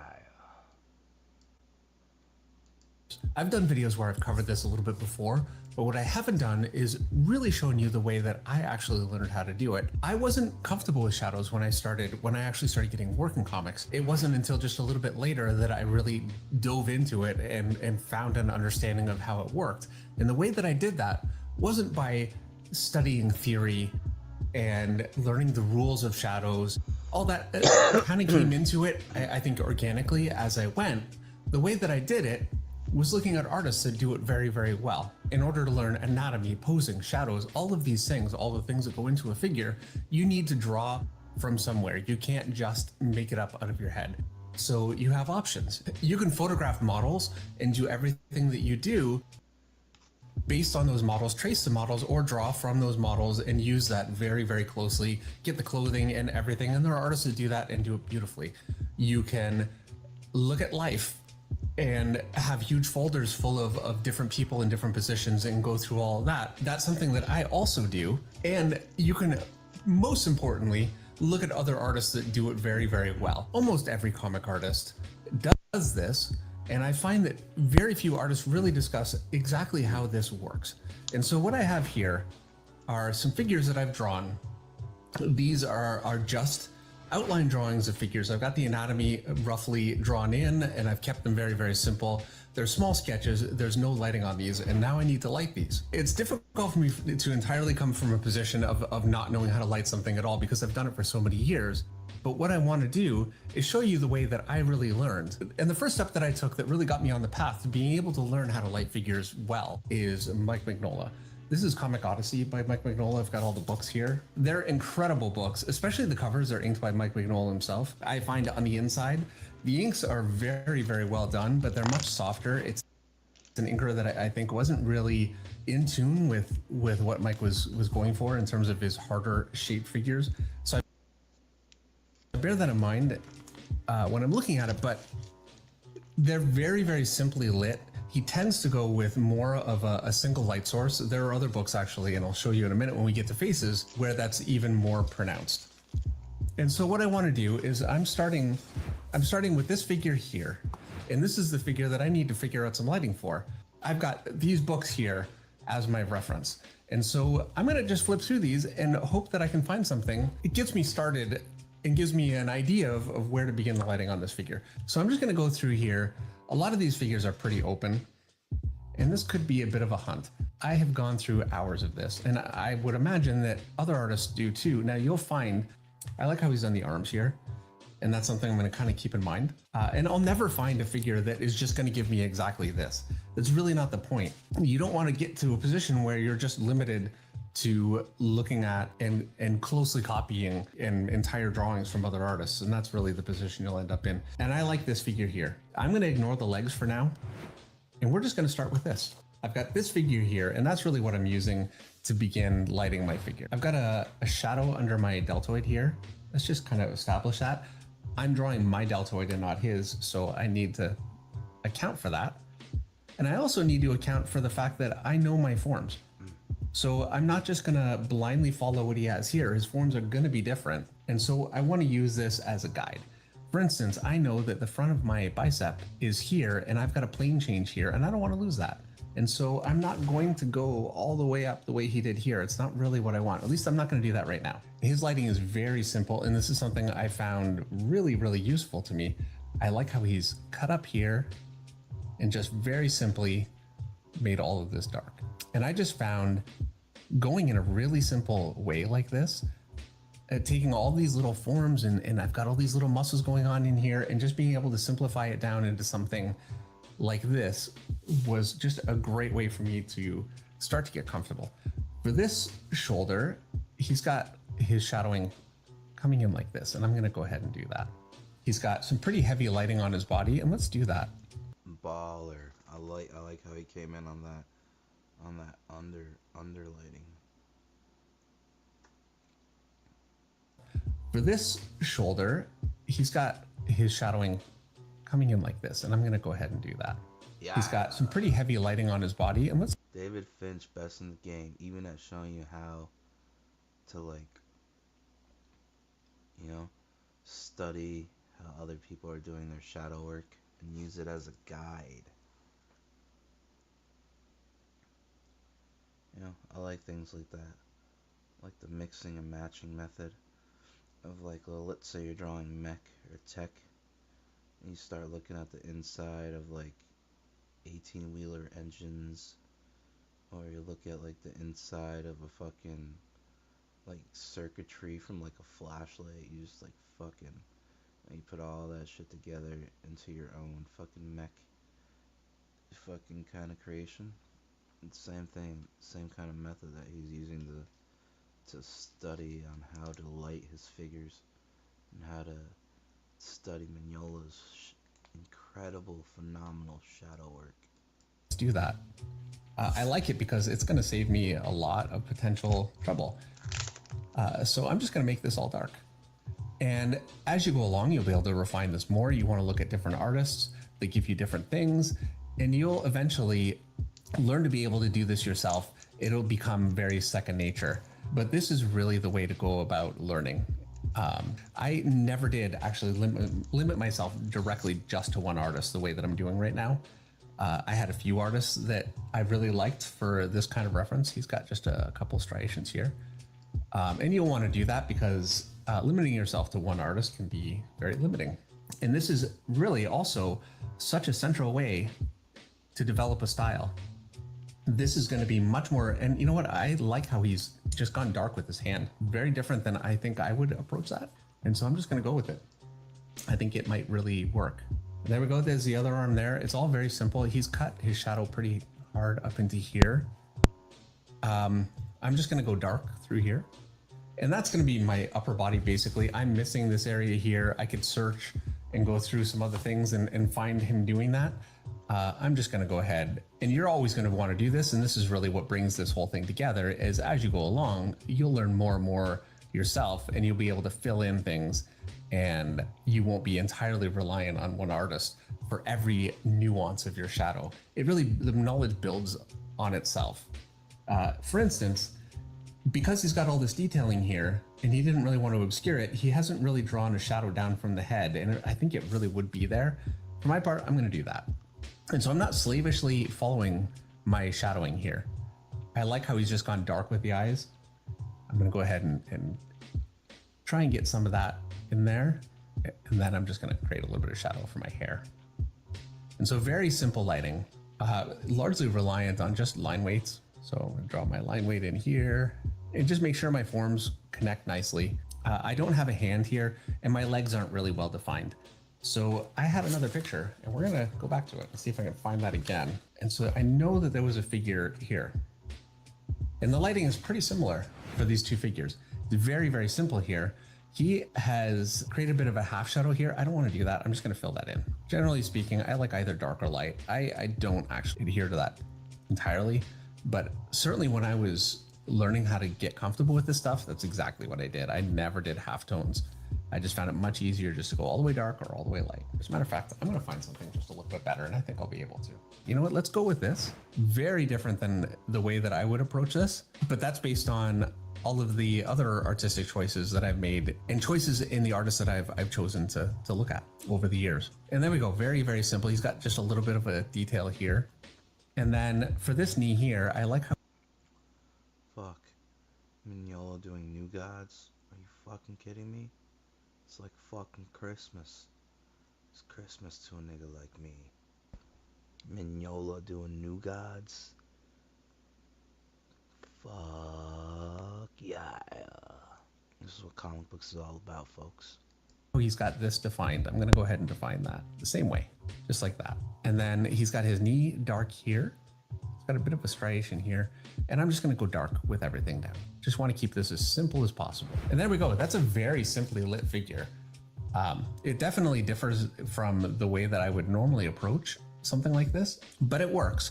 And we're going to move on to this figure next. And I'm just going to tell you, this figure here is largely based on this one here. And that's really because sitting down and trying to come up with a series of poses, I could be here forever thinking, okay, now what? And I had that there, and so I used it. But what I don't want to do is just use this as my reference because I feel like that would be cheating. I'm going to go with that and go ahead and look through and see if I can find something that's going to work for this one.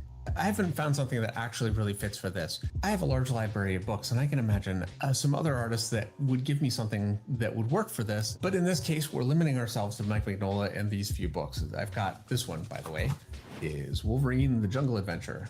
Incredible book. What I've got is this one right here, which I like, and I've got this one here.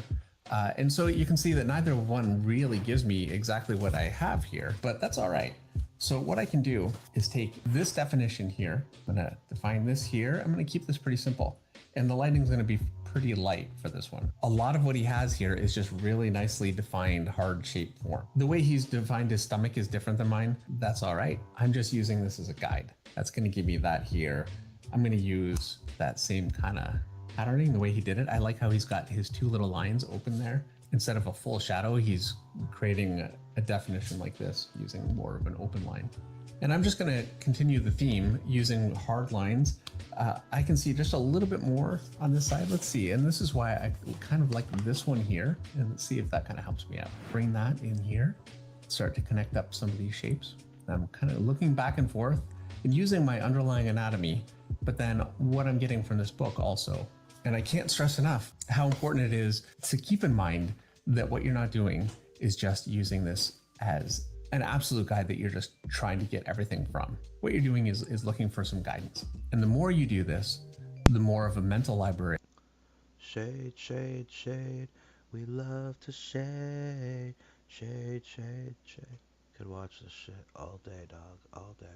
Yeah. You'll have just yourself. I like how he's got that here, but I think that this area here is going to work for me just a little bit better.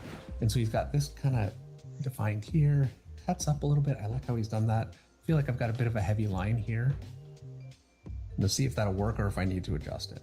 And so I'm taking a couple of different pictures and I'm trying to put them together into something that works. Cast a shadow under his arm here. Just a little definition here from his shoulder. I don't really have his arm. I'm gonna look through and see what I can find. So I've gone through this book and I found this figure here. The hand's really not gonna work, it's different, but I like how he's defined the arm and I'm gonna go ahead and do that. And again, I've got my underlying anatomy already. So I don't need to just be slavishly trying to copy what he has here. What I wanna do is just use it as a bit of a guide. And so that's gonna give me just some of that here. And now for his hand, in the interest of not being here all day, I'm sure I could find a hand in one of his books, but we're just gonna finish that off and move. And I will tell you right now that the way that I've learned how to draw hands like this, the way that I've learned how to do with lighting on all this stuff is from, at some point, finding something that I like, using this exact method and trying it and having it work for me, and then just remembering the technique that I used. Can I find a hand like that? I genuinely forgot just how painstaking this can be. But this is how you grow artistically. We're all guilty of the old one-trip wonder. And while bundling groceries can be quite the handful, bundling with Geico can save you hundreds. We've got this hand here, and I think that's gonna work pretty well. It's very, very simple. He's just got his fingers curled around, and beyond that, the curl of his fingers, he's got it just shadowed dark, which is how I would have done it. But that really is a result of looking at this kind of work. Here's another example here. It's never going to be one for one, but I do like how he's defined it. And I'm just going to do that and see how we go. Just got a heavy shadow here.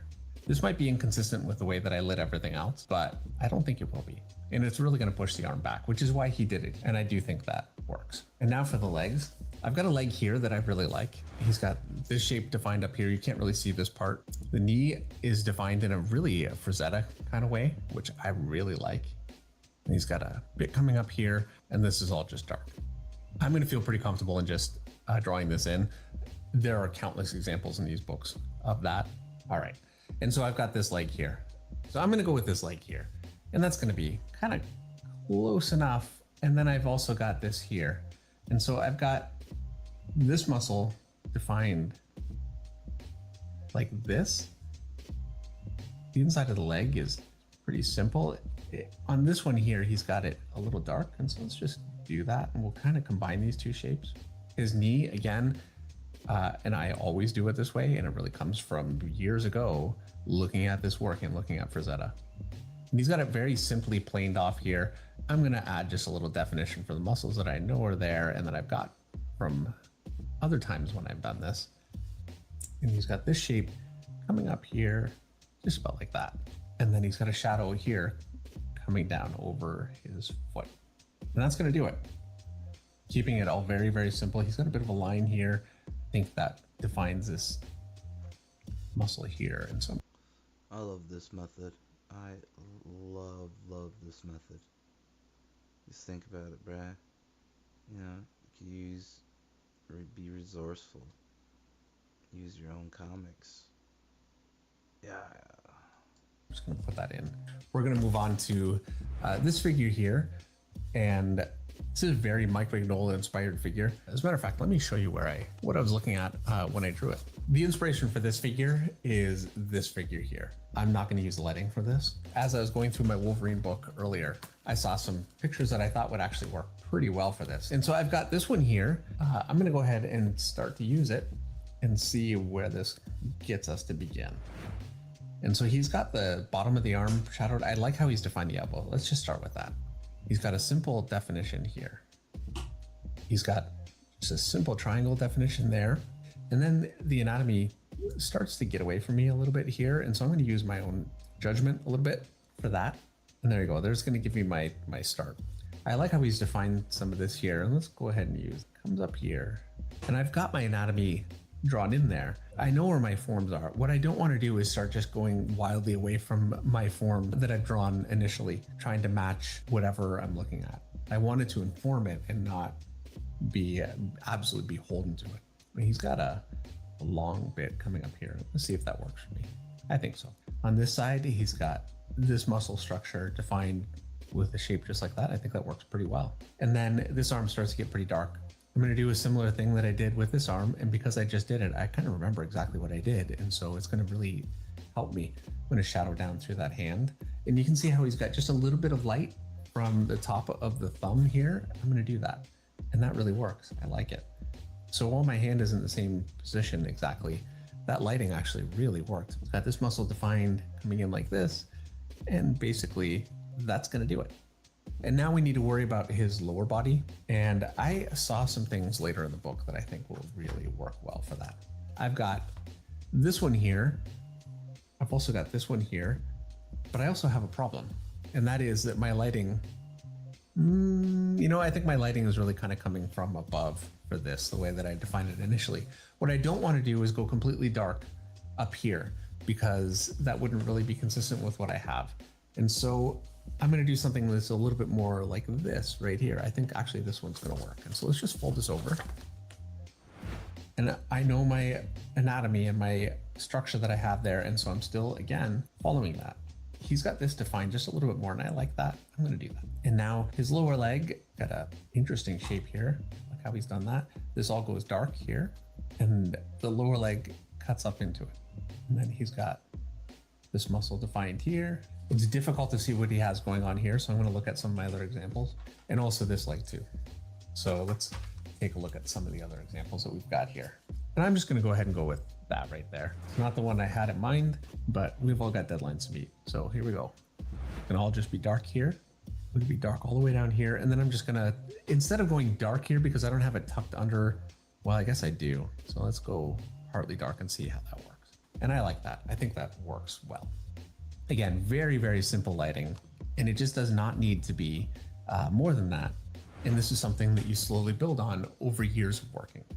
And lastly, we've got our female figure here. This is going to be a little more difficult with Mike Mignola. He doesn't draw as many women. We're going to see what we can do. I will just say, strictly speaking, I wouldn't look at Mike Mignola for this figure. I would look at some other sources, but I want to keep this video consistent. So we're going to see if we can find something that's going to work for us here. All right. So I've gone through quite a few pictures right now, and I'm really not finding quite what I'm looking for because he doesn't draw a lot of women, and I've limited myself to just these few books. Most of his women I'm finding are drawn more like this, where they're very, very open, and we're going to do that. What I'm going to do is just go very simple. And so this really won't change much at all. Just going to be a little bit of line weight. As a matter of fact, in a lot of my earlier work, I had a real tendency to shadow my male figures and really leave my female figures open. Even directly beside each other, I'd have this heavily shadowed male figure and a female figure done exactly like this, because I hadn't found artists that kind of got me on the path. It's always a journey, but I'm keeping it very simple. He's got just a little bit of an overhang here. I'm going to do that. What I don't want to do is start going wildly outside of my skill set and trying lighting that is just going to be a problem.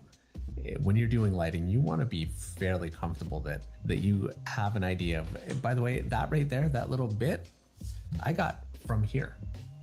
And now I've been doing that for years, but this is how I learned this kind of thing. So I didn't need to look at something for this because I had just done that there. And so this is how it very, very quickly builds into something that not only becomes a real knowledge base, but also becomes a style. So just going very simple, no lighting for this. I feel like I'm cheating a little bit, but this is sometimes the reality. You're not always going to find what you're looking for. And that shape there is very similar to that shape there. And again, this is how I learned all of these things. So there's a few examples using Mike Mignola lighting on some of my own figures, having to take little bits from different pictures of his work and try and incorporate them and make them work all on my own figures.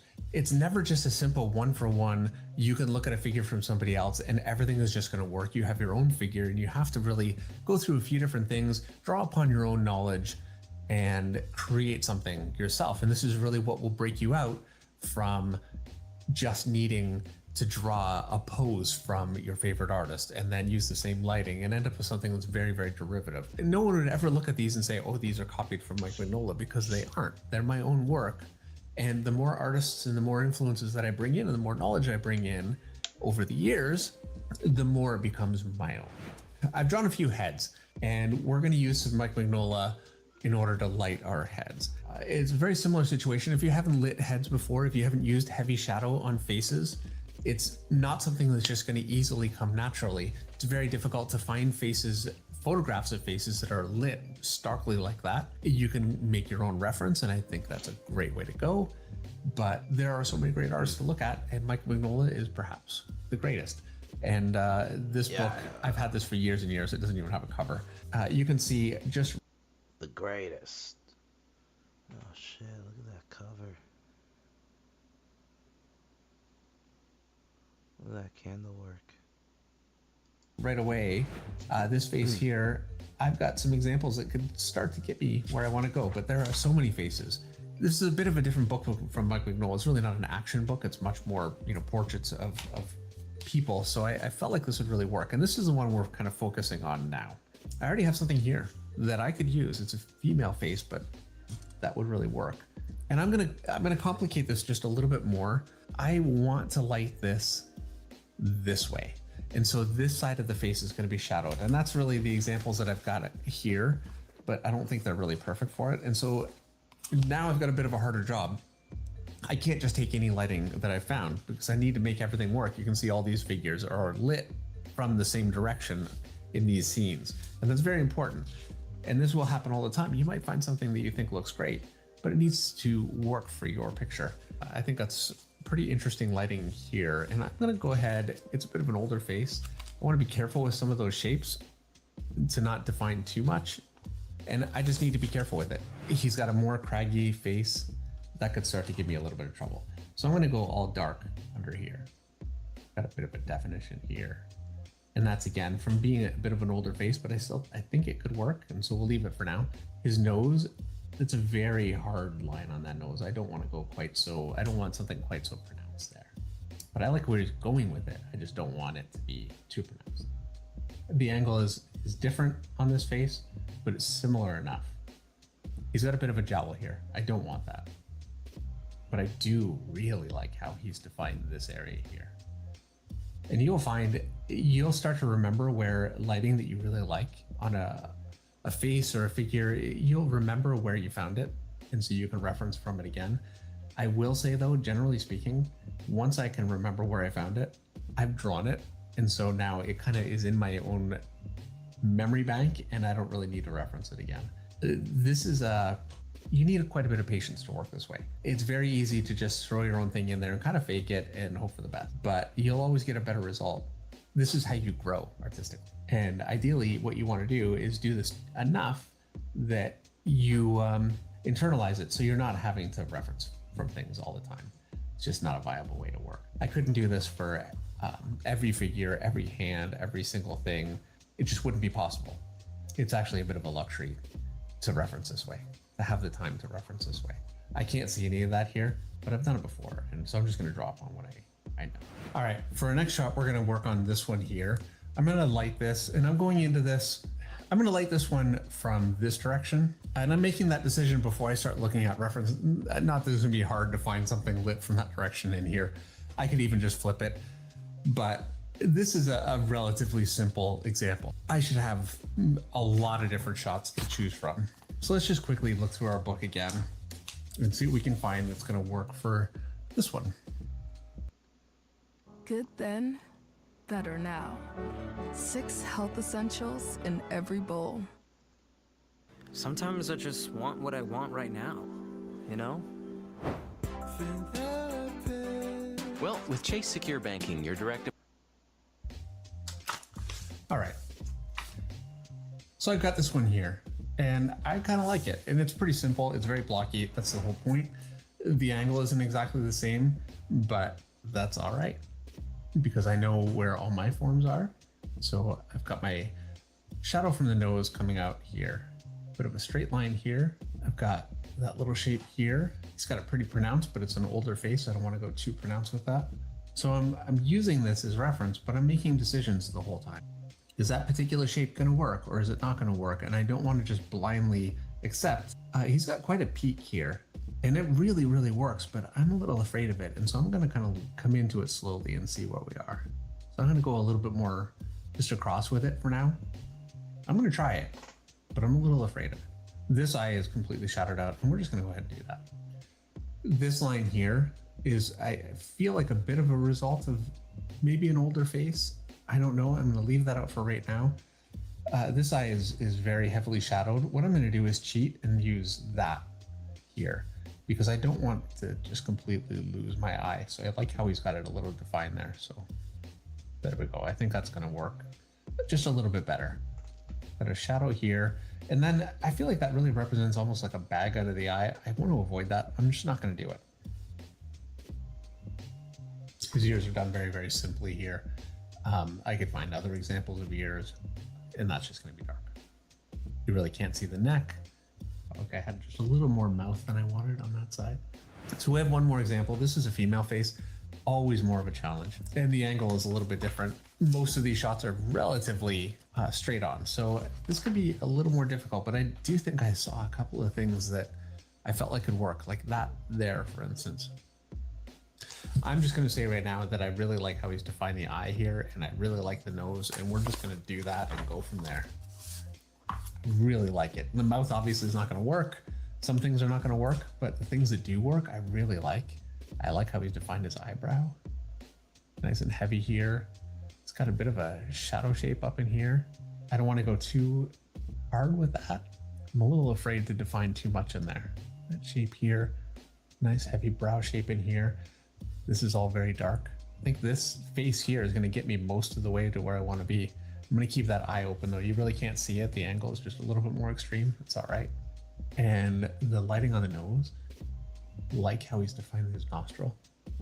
As well, like that. Very light. He's got a shadow coming out here.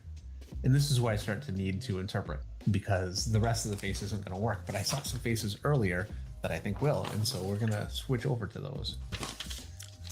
In this book, I'm not seeing anything. Whoops, I switched to the wrong side. Better than that shot here, and so that's what we're going to go with. And so my top lip is going to be dark. I've got a shape defined in here. Again, nicely defined. He just has such a great sense of form. Defined very, very simply. Got a shadow under my bottom lip here. I'm going to be very careful with these kinds of shapes. That defines just a little indent here, but too harsh, and it would really start to look odd. Because he went very dark here, I'm going to do the same thing. It'll just be easier. And so he's cut the shape of the shadow across his lip here. I'm going to go ahead and do that. He's got a shadow on the lip here. It's lip gloss, lipstick. And now I've gone a little darker with my lighting, and so let's match what I had, or match what I had from the other reference over just a little bit more closely to this, so it all fits together. I think that works a little better. And there you go. Female faces tend to be much more difficult to light, so you have to be very careful with them. And Mike Mignola is very good at using heavy shadow on a female face, which can start to take away quickly if it's done poorly. So here's 3 quick references using Mike Mignola for some facial lighting on pre-existing faces that I had already drawn and trying to use some interpretation.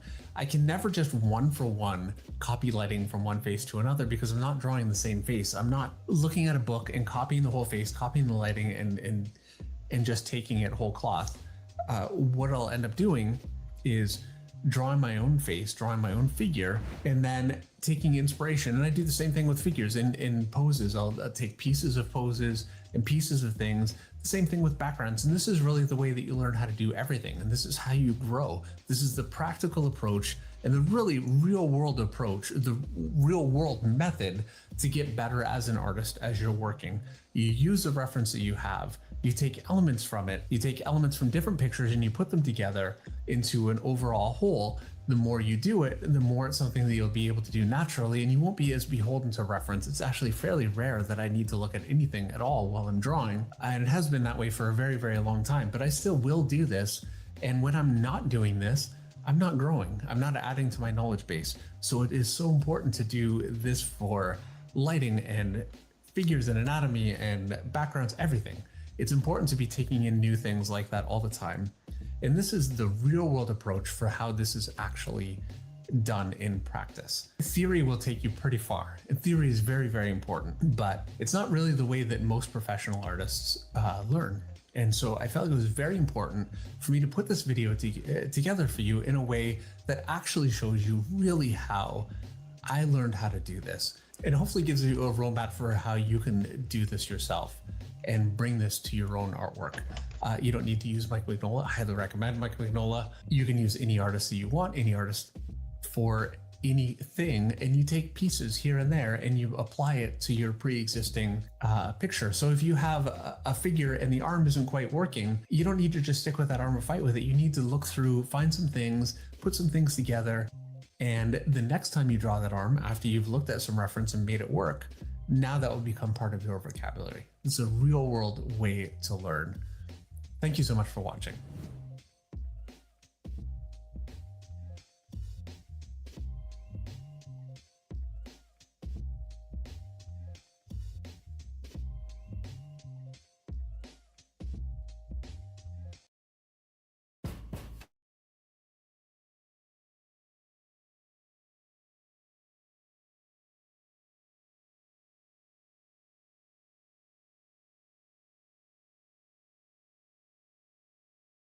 Mexican Americans love their nanas and their nonos and their ninas and their ninos. Nanu, nanu, nina, no, no.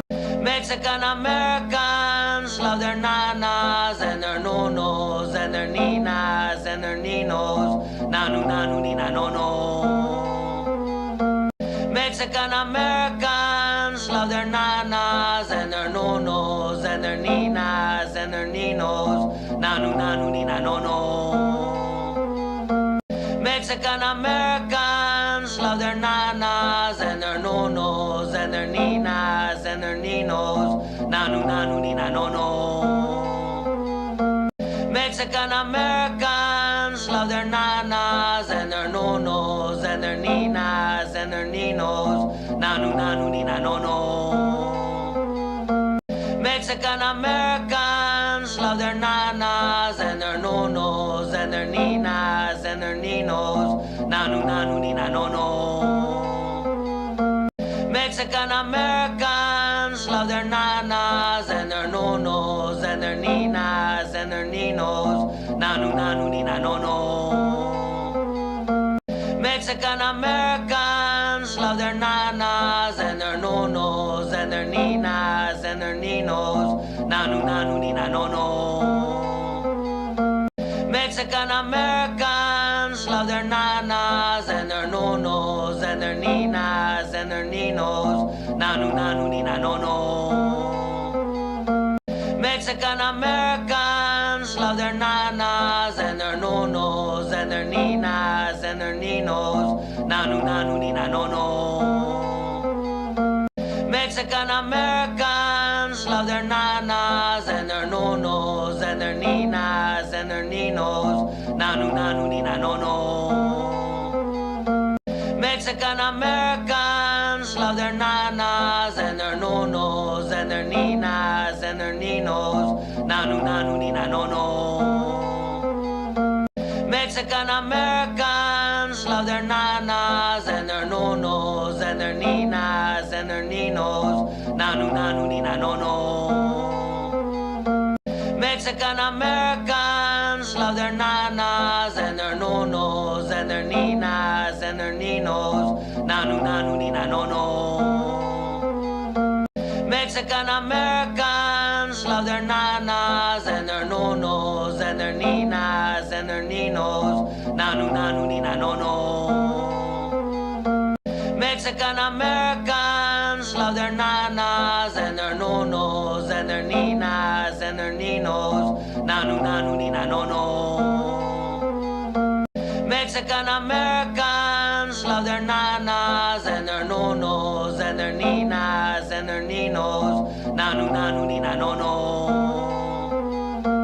Mexican Americans love their nanas and their nonos and their ninas and their ninos. Nanu nanu nina no no. Mexican Americans love their nanas and their nonos and their ninas and their ninos. Nanu nanu nina no no. Mexican Americans love their nanas and their nonos and their ninas and their ninos. Nanu nanu nina no no. Mexican Americans love their nanas and their nonos and their ninas and their ninos. Nanu nanu nina no no. What's that smell? I'm so stupid. I'm so stupid. I'm so stupid. I'm so stupid. I'm stupid. I'm stupid. I'm stupid. I'm stupid. I'm stupid. I'm stupid. I'm stupid. I'm so stupid. I'm so stupid. I'm so stupid. I'm so stupid. I'm stupid. I'm stupid. I'm stupid. I'm stupid. I'm stupid. I'm stupid. I'm stupid. I'm stupid.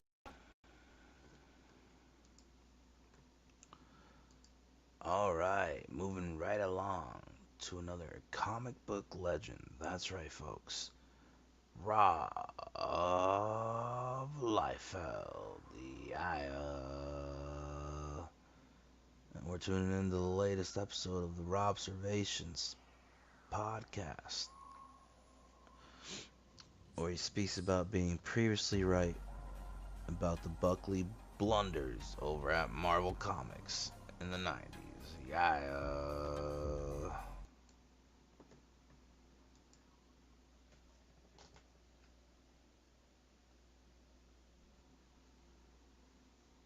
Let me make that very clear. April of 2025.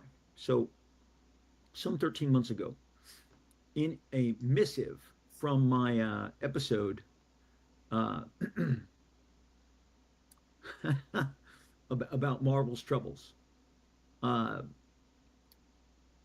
said, and I quote, because they have the quote, "Man, I can't make folks go on the record, but I can tell you, based on my DMs, that comic book professionals en masse agree about the train wreck that the X-Men office has become. SAD was once the gold standard of the comic book storytelling. The guys at the top of the executive suite in publishing have to go. Buckley, Bogart, Gabriel. These guys have no new moves. They are spent. They are tired, and it shows. Start over. My career has been across 7 editor-in-chiefs. Seen it done way better, way brighter, by more focused minds. The Marvel quotaverse is what is crushing publishing. There's always a slew of new number ones with limited life quick cancellations. We are closer to all new number ones each month, every month, than we've ever been." The headline of this says, Rob Liefeld, and I just did, back in that quote, it says, "Buckley, Bogart, Gabriel, they have to go." We're calling them the Buckley boys. The Buckley boys. Well, guys, Gabriel was let go a month ago. And then last week, Buckley was let go. David has gone. David Gabriel is gone. He was tired. He was spent. As the kids say, he was washed. Washed up. Yeah, talk that shit, Robbie Liefeld. Yeah, get him, Rob. Dan Buckley was the guy that was watching the door, holding the door, protecting his buddies, letting them be a little more kind of off and what appeared to be, to my eyes, more lazy, less sharp, not refined. Now he's gone.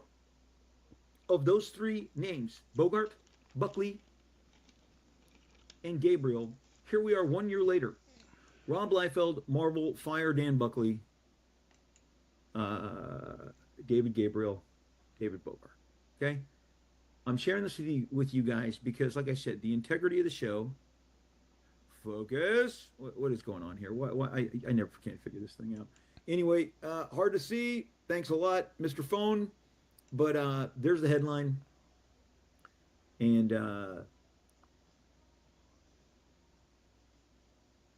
so there it is. That's from April 22nd. You guys sent that to me. And I had forgotten. But there it is. April 22nd, 2025. I called it, and now it's happening. That speaks to the integrity of the show and the experience that I bring to looking at what's going on in the comic book industry. The new guy came in, Mr. DeMauro, and you guys, he's running an entire division. And when you do that, they go, get me the reports on the publishing, get me the reports on licensing, on film, on television. He's been reevaluating everything. And you can, there's been all sorts of excuses. Well, they're big, they're these guys are really, some of the highest paid. One website said Rob Liefeld celebrates the removal of these guys. Guys, they have golden parachute packages. They qualify for the biggest Disney compensation packages. So, especially in the world of comic books, especially if you're an independent creator, or even if you are a freelancer working for both either Marvel or DC, or let's just keep it Marvel here. The golden parachute compensation packages that David Gabriel and Dan Buckley are likely, I don't see them, are likely based on, and it's online, you can go 10-year package, 15-year package, 20-year package. They are receiving the most in terms of extended insurance, extended wages, payouts, months that they'll still get paid. These guys are making out fantastically. Do not shed a tear for them. Their time was over a long time ago, but it took new management coming in, looking for cuts, looking for refinements, and here we go. Now maybe you didn't hear of it. Is it possible? But here's where I'm going to pivot to something and really give it to you because it's so of the time. I'm going to give you two examples. Let's start with the freshest one. So I'm a giant NBA freak. And look, here's the deal. For the last at least 25 years of my life, the sports aspect of my life became even more important. I became more into sports in my 30s because my kids had arrived, and I had two boys. We started off with two boys, and then my beautiful daughter followed third. But I had these two incredible boys, and we watched a ton of sports together, and they played a ton of sports, and they did travel ball, and they did, football, soccer, basketball. And then you start watching it, and they get their favorites. My son Chase was the first to really announce that he was a Golden State Warriors fan before they'd even really happened, before the championship. Really right before the arrival of the quote-unquote Splash Brothers. He was finding his own, favorites and heroes, but we would watch all manner of NBA games, NFL games. We watch sports a ton. You start sharing it with your family, it becomes even richer. It becomes a more exciting experience. I was able to tell Mr. Kobe Bryant how we all stood on the edge of the couch screaming, especially because by the time he did his final run of three finals in a row in 2008, 2009, 2010, winning the 2009 and the 2010 championships against the Orlando Magic and the Celtics. My boys are 8 and 10. 8 in 2008 and 6, and then by the end 10 and then 8. And the entire time jumping up and down on the leather couches, jumping up I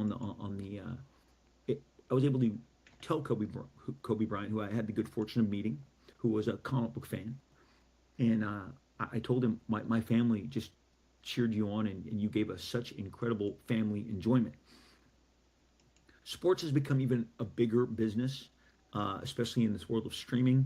Live sports is now the biggest kind of aspect of what they call entertainment. It's not even in the sports bracket. They position it in the. Also, the way they've pushed the gambling onto the youth, unfortunately. Sports betting is getting crazy. Entertainment business because they're put in prime time. NFL, NBA, MLB, big games, big matchups. They make sure they're in the prime time brackets. They're telling you how many millions of people are watching them. It's a big business. They're even betting on combat sports. They're selling a lot of ads across multiple platforms. I mean, if you told me 10 years ago that Amazon would be broadcasting games, whether it's football, NFL, NBA, and then you've seen it. There's a little window right here with which buy something right now. I mean, it is fascinating the world that is being shaped around us. 1 year ago, the New York Knicks, a team. So my Lakers, my Lakers love and my Lakers fascination. I always invested in the Western Conference. The reason that I was able to, once Michael Jordan broke every Lakers' heart and destroyed the last vestiges of the Magic Johnson era, once that occurred, I hated all those other teams. I hated the Utah Jazz. I hated the Seattle Sonics, Supersonics. So I was happy to see Michael Jordan destroy all of them because I didn't want the West to win. Now, there's one little caveat. I really do like Wemby on San Antonio, but that's a different discussion for a different time. This isn't about sports, but I'm going to use this sports analogy. I've done it before. I'm bringing it back to you because of a lot of the reasons I've already set out. The money, the ratings, the contracts, how important winning is to these teams. The New York Knicks last year fell short of their journey to get back to the finals where they haven't been since 1999 in a shortened season.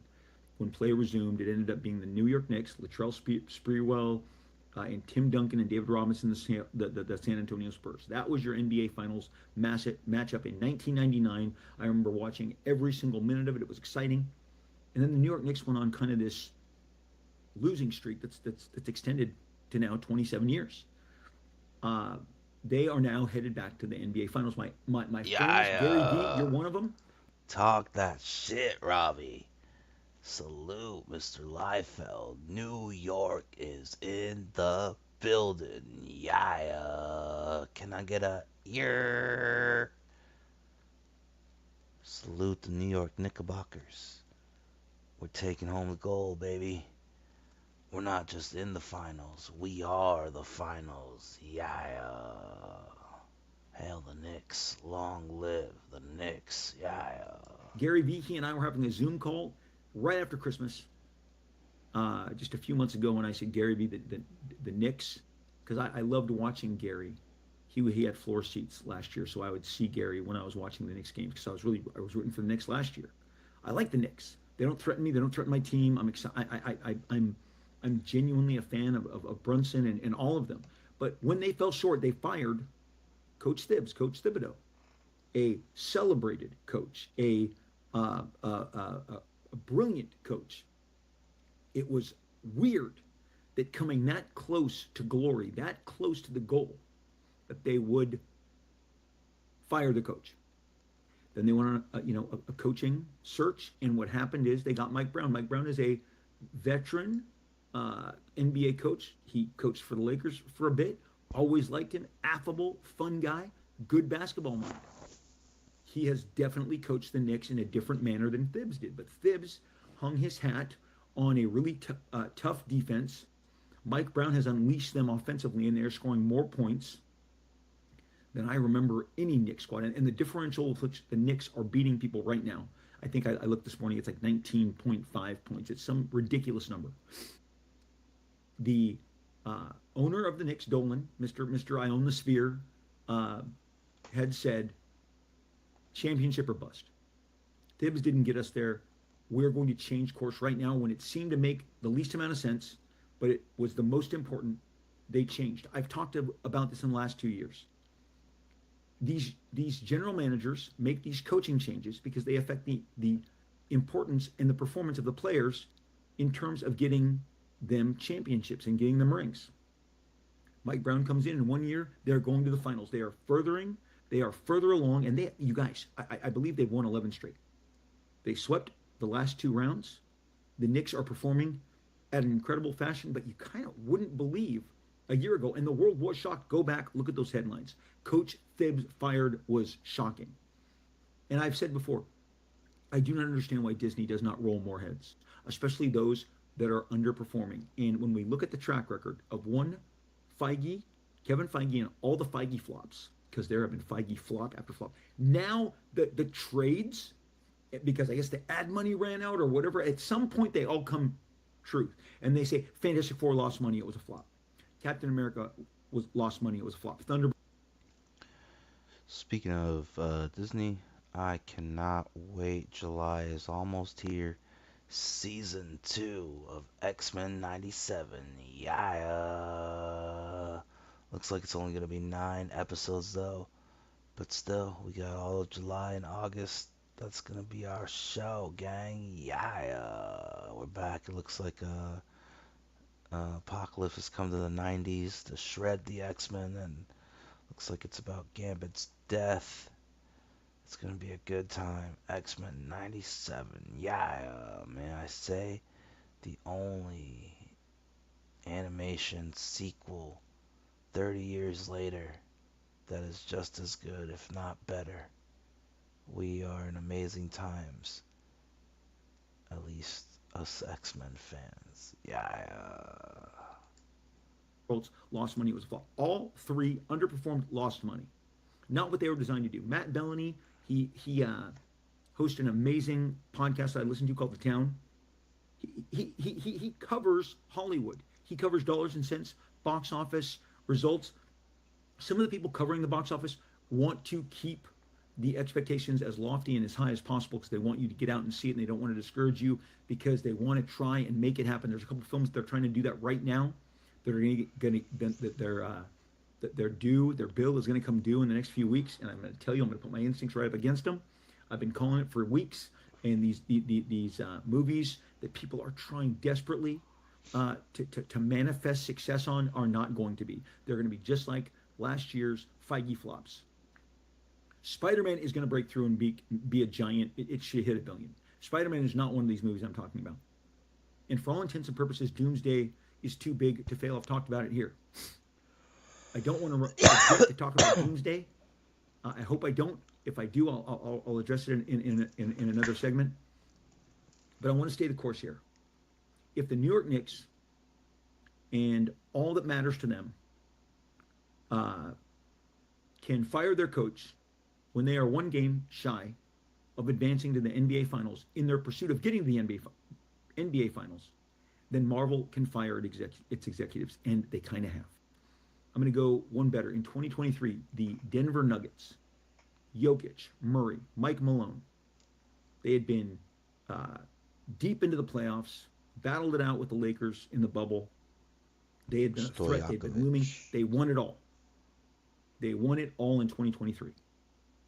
22 months later, they fired Mike Malone. 22 months later, after delivering a championship to Denver and giving them their greatest moment, with all of their key players still there, Jamal Murray, Jokic, if some of the players that they had lost along the way didn't get re-signed, it was because of the general manager, not because of Mike Malone. I wasn't a Mike Malone fan. He's in the Western Conference. As a Laker fan, I truly hate all of them. So in Colorado, understand. Not a fan. You're not a fan of us. We're not a fan of you. But the Mike Malone, I Googled those headlines again. A coach that had won it all, not fallen short, won it all, hoisted the trophy, made them world champs, fired, had disagreements with management. If you look back, now the people who own the Denver Nuggets also own my St. Louis Rams. I can't get too crazy or cranky with the Cronkies. But the Kroenke family didn't see eye to eye, said they had different differences of opinion with Malone, and they showed him the door. They figured, we've got the talent. Maybe you lost the locker room. We'll never know. Jokic, Murray, they didn't stand up. They didn't take a bullet for him. Otherwise, he'd still be there. You have to assume at that point they went to their star players, and their star players were like, I'm fine with him going. They let him go. 22 months, maybe less, after delivering a championship. Okay? Why can't Marvel make the same decisions? These payrolls are in the hundreds of millions of dollars. These arenas, the tickets, the media rights are hundreds of millions of dollars. These clubs are making huge amounts of money, just like your entertainment businesses, just like your Marvel films. And maybe now that there's fresh faces, maybe now we're seeing some of that practical, pragmatic application, looking at the books going, why aren't our comic books making money? I'm going to tell you one of the reasons I believe that finally the bill came due. And that's because DC Comics is showing people what you can really make if you lean in and can make some money and make millions off comics. Because the competition is spurned on by the achievements of others. Don't think for 1 minute that all the headlines that the Absolute Books have been garnering and all the success that Image Comics have been garnering are not being heard over in the Marvel. That there are people who listen. When that new head of Marvel, Winterbaum, the guy taking over for Buckley, is on a podcast saying that his favorite book is Absolute Batman, you're kind of cooked. Maybe at that he already knew he had the job. He was cooked. And that's how you can tell. It's tapped in. My G, Robbie Liefeld, Mr. Liefeld. Yeah, he's letting you know. Marvel, currently, you are cooked. Yeah, cooked. If you go back to, here's one of the things that I want to share with you guys. Here's one of the things I want to share.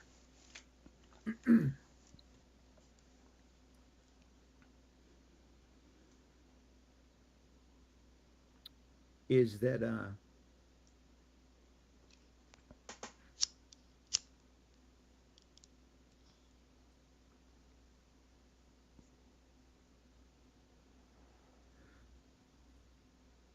going to share with you this headline from Daily Variety, okay? This is 2017. That's Dan Buckley. There it is. Dan Buckley promoted to president of Marvel Entertainment, 2017. Disney-owned Marvel Entertainment has promoted longtime executive Dan Buckley to newly created post of president in a reflection of his expanded responsibilities. In 2017, you want to know what he got? Dan Buckley was, says he previously served as president of TV, publishing, and brand, during which time he has directly overseen the expansion of publishing, animation, television, and the brand and franchise groups. His oversight does not extend to the Marvel Studios movie production. But Dan Buckley is named president in 2017, and he has publishing, licensing, animation, television, games, okay? What they're not mentioning here, because it's there, he had games. This guy had a whole lot of, he had a whole lot of responsibilities. But 2 years later, massive demotion. Because in 2019, that's 2017, this is Deadline.com, 2019, Marvel Studios President Kevin Feige adds Marvel Chief Creative Officer. He will oversee all creative and story initiatives. But that's not all. I've got the article. We're going to read it together. It says, Deadline here's Feige is adding the title of Chief Creative Officer, Marvel, to his title. What that means for the brand is all the company's key creative executives across film and TV, okay, that was Buckley's TV, will now report to him. Feige's oversight will extend to the overall creative direction of Marvel storytelling and content creation platforms. As part of this, Marvel TV and animation, as well as Marvel Family Entertainment, will move under Feige's Marvel Studios banner. So this is where you find out that it's all going under Kevin Feige in 2019. 2 years after Buckley had all this, was given an umbrella title. It says, here is how the reporting structure will line up under Feige. Buckley will continue as president, where Ike Perlmutter, before Ike got tossed by Bob Iger, remains chairman. Buckley will have dual reporting structure going forward. He will continue to oversee publishing and creative editorial. He will now report directly to Kevin Feige. Buckley will also be responsible for publishing operations, games licensing, where he will report to Ike Perlmutter. The streamlining of reporting structure at Marvel comes as Feige's importance to the superhero factory got underscored several times this year. This article, in 2019, Kevin Feige became the guy that everyone reports to in every division, including Dan Buckley, who lost power. A few years later, he would lose games, he would lose digital. As of the last year, year and a half, 2 years, he's only had publishing, and he was stripped of that last week. They let Buckley go. Now, he's going to hang around to show Brad Winterbaum the ropes, they say. He's gonna hang around to point him in the right directions. Brad comes from television. I watched his Escape podcast. I do not know Brad at all. I have worked with all of Buckley's boys for over 20 plus years. It was not the most pleasant experience. I never shied from sharing it with you. Dan Buckley did not write a comic. Dan Buckley did not draw a comic. He is not one of those great celebrated executives like Dick Giordano at DC Comics, Jim Lee currently at DC Comics, Jim Shooter, the legend formerly of Marvel Comics, even Joe Quesada, who I thought was the middle of the road. At least he wrote and drew comics. Dan Buckley is an executive. I met Dan Buckley when he was working at Skybox, when we were doing the Heroes Reborn cards. He immediately came off as smug, entitled, kind of lived in the no fun zone, very serious. I asked somebody, what's up with that guy? And they're like, that's how he is. He re-entered into the publishing category of Marvel in 2005, with which he called me up and told me that he disagreed with the rates that they were paying me that I had been given. And I said, that's okay. I've been offered more by DC. I'm going to go take it. I went and I did the Teen Titans. I wandered away from Marvel. They asked me to come back to do Onslaught Reborn 2 years later. The opportunity was too good to pass up, and I made it very clear I will not speak to or have any interaction with Dan Buckley. At one point during the Deadpool Corps, which I was doing in 2010, because again, I'm returning to old haunts, there was a call one day, David Bogart and Dan Buckley, two executives. They gave me a call. I was in my car about to go in and see a movie. This is really before the advent of the smartphones, so it's around 2008. Okay, no, 2008, 2009. Deadpool Corps is coming together. I get the call, and the two of them are on the line. It's very serious, very harumph, and they shared with me their concern about the schedule on a project I was working on, and I said, I'm not the writer of this. You're aware of that. I don't have anything to write. I don't have anything to draw from. I do not have an official plot, story, script, okay, from which to generate. And they're like, oh, I wasn't aware of that. And I said, yeah, you should check with your editor. You should check with your chain of title. And they had taken a tone with me that not many people have taken with me in the past. And as they kind of backed off because they realized they had the bad information, and I can't draw what I don't have. I can't draw a story when I don't have a story to draw from. That's on them. Get me that story, I'll start, and then tell me that I'm behind, but I don't have anything to draw from. I'm waiting. And before we signed off, I said, and boys, don't ever talk to me like that again. Do not ever attempt to take that tone with me ever again. And there was a silence that I'm not sure they're used to, because they're used to bullying people. And what Buckley and Bogart did for about 20 years, between them and then their emissaries, and there were emissaries, they were calling people, because I've had them talk to me and I've had them tell me their stories. There's a gentleman that worked under Bogart and Buckley, and he was the guy tasked with telling everybody, we're lowering your rates, we're lowering your rates, we're lowering your rates. I'm going to give you the two reasons. I'll call them the Buckley blunders, because I don't need to give you a list of 5. I can give you 2. The biggest thing that happened on Buckley's watch in the last decade is the talent exodus. I've covered this with you before. It matters. Talent matters. It's very interesting. This is where I'm going to loop in the Doomsday. It's not lost on me as a 58-year-old man that the stars of Doomsday are in their late 40s and 50s, some 60s. The characters that you started off rooting for in their 30s are now in their 50s. When you see Robert Downey Jr. and you see a much older Chris Hemsworth and Chris Evans, what you're not seeing is young Hollywood. You're not seeing Timothy Chalamet. You're not seeing Austin Butler. You're not seeing Robert Pattinson. You're not seeing Anya Taylor-Joy. Okay, they're all in the Dune. They're in Dune 3. If you were to grab any of their managers or agents, they would tell you how badly Marvel has tried to obtain their services over the last couple of years. I've covered it here so many times. We've been over it. It matters. Why can't Marvel get the young talent? Because Marvel, the young talent does not want to appear in the Marvel movies. They have seen that the time for those movies, the heat, the passion from the fans has passed them by. So what they can now do is bring back all your old favorites, and they are your old favorites. If I'm an old favorite, they are also old favorites. So old favorite recognizes old favorite, okay? But what they aren't is fresh and new and young. The fresh and new and young want nothing to do with those brand new movies. Now, if those deals are announced tomorrow and they finally convince somebody to cross over, great, we'll talk about it. I haven't seen any of them. The young, now Zendaya is still, was on board a decade ago with the Spider-Man movies, okay? Tom Holland feels like the last young guy they signed. Everyone else since has said, no mas. They don't want any interest in doing this. Ironically, it's the same with the Marvel Publishing, except you can count on Dan Buckley's watch over the last 10, 15 years. We have watched Robert Kirkman leave. He asked to get out of his contract, okay?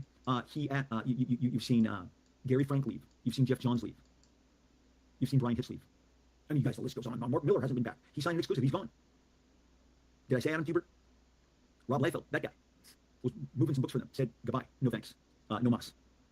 Marvel's talent exodus has been staggering, and it has not been lost on the community. And a lot of the truth of what's going on in regards to the talent that Marvel's interacting with is known by you guys because you put it in the comments. I see you guys talk about it on X, on Facebook, on Threads, on all the different social media. Before I came on today, another podcast had a retailer on. I normally try not to turn up the volume if I'm watching something in a room that I'm sharing with my family. But I say, hey guys, can I do this? Can I hear this? I need to hear what this retailer is saying. The retailer said, Marvel is underperforming across the board. And the podcaster said, really? And the retailer said, yeah, some of our Marvel titles, we have only 2 subs for. 2 subscriptions. He went on to list the title 10 years ago that is a top 5 Marvel title. 2 subscribers. 2 people have it on their poll list. He said they are underperforming across the board. He said they seem to have no vision. They seem to have no idea of what's coming. They just keep throwing up events after events that do not resonate. I did a list of my favorite Star Wars comics on the 49th anniversary, and I shared it on my Substack again, Rob Liefeld Substack. Check me out. None of them were events. Now, along the way, there was Dark Empire. There was other events that Dark Horse and Marvel have done. I don't care if it's Star Wars, Marvel, DC. I just don't go for the events. It's not where I believe the passion finds you. I believe the writers and artists, and I can speak to as one of them, always wanted to opt out. Frank Miller, Walt Simonson, these guys were not the product of building the resume via some event, some crossover, movement. People respond to passion. They respond to vision. They respond to a writer and an artist. Along the way, a lot of bumps in the road for Marvel as they continue to lose talent. The talent exodus has been staggering. Jimmy Chung is now drawing books for DC Comics. Steve McNiven is drawing books for DC Comics. Maybe he's doing some covers still for Marvel. Olivier Coipel has been, these are the guys that gave you some of the biggest comic books of Marvel in the early 2000s. Avengers versus X-Men, or X-Men versus Avengers, whatever it was called. Siege, House of X, Civil War, they're gone. Young Avengers, they're gone. They're still making work. They're making beautiful comics. They're just not making them for Marvel. Why? Because nobody wants to pay to work for Marvel in the capacity. Look, they've been on a pretty huge losing streak that only now the industry is comfortable talking about, because the glaring success of Absolute Batman has shown everybody what is possible when you have your ducks in a row. And the success of Absolute Batman, the success of Image Comics, has reflected poorly back on Marvel as people realize, wow, these guys do not have their act together. And so talent doesn't want to go there and flex. Talent doesn't want to go there and be part of something that is going to ultimately fail, that is going to really fail to take off. It feels like everything that they're announcing is kind of defeated before it gets going. And I think there's going to be more of that. I don't believe that this transitional period is going to yield a whole lot that's exciting. If something happens, I'm safe to say, it'll be an accident. It'll be an accident. To replace the talent exodus, and I've covered this, and now the track record is enormous. What Buckley and Buckley's boys tried to do was bring you distraction after distraction after distraction via licensing. Godzilla versus Spider-Man versus the Avengers versus Fantastic Four versus the X-Men. Then, versus all of them, Marvel Universe. Got 5 or 6 different miniseries. And I'm sure they seemed fresh when they started. Same with Predator versus Spider-Man, Wolverine, the X-Men, the Avengers. Aliens versus Spider-Man, Wolverine, X-Men, the Avengers. Rinse, repeat. It was all about And those licenses, the Predator and the Alien stuff, that's cheap. Planet of the Apes, that's cheap. That's part of the Fox umbrella. They already own it. I've told you Star Wars stuff is going to start happening upon the 50th anniversary, and that is going to start happening. But it clearly wasn't enough to save Buckley. I think once the light was shining, the cockroaches scattered. And that's that is currently what is happening in Marvel. Let me give you number two. The Talon Exodus is number one. Number two, the number two reason that he was cooked, and the reason he's gone, and the reason he's out, and the reason he got the boot. He lost sight of the identity of the individual brands. I've covered House of X and how it should have been a miniseries. The concept wasn't large enough to sustain it long form, especially over all the mini titles that they planned, that they tried to gouge the readers with. There was almost an immediate revolt, especially with, and again, if you go and you Google the 15 Lives of Harry August, the first 15 Lives of Harry August, brilliant book, written under a pen name by a magical author, and it was getting optioned as a movie as elements of it seemed to take place in the House of X comic books. This is all well documented 7 years ago, headline after headline after headline. It played out on X in real time with the author talking about contacting her representation. The minute that the Moira McTaggart stuff was identified as being so reflective of events, pages, sequences in the first 15 Lives of Harry August, the Moira McTaggart storyline that made House of X so compelling, one issue in, because it was in the second issue. So the second issue in, it disappeared, and it felt like it lost its footing. It never recovered, but the concept was never truly enough. Stan and Jack created a concept about a group of people who are hated and feared by those they're sworn to protect. That line, hated and feared by those they are sworn to protect. That is Xavier's, instruction to his class, to his mutants. We can do better. We can be better. Yes, we're going to have to go alongside people who don't like us and defend them, because that's why we're given these gifts. I've seen people, that's outdated. No one would hate and be scared of them anymore. As soon as I read that sentence, I go, did you really type that out? Do you think that if someone with metal wings flew over your house, you wouldn't be like, I'm scared of them, I'm terrified of them? If a guy you saw bust out 6 different claws, 3 on each hand, sharp claws, and took down you, when you saw that was possible, that wouldn't freak you out? Some guy that turned all into crystalline ice and ice sledded through your cul-de-sac, freezing things along the way, that would terrify you. Much less the ones who had the more physical manifestation, like the beast, blue, furry guys. The idea that we wouldn't be terrified by them is completely bullshit. A guy who turns all into metal would fascinate and possibly scare us. We are easily scared, easily worried. The X-Men, the concept has never changed, except in this period they decided we are going to make the X-Men so confident in themselves. They are going to confirm themselves as gods. They are going to confirm themselves as a higher evolutionary species, and they are going to look to assert rule and authority over us. That's not the X-Men. That's not my X-Men. That's not the X-Men that I grew up loving. The epic stories by John Byrne, Terry Austin, Chris Claremont did not reflect that point of view whatsoever. It was exactly as I shared with you. The first X-Men movie that overachieved, no one thought it was going to be such a big success, dealt with Xavier protecting these kids who in any other world, in any other existence, in another school, when their wings come out, when their claws come out, when their fins emerge, when they're, whatever manifestation of their mutation, they would have been treated poorly. Xavier swore to protect them, but also train them to help humanity, because humanity needs the gifts they were given. It's still a freak show, and that's what it was always intended to be. That's what Stan and Jack intended. It's what Chris and John and Paul Smith and Mark Silvestri and Jim Lee picked up with, ran with, and made so special. Complete misreading of the brand. That is and they haven't come back since. They have fumbled, slipped. It's been really hard to watch the X-Men books fall, and now the X-Men books are where Stephen King would write about them in the same way that he wrote about Batman before Frank Miller took over Dark Knight. Like, can they recover? Can they recover? Spider-Man, a lot of mixed messaging. The clones, the marriages, all the stuff they've done over the last 15 years to mix and mess up the messaging on Spider-Man. I've read it. Has confused and frustrated the fan base. Fantastic Four is supposed to be the best of the best. You go to those 101 Jack Kirby Stan Lee issues. You should step up to the plate and try and replicate the greatness that they achieved. Doctor Doom, the Frightful Four, the Inhuman, Silver Surfer, Galactus. It's just a couple. Just absolute brilliance. Absolute brilliance. The run that I have really been heavily into of late is revisiting Walt Simonson's Thor. At the time, it shook the comics industry in the same way that Frank Miller's reinvention and reimagination of Daredevil shook the comics industry.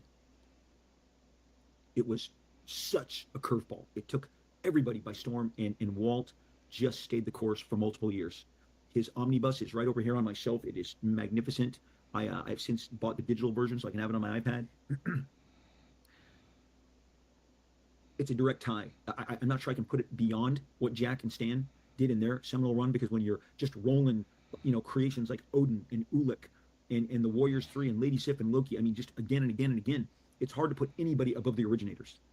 But if anybody came close, it was Walt Simonson. He walked up to the plate, stared a franchise that had seen its greatest days, probably 15 years in the rearview mirror, and said, I can achieve that same greatness. And he did. I fear that book has been lost to the sands of time. But if you look at it and you look at the craft and the drawings, and Walt mostly wrote and drew, pencil and ink his own work, but occasionally he'd have guys like Terry Austin and Bob Wyacek help him out, and they just knocked it out of the park. And I'm a huge admirer of Walt. And unfortunately, when I was working in the New Mutants office, I saw that his wife, Louise Simonson, and I didn't share the same vision, and I wanted to take the reins, which meant that she would be removed, and she was. And I realized at the time that would cost me any relationship I would ever hope to have with Walt Simonson. But that doesn't mean I put him on like the utmost A++ list of creator achievements and quality of talent and execution. His Thor run, it can be done. You can take a Marvel book right now and make it as great as it's ever been. You can step up to the plate and make it great. And I've given you multiple examples, but they keep misreading the room. They keep trying to change the greatness. Don't get me started on Captain America. Don't get me started in the last 10 years. The idea that at any point that he should be confused with having been at any time associated with being a Nazi is freaky, creepy, weird. I believe at the time Jim Shooter said Joe Simon and Jack Kirby would be rolling their graves. And guys, having known both men, having dined with both men, I knew Joe, I knew Jack. Jim was right on the money. It was tabloid for tabloid's sake. Eye off the ball doesn't even begin to describe it. This management team, and then you got the sales guy who just completely lost his fastball. I said it with Feige, I'll say it with Gabriel, I'll say it with Buckley. These guys just lost their mojo, and they're not, I think it became about preserving. When I get up in the morning, I'm trying to make comics that people dig. I'm trying to stay relevant. I don't see anything other than a blind bag. That they were like, we can latch onto blind bags, put books in blind, because boy, they get excited about their blind bags. I think there's a Daredevil, there's an Iron Man, there's a Fantastic Four. Man, they love their blind bags because blind bags are acrobats, yeah, quote unquote hot, even as they're kind of losing steam. They were jumping on trends. Books would get canceled within 5 issues. There was a Wolverine Deadpool Cable, like what was it called? A Weapon X book, or it was kind of an X-Force book that they canceled it before the second issue shipped. They're just not doing a very good job of making comic books. That's the number one reason that we should all celebrate the fact that they're finally removing these. If the NBA and the NFL and the MLB can make take big swings, make changes in the interest of trying their darndest to stay as competitive as they can in a marketplace where there is billions of dollars. I get it, bud. Goodbye, Buckley. Na na na na. Na na na na. Hey, hey, hey. Goodbye. Goodbye, Buckley. Goodbye, Buckley. Hey, hey, hey. Goodbye.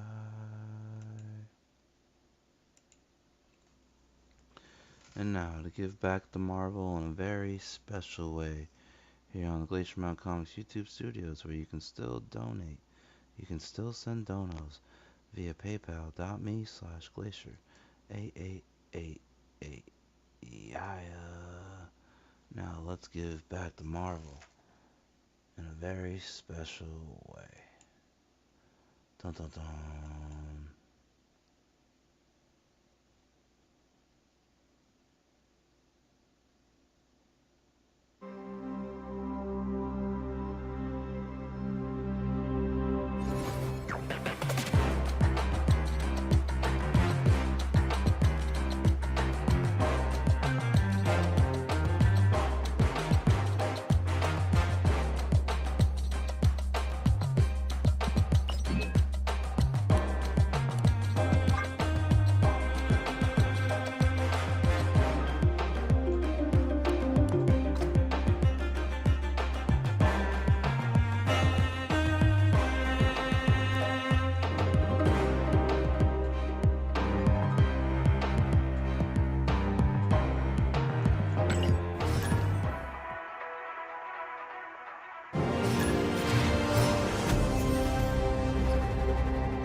Strange Academy. After turn 5, move all cards here to other random locations.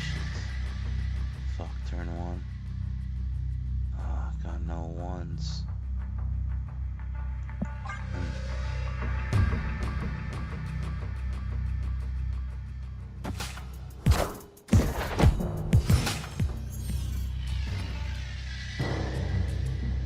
On turns 3, 4, and 5, no cards can be added here.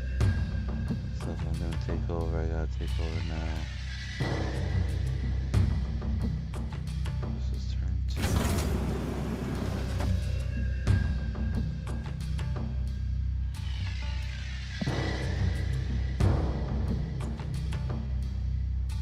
2. Snap! Oh, no, snap.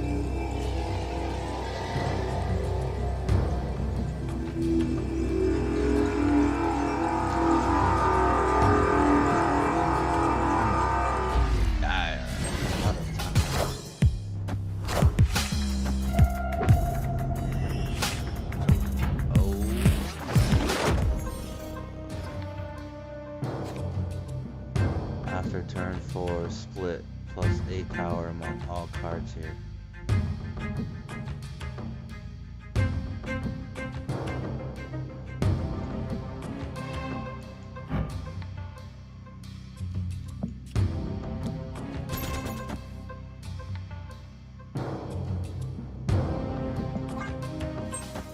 Avengers! Assemble.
to mention, cards here are not revealed until the game ends.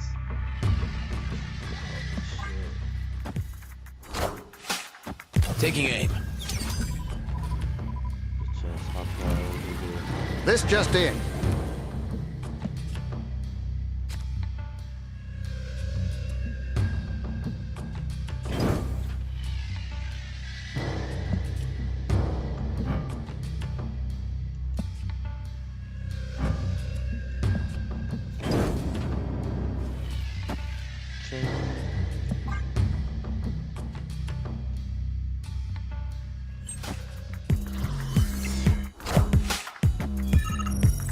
Got him! Got him!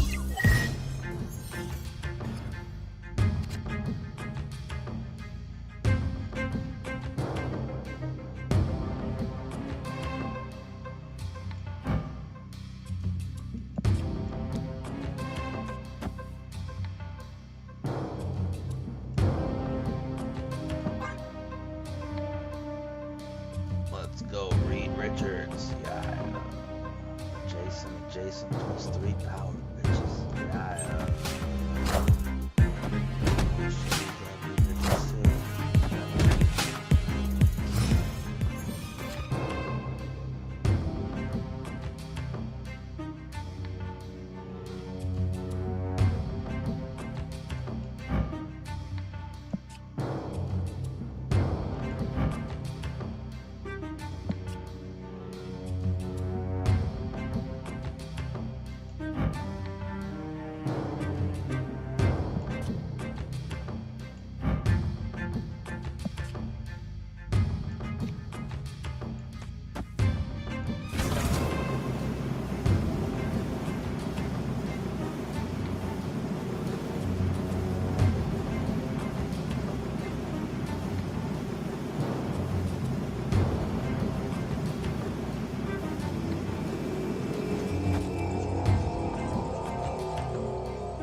Krakoa, your next play.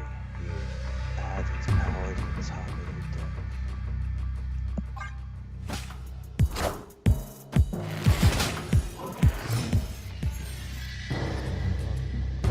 Rocket Raccoon. Avengers Compact.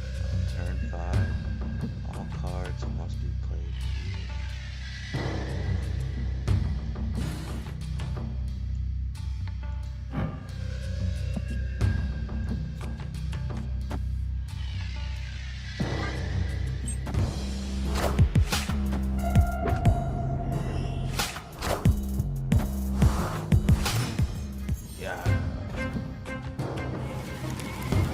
Live from the Daily Bugle.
Best to win zone 3. Shiloh's gonna be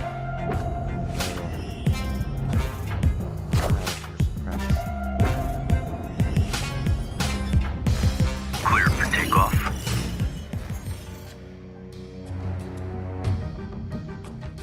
Clear for takeoff.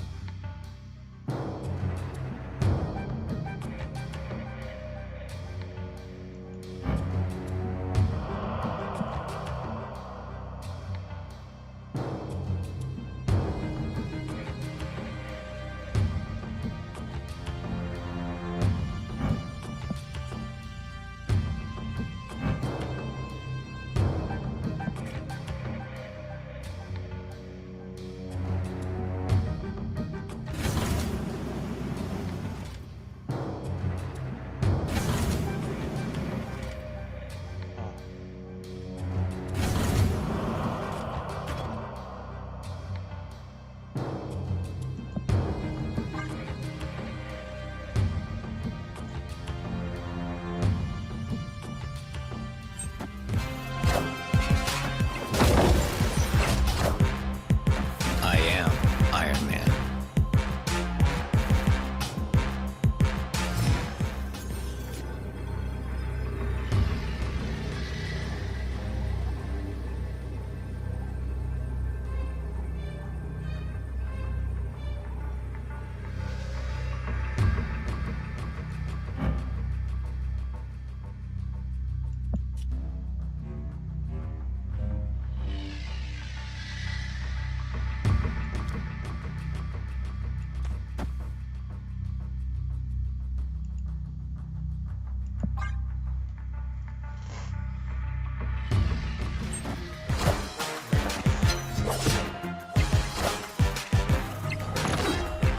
Avengers! Assemble.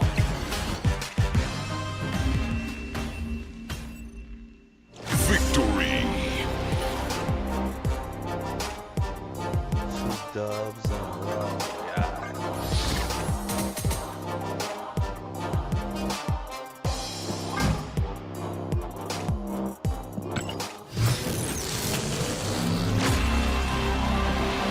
Animated!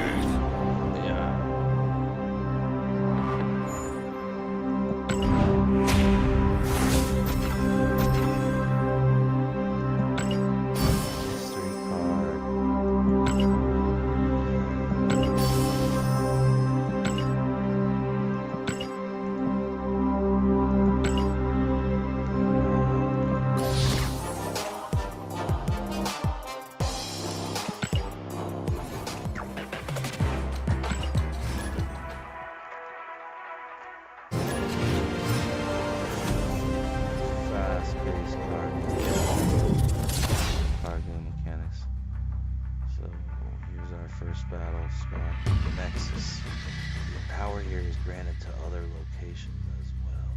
Ooh, I like that. I like that. Yeah, Nexus.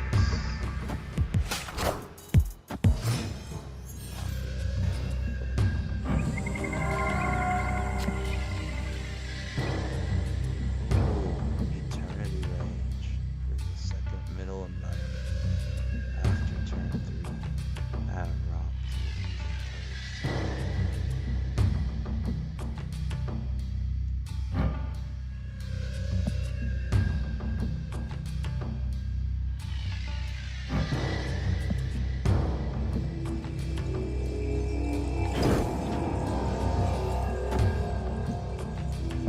using Yes, got it.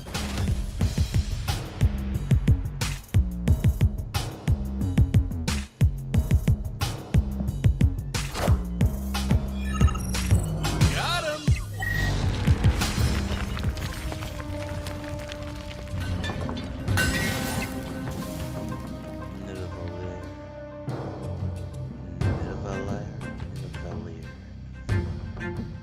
Cards here have +5 power.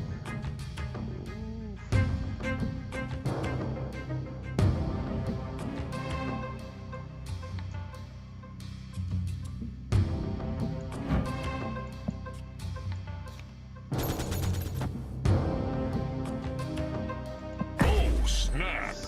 We're snapped up. Yeah, what's up, Doc?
Avengers! Assemble. I am Iron Man.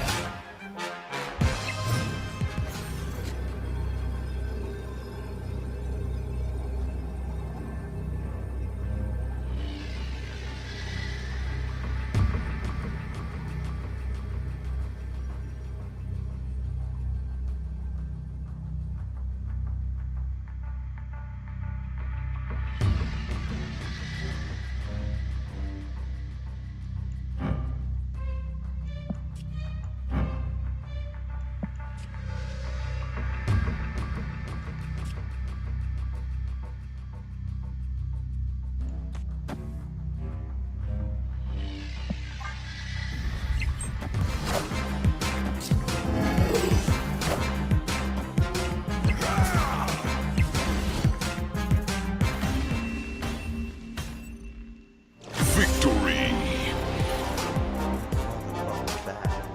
Yeah, check out the great. Yeah. Help me collect my rewards. PayPal.me/glacier. Frame break!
So I stop sharing. There we go. Alright guys. Yeah, remember to leave a like and a comment on your way out the door. For show. Hope you enjoyed yourselves. And in these pressing times of war and independent comics, I hope you guys, you know, I hope you're doing what you want to do and not what others want to do. So,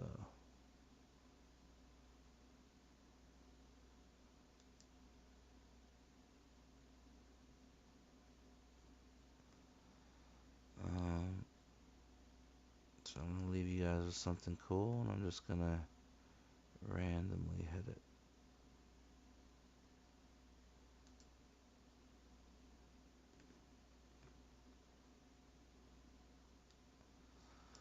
So, yeah. This is goodbye, guys. Until next time. But yeah, somebody should definitely bless my PayPal. No, I put in that work if you're entertained. $5 make me holla. PayPal.me/Glacier 8888. Stay alert and stay tuned. Announcements coming soon. Our debut IP to the world. The Gun Fu Supernatural Super Sentai Rom-Com issues 1 and 2 combined in a hardcover is being published and will be available for purchase very soon. You like John Woo movies? Yeah? You like Supernatural? You like Super Sentai? Super Sentai Zuru Ranger?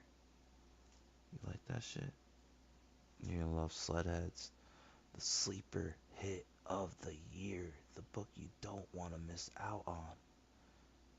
Heralding in the beginning of the Ice Age commences upon the release of our debut IP to the world.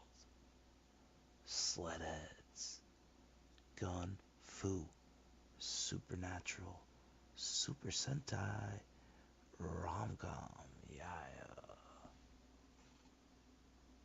Thank you so much for watching live or on the playback. I appreciate all of you, each and every one of you. Like you wouldn't believe. Yeah. PayPal.me/Glacier 8888. Until next time, guys. Glacier out. Yeah. Man 97, Season 2, written by Bo De Mayo. Maybe. Let's continue. It's hard to believe what's not waiting for me. And what we're going to do, we're going to let it play, and then we're going to break down some scenes. Yeah, you do it, brother. Someone I lost. Someone special.